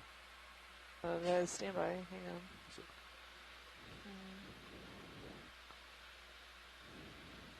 I think it was the an iris closing on the Cirrus heading was wandering as well. Let me turn back a little bit. Iris is full wide, and You're not in auto heading, John. So yeah. basically, it dropped. Yeah, like it did the other day. Yeah, you had a. That kind of smells like a focal car, doesn't it? Because that's the same signal. Mm-hmm. Cirrus lens signal. That would be you know what I mean? a great guess. That's exactly what we saw in like dive 2 or 3. Yeah. Yep. There it goes again. That's me. Okay. You're making us nervous. Sorry about that. Making me nervous here. Still have auto heading, so that's good. But Sirius camera is full wide at the moment. Thank you. That looks a lot better. Thanks.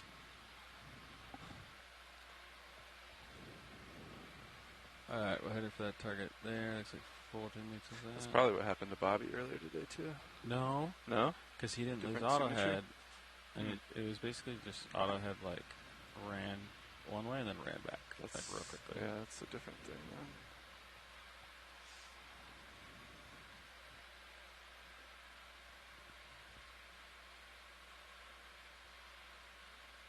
I bet you're absolutely right, though, since Cyrus there.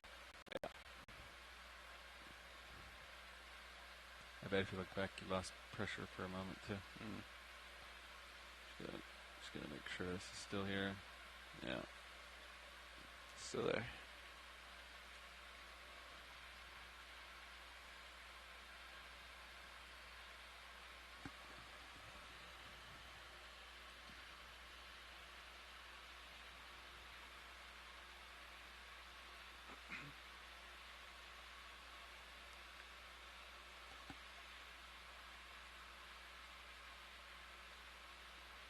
Video, you want to zoom in on this?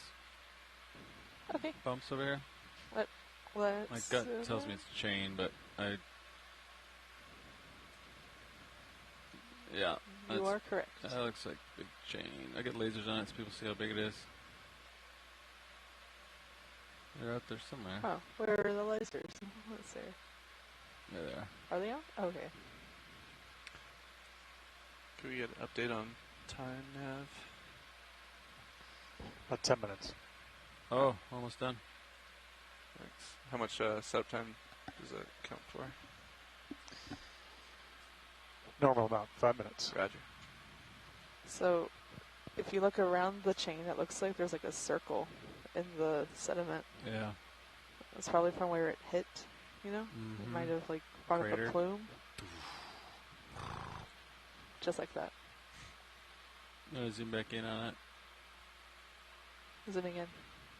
Frame up chain, I guess. Try to find lasers. I don't have enough time to get there. There the lasers are. Stretched out, yeah. Yeah, I'm stretched out. There's 10 centimeters. It's a pretty big chain.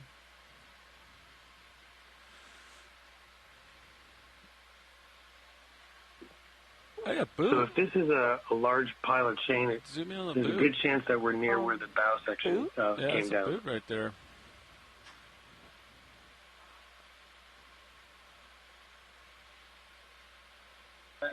And that's a boot.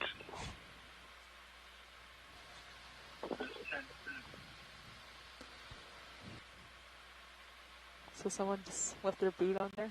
On board, I guess? You can zoom out. Video, frame it. Okay, zooming out. Yeah. Or zoom in, or zoom out? Out, it's fine, Sorry, yeah. out. Sorry. Another ladder to your left I can see from Sirius. Oh. Yeah.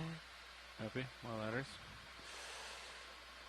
And I think that was Mike that mentioned before that if this is a chain that we're looking at here, we might be near the bow section that might have broken off when the ship was intentionally sunk.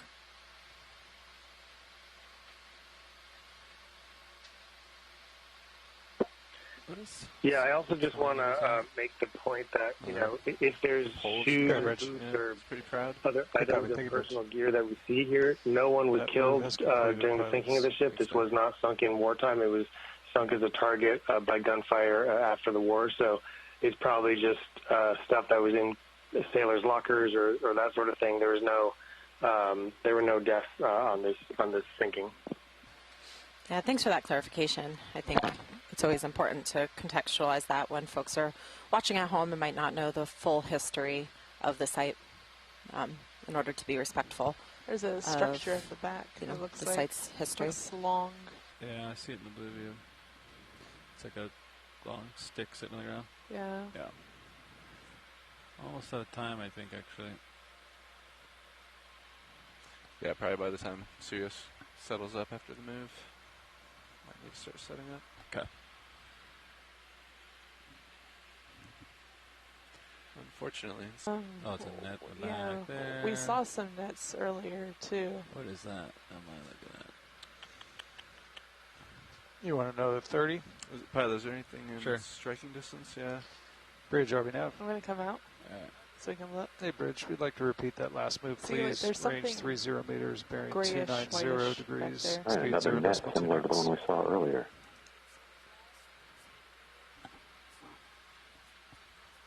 Good copy. Thank you, Bridge.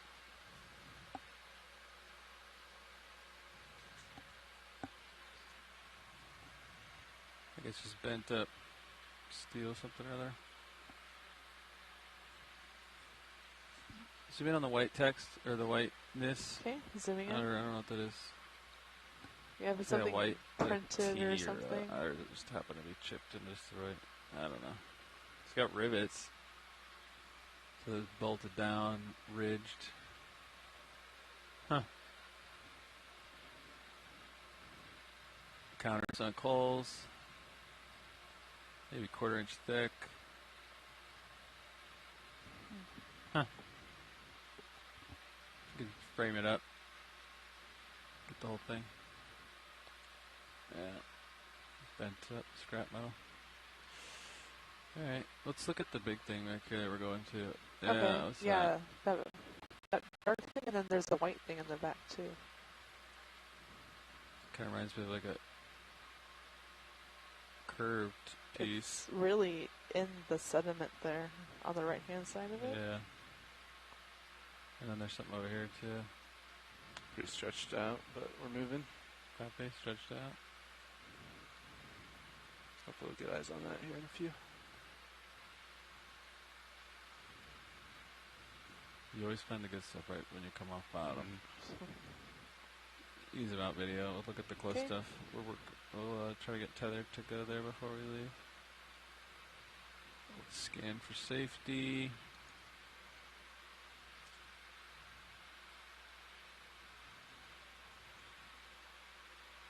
Maybe another sink or drawer. There it is. It's a drawer.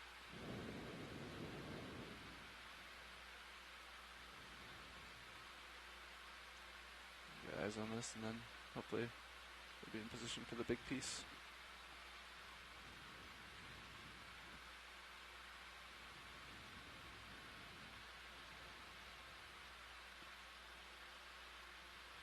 It's crazy how long this stuff's been here, and that drawer is in like pretty good condition, you know? Yeah, I wonder what's inside it. Reminds me of this, I don't know, like a bag or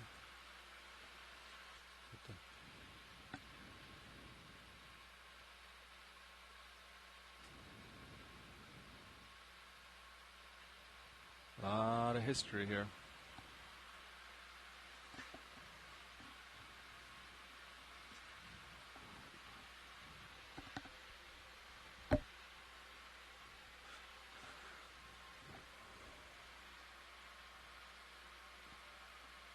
Are you going to tell us when we're in bingo, Chris? Yep. All right.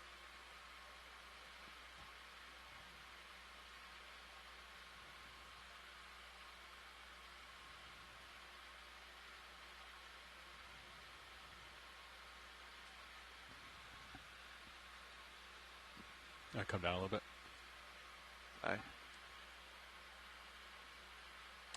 I'm at a pretty low altitude, but I'll give you a little bit. All right.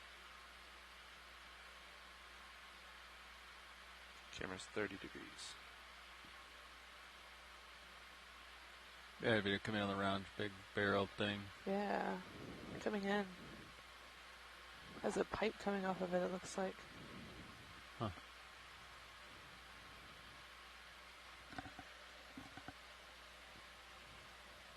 Wish I had more time.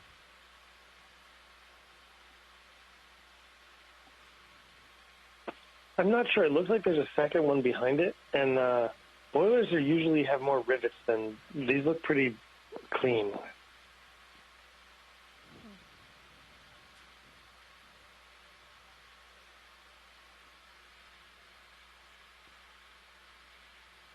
can zoom out. Okay. For context, yeah.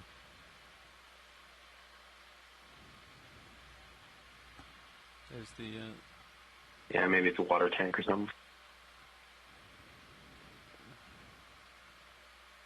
Yeah, there's that piece over here. Swing back over. There's your blue view shot. Oh, yeah.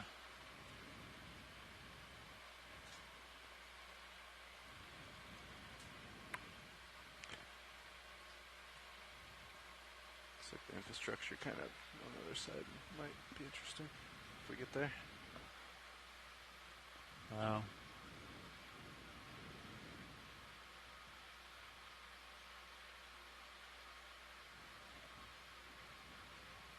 Pretty stretch there, pilot. All right.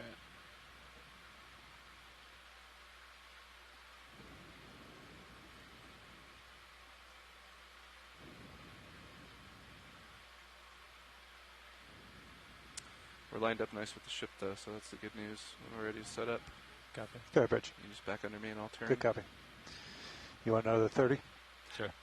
Bridge RB nav, we'd like to repeat that last, please. Range 30 meters, bearing 290, speed 0.2 knots.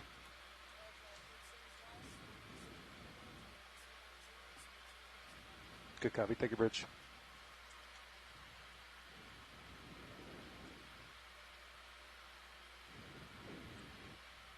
Zoom in on the That's red, interesting. red Yeah. paint, yeah. Looks like you got some paint on this one. Zooming in.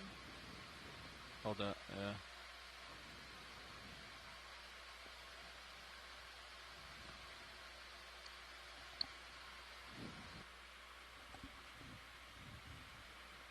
JD, maybe you want to get the shilling squared away. Yeah, shilling, not as worried about. We need to get the swing arms in. Video's clear, unless we want to zoom in more. No, on you can red. zoom out. Get the swing arms in. But yeah, I can probably, we got a couple minutes still. I literally have no idea what that is. We got as much as you guys want. Okay. I'll start stowing.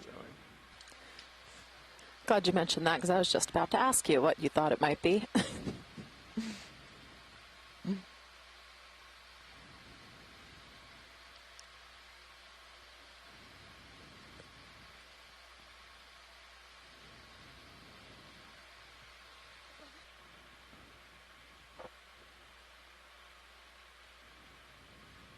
Big pile has my curiosity. Video, come in on the 3 circles there. Okay, coming Would be in. identifiable. Hold that, maybe. Holding.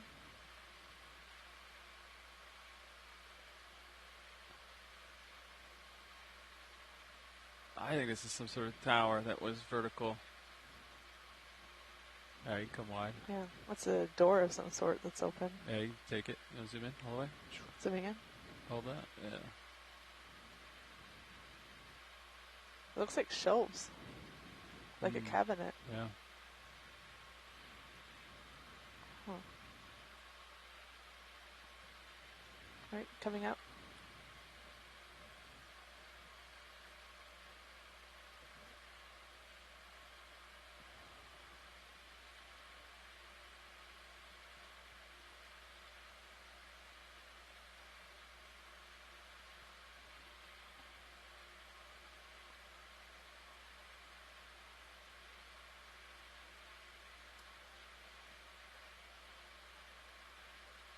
Yeah, turn Sirius port. And you want to record some Sirius view here while I light this up? Roger that. Sirius port. Yeah. And center it up. Like so the... Yep. Yeah. I'll try to light it up. This will probably be our last few shots, Pat. Yeah. You got your shilling appropriately stood for now, and Caitlin, you want to record this? Get your swing arms with me. Tilt up. Yeah, there you go. This is a good shot, though. Is Sirius in focus, or is it? It's hard for me to tell. It's in focus. Nice.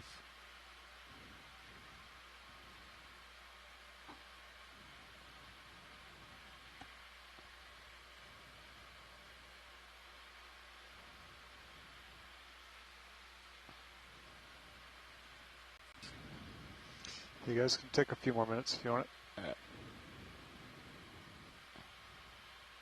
Yeah, look at that There's a lot more ladders. Hatches.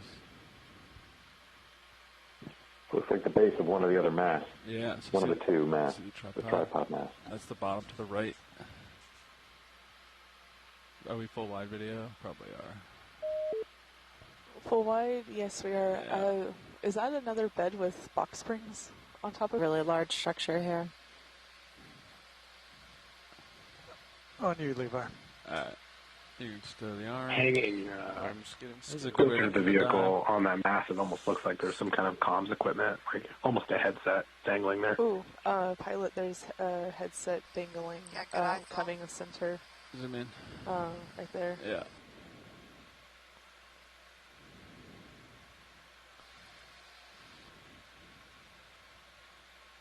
Take more. In. Hold. Wow. Nice shot, guys. Good eye. Thank you for joining us. The ROV is coming off the bottom. This is the end of our dive. We have to come up, unfortunately. Thank you for joining us. So as Levi just mentioned, this will be the end of our dive here. We're going to get ready to start our about 2-hour ascent up 4,600 meters to the surface. For those watching at home, thanks so much for joining us today. This was a really exciting dive. Just such a privilege to be able to visit these special places and revisit what a significant, impact this ship had on history. So very privileged to be here, and also grateful to be joined by the folks online. So if you've been listening along today on the phone, we have had Phil Hartmeyer, Mike Brennan, Russ Matthews, and Sam Cuellar, who have been our archaeologists and subject matter experts in some of these underwater cultural heritage sites that we are so fortunate to visit. So it's great to have you guys on the line. Thank you for your commentary and your contributions. Hey, Rich, and we will see you guys just tomorrow. At the bottom for the surface. We have a couple hours of ascent here in front of us. Thanks so much, team. This was an incredible dive. Yeah. Good copy. Thank you, Rich. Also want to give a huge recognition to the GFOE ROV team and video team. This was a tricky kind of layout with the debris field and navigating the main hull, so just huge recognition to the efforts that they put in during these dives to get us to these places and be able to see these amazing sites.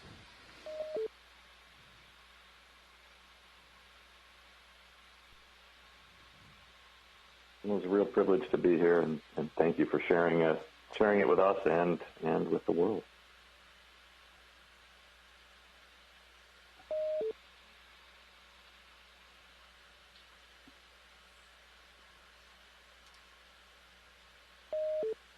All right, punching out of depth, John. All right.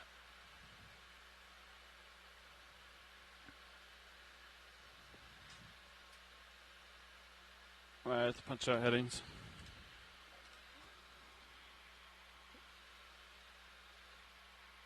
There you go. Streaming looks good. Headings look good. Turns is. Was it an RV turn? Right now? John? Alright, stop here.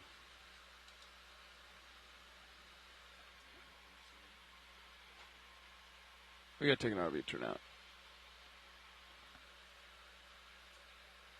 Sorry, Chris. Put your heading in.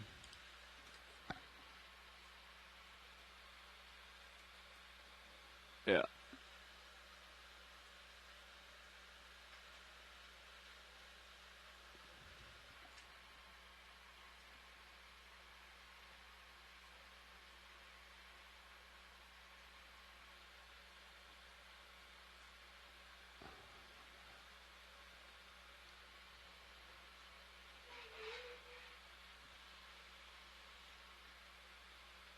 Alright.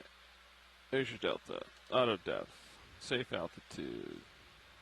Copy. Alright, once you line your head up with the ship, a little bit starboard for me. There you go. Alright, I gotta go starboard. Right? Once I get underneath you. Alright.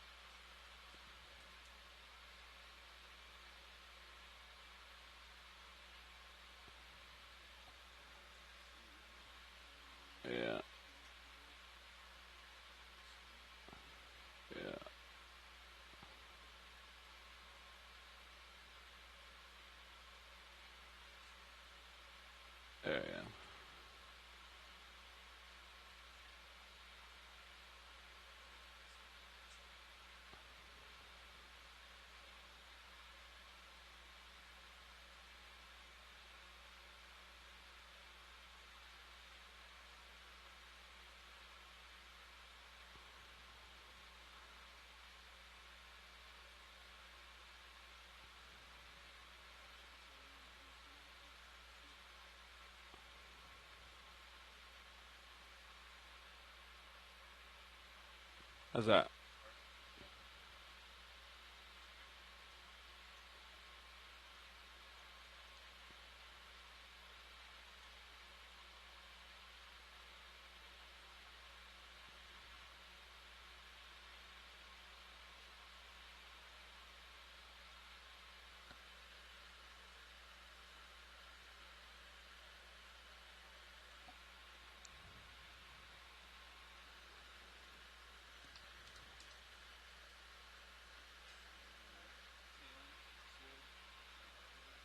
Yeah.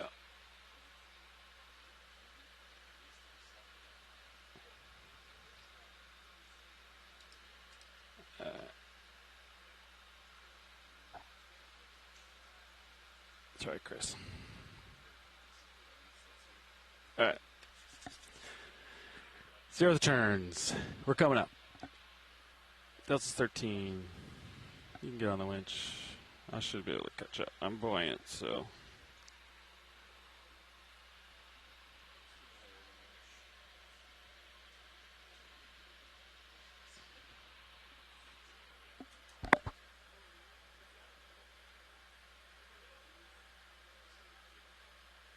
That's cool. That was really cool to see that. Job, Bruce. Understood. You're at 11.4 right now, Sean. No spikes.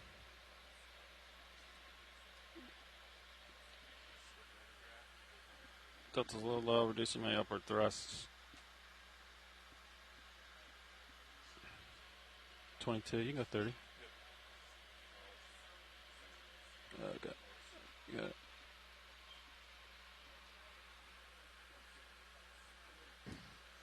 Give me a steady 2. Tickle 3. Are you done with hydraulics? Let me kill him. Or are you gonna? Okay. Oh, okay. 34.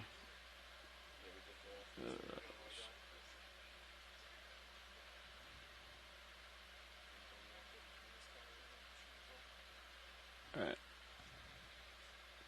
That looks good.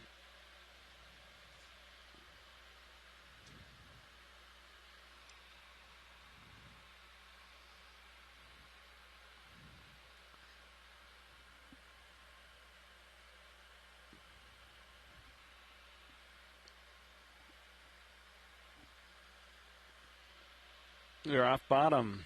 We're losing altitude lock at 100 meters altitude. 4,500 meters to go. All the way back up to the boat. So I missed the bottom button? Yeah.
Sirius just blinked.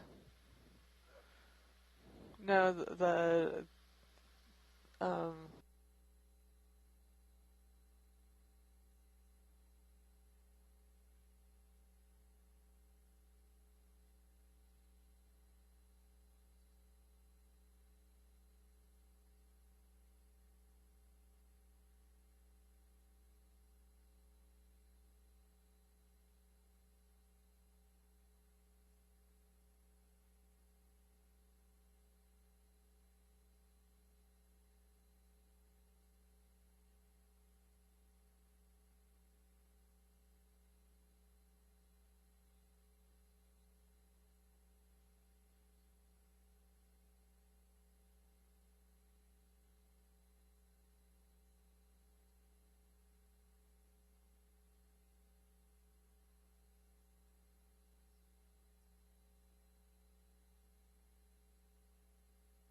You are the most least talkers I've ever heard on Ascent on the broadcast channel. Nothing since we left bottom. It's the best time to promote yourself to both of those people watching.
Put that on the desk. Art, have you listened to the audio?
The other reason is because it's closest point of U.S. into the equator, so it's easier to launch.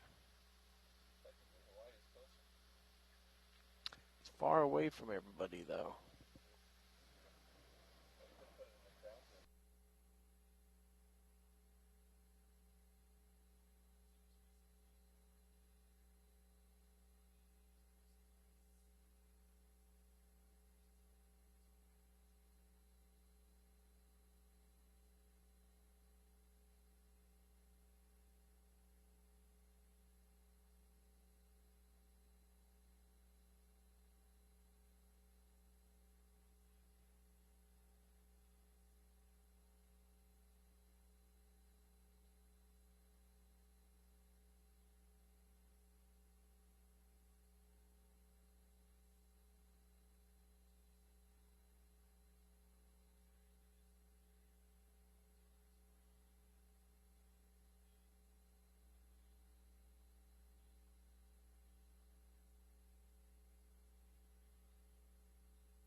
Oh.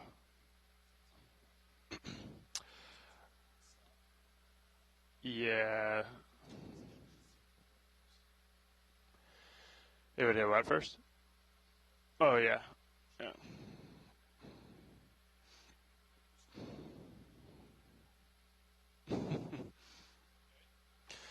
Well, yeah.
Go ahead, pilot.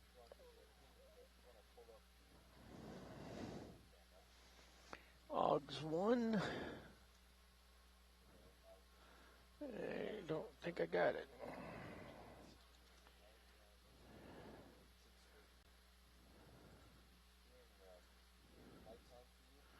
Oh, uh-huh.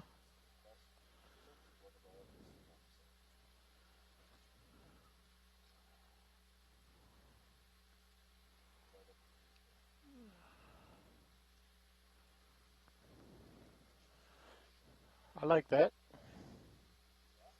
Yep.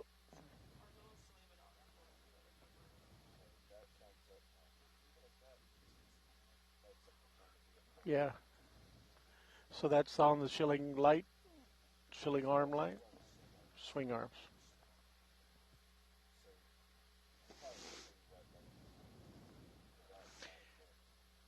Oh, the PTZ, the pilot cam would show me too. You can pan around with it, right? You're, yeah.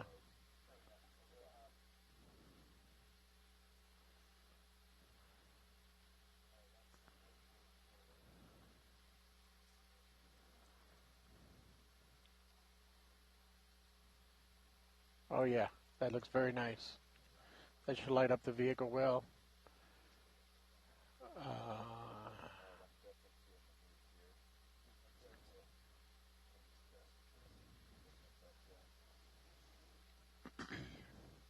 Can we also rotate the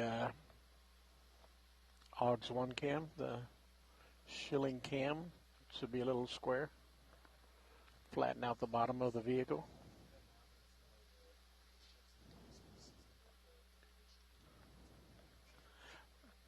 Try to just rotate it, but don't move it in. Whatever would like square the bottom without having to go in front of the lens.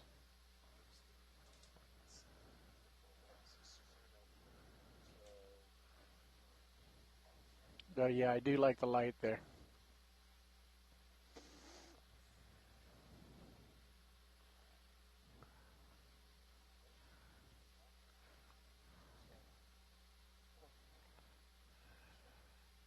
Yep. Keep going in that direction.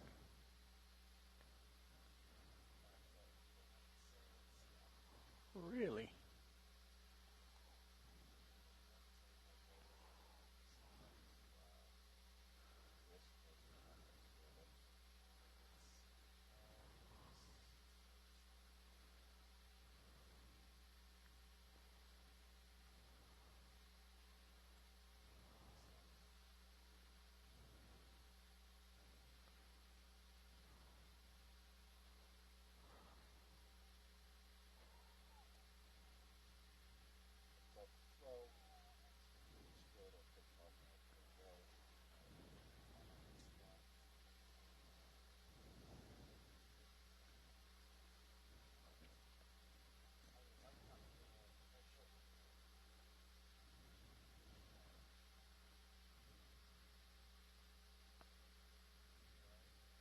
The action shot.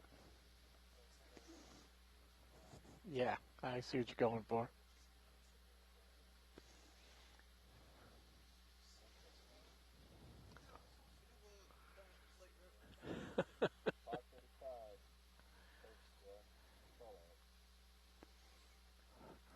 Can you get the camera in my eye?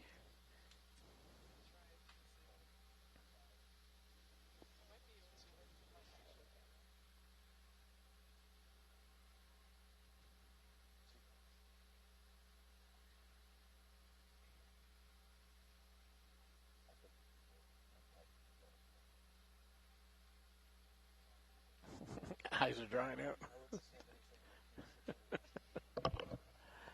I see. I can't. Yeah, it doesn't quite work.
We're going to have the sun directly facing the cameras.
Dive Super Pilot, loud and clear.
6/8 bouncing.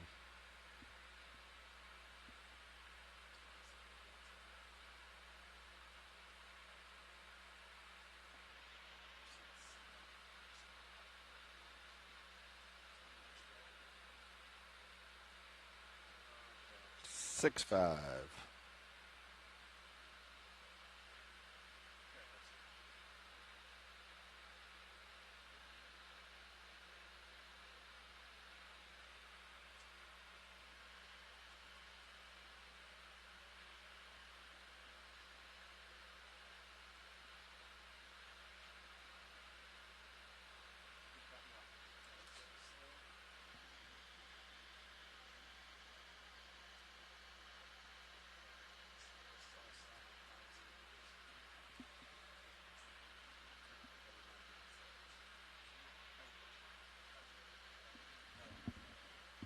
Yeah, you can go ahead.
Dev Super Pilot.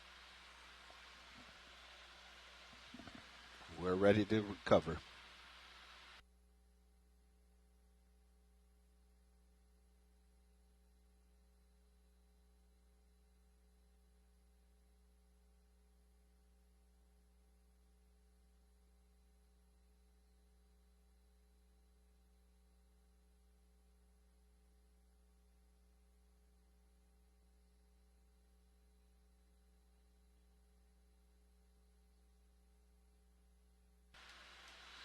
Pilot copies.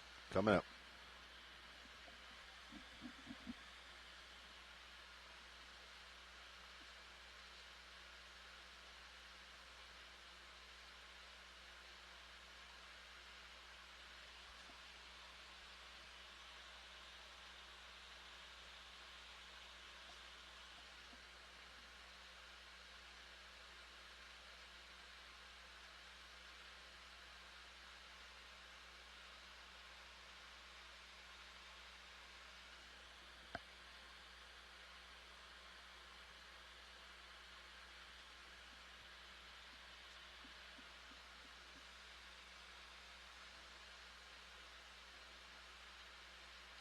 D242. All's well. Copilot, I'll do a soft shutdown on the test camera before we actually power it off.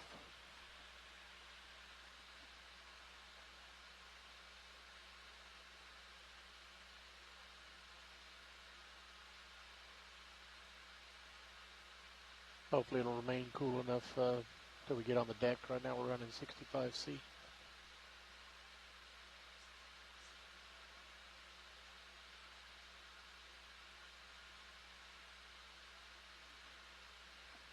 D232. All's well.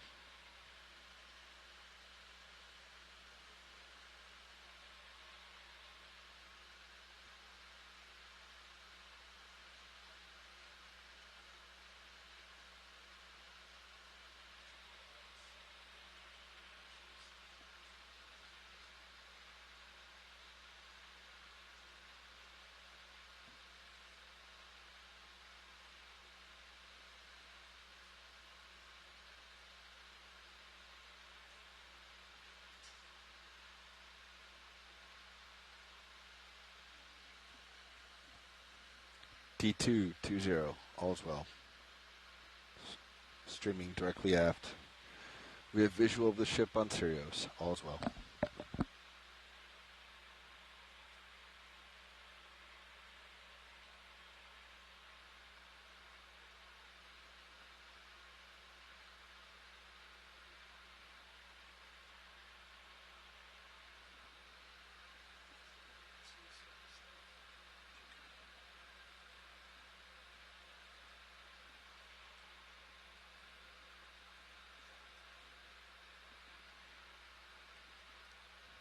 D210, all's well.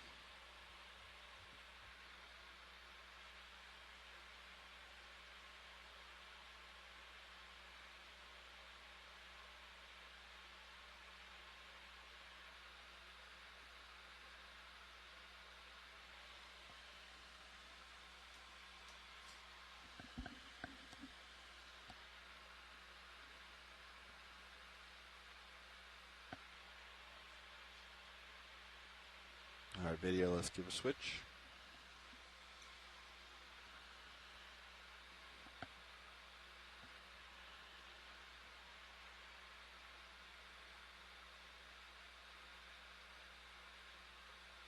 Pilot has visual on surface.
Raj.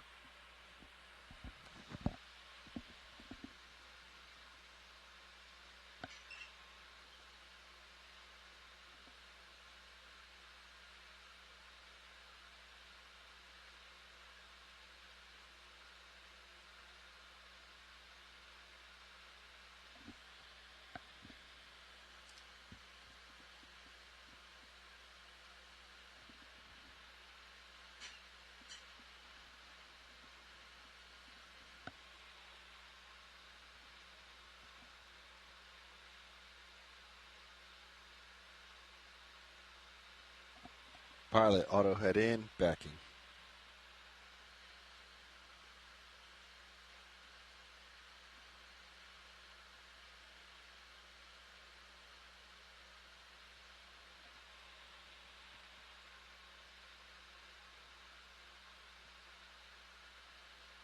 Backing 30.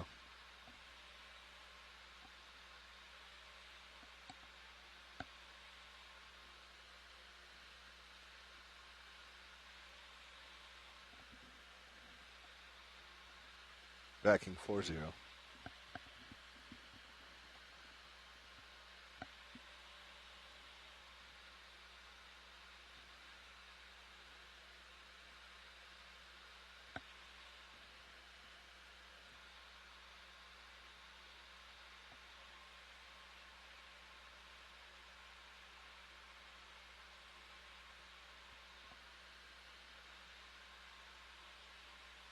Easing 30.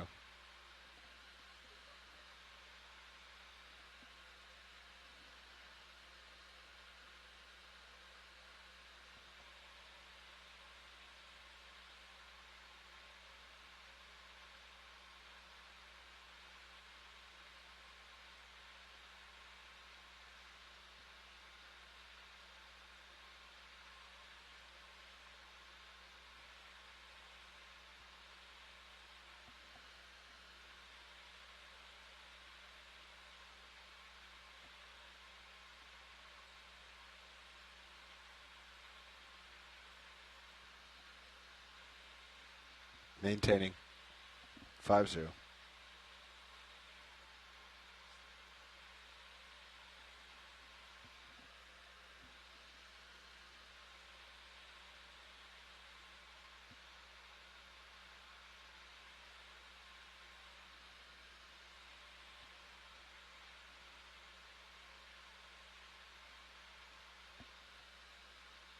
CPHD can be shut down.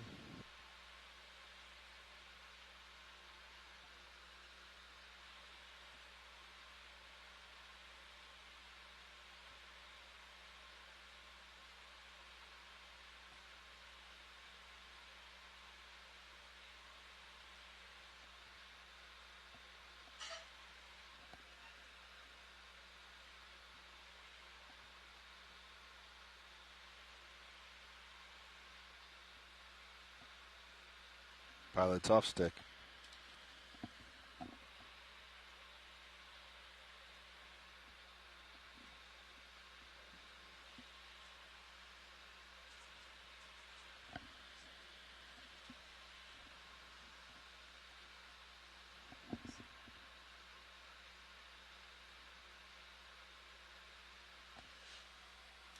I want it.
I don't know if the light's going to buy you anything anymore.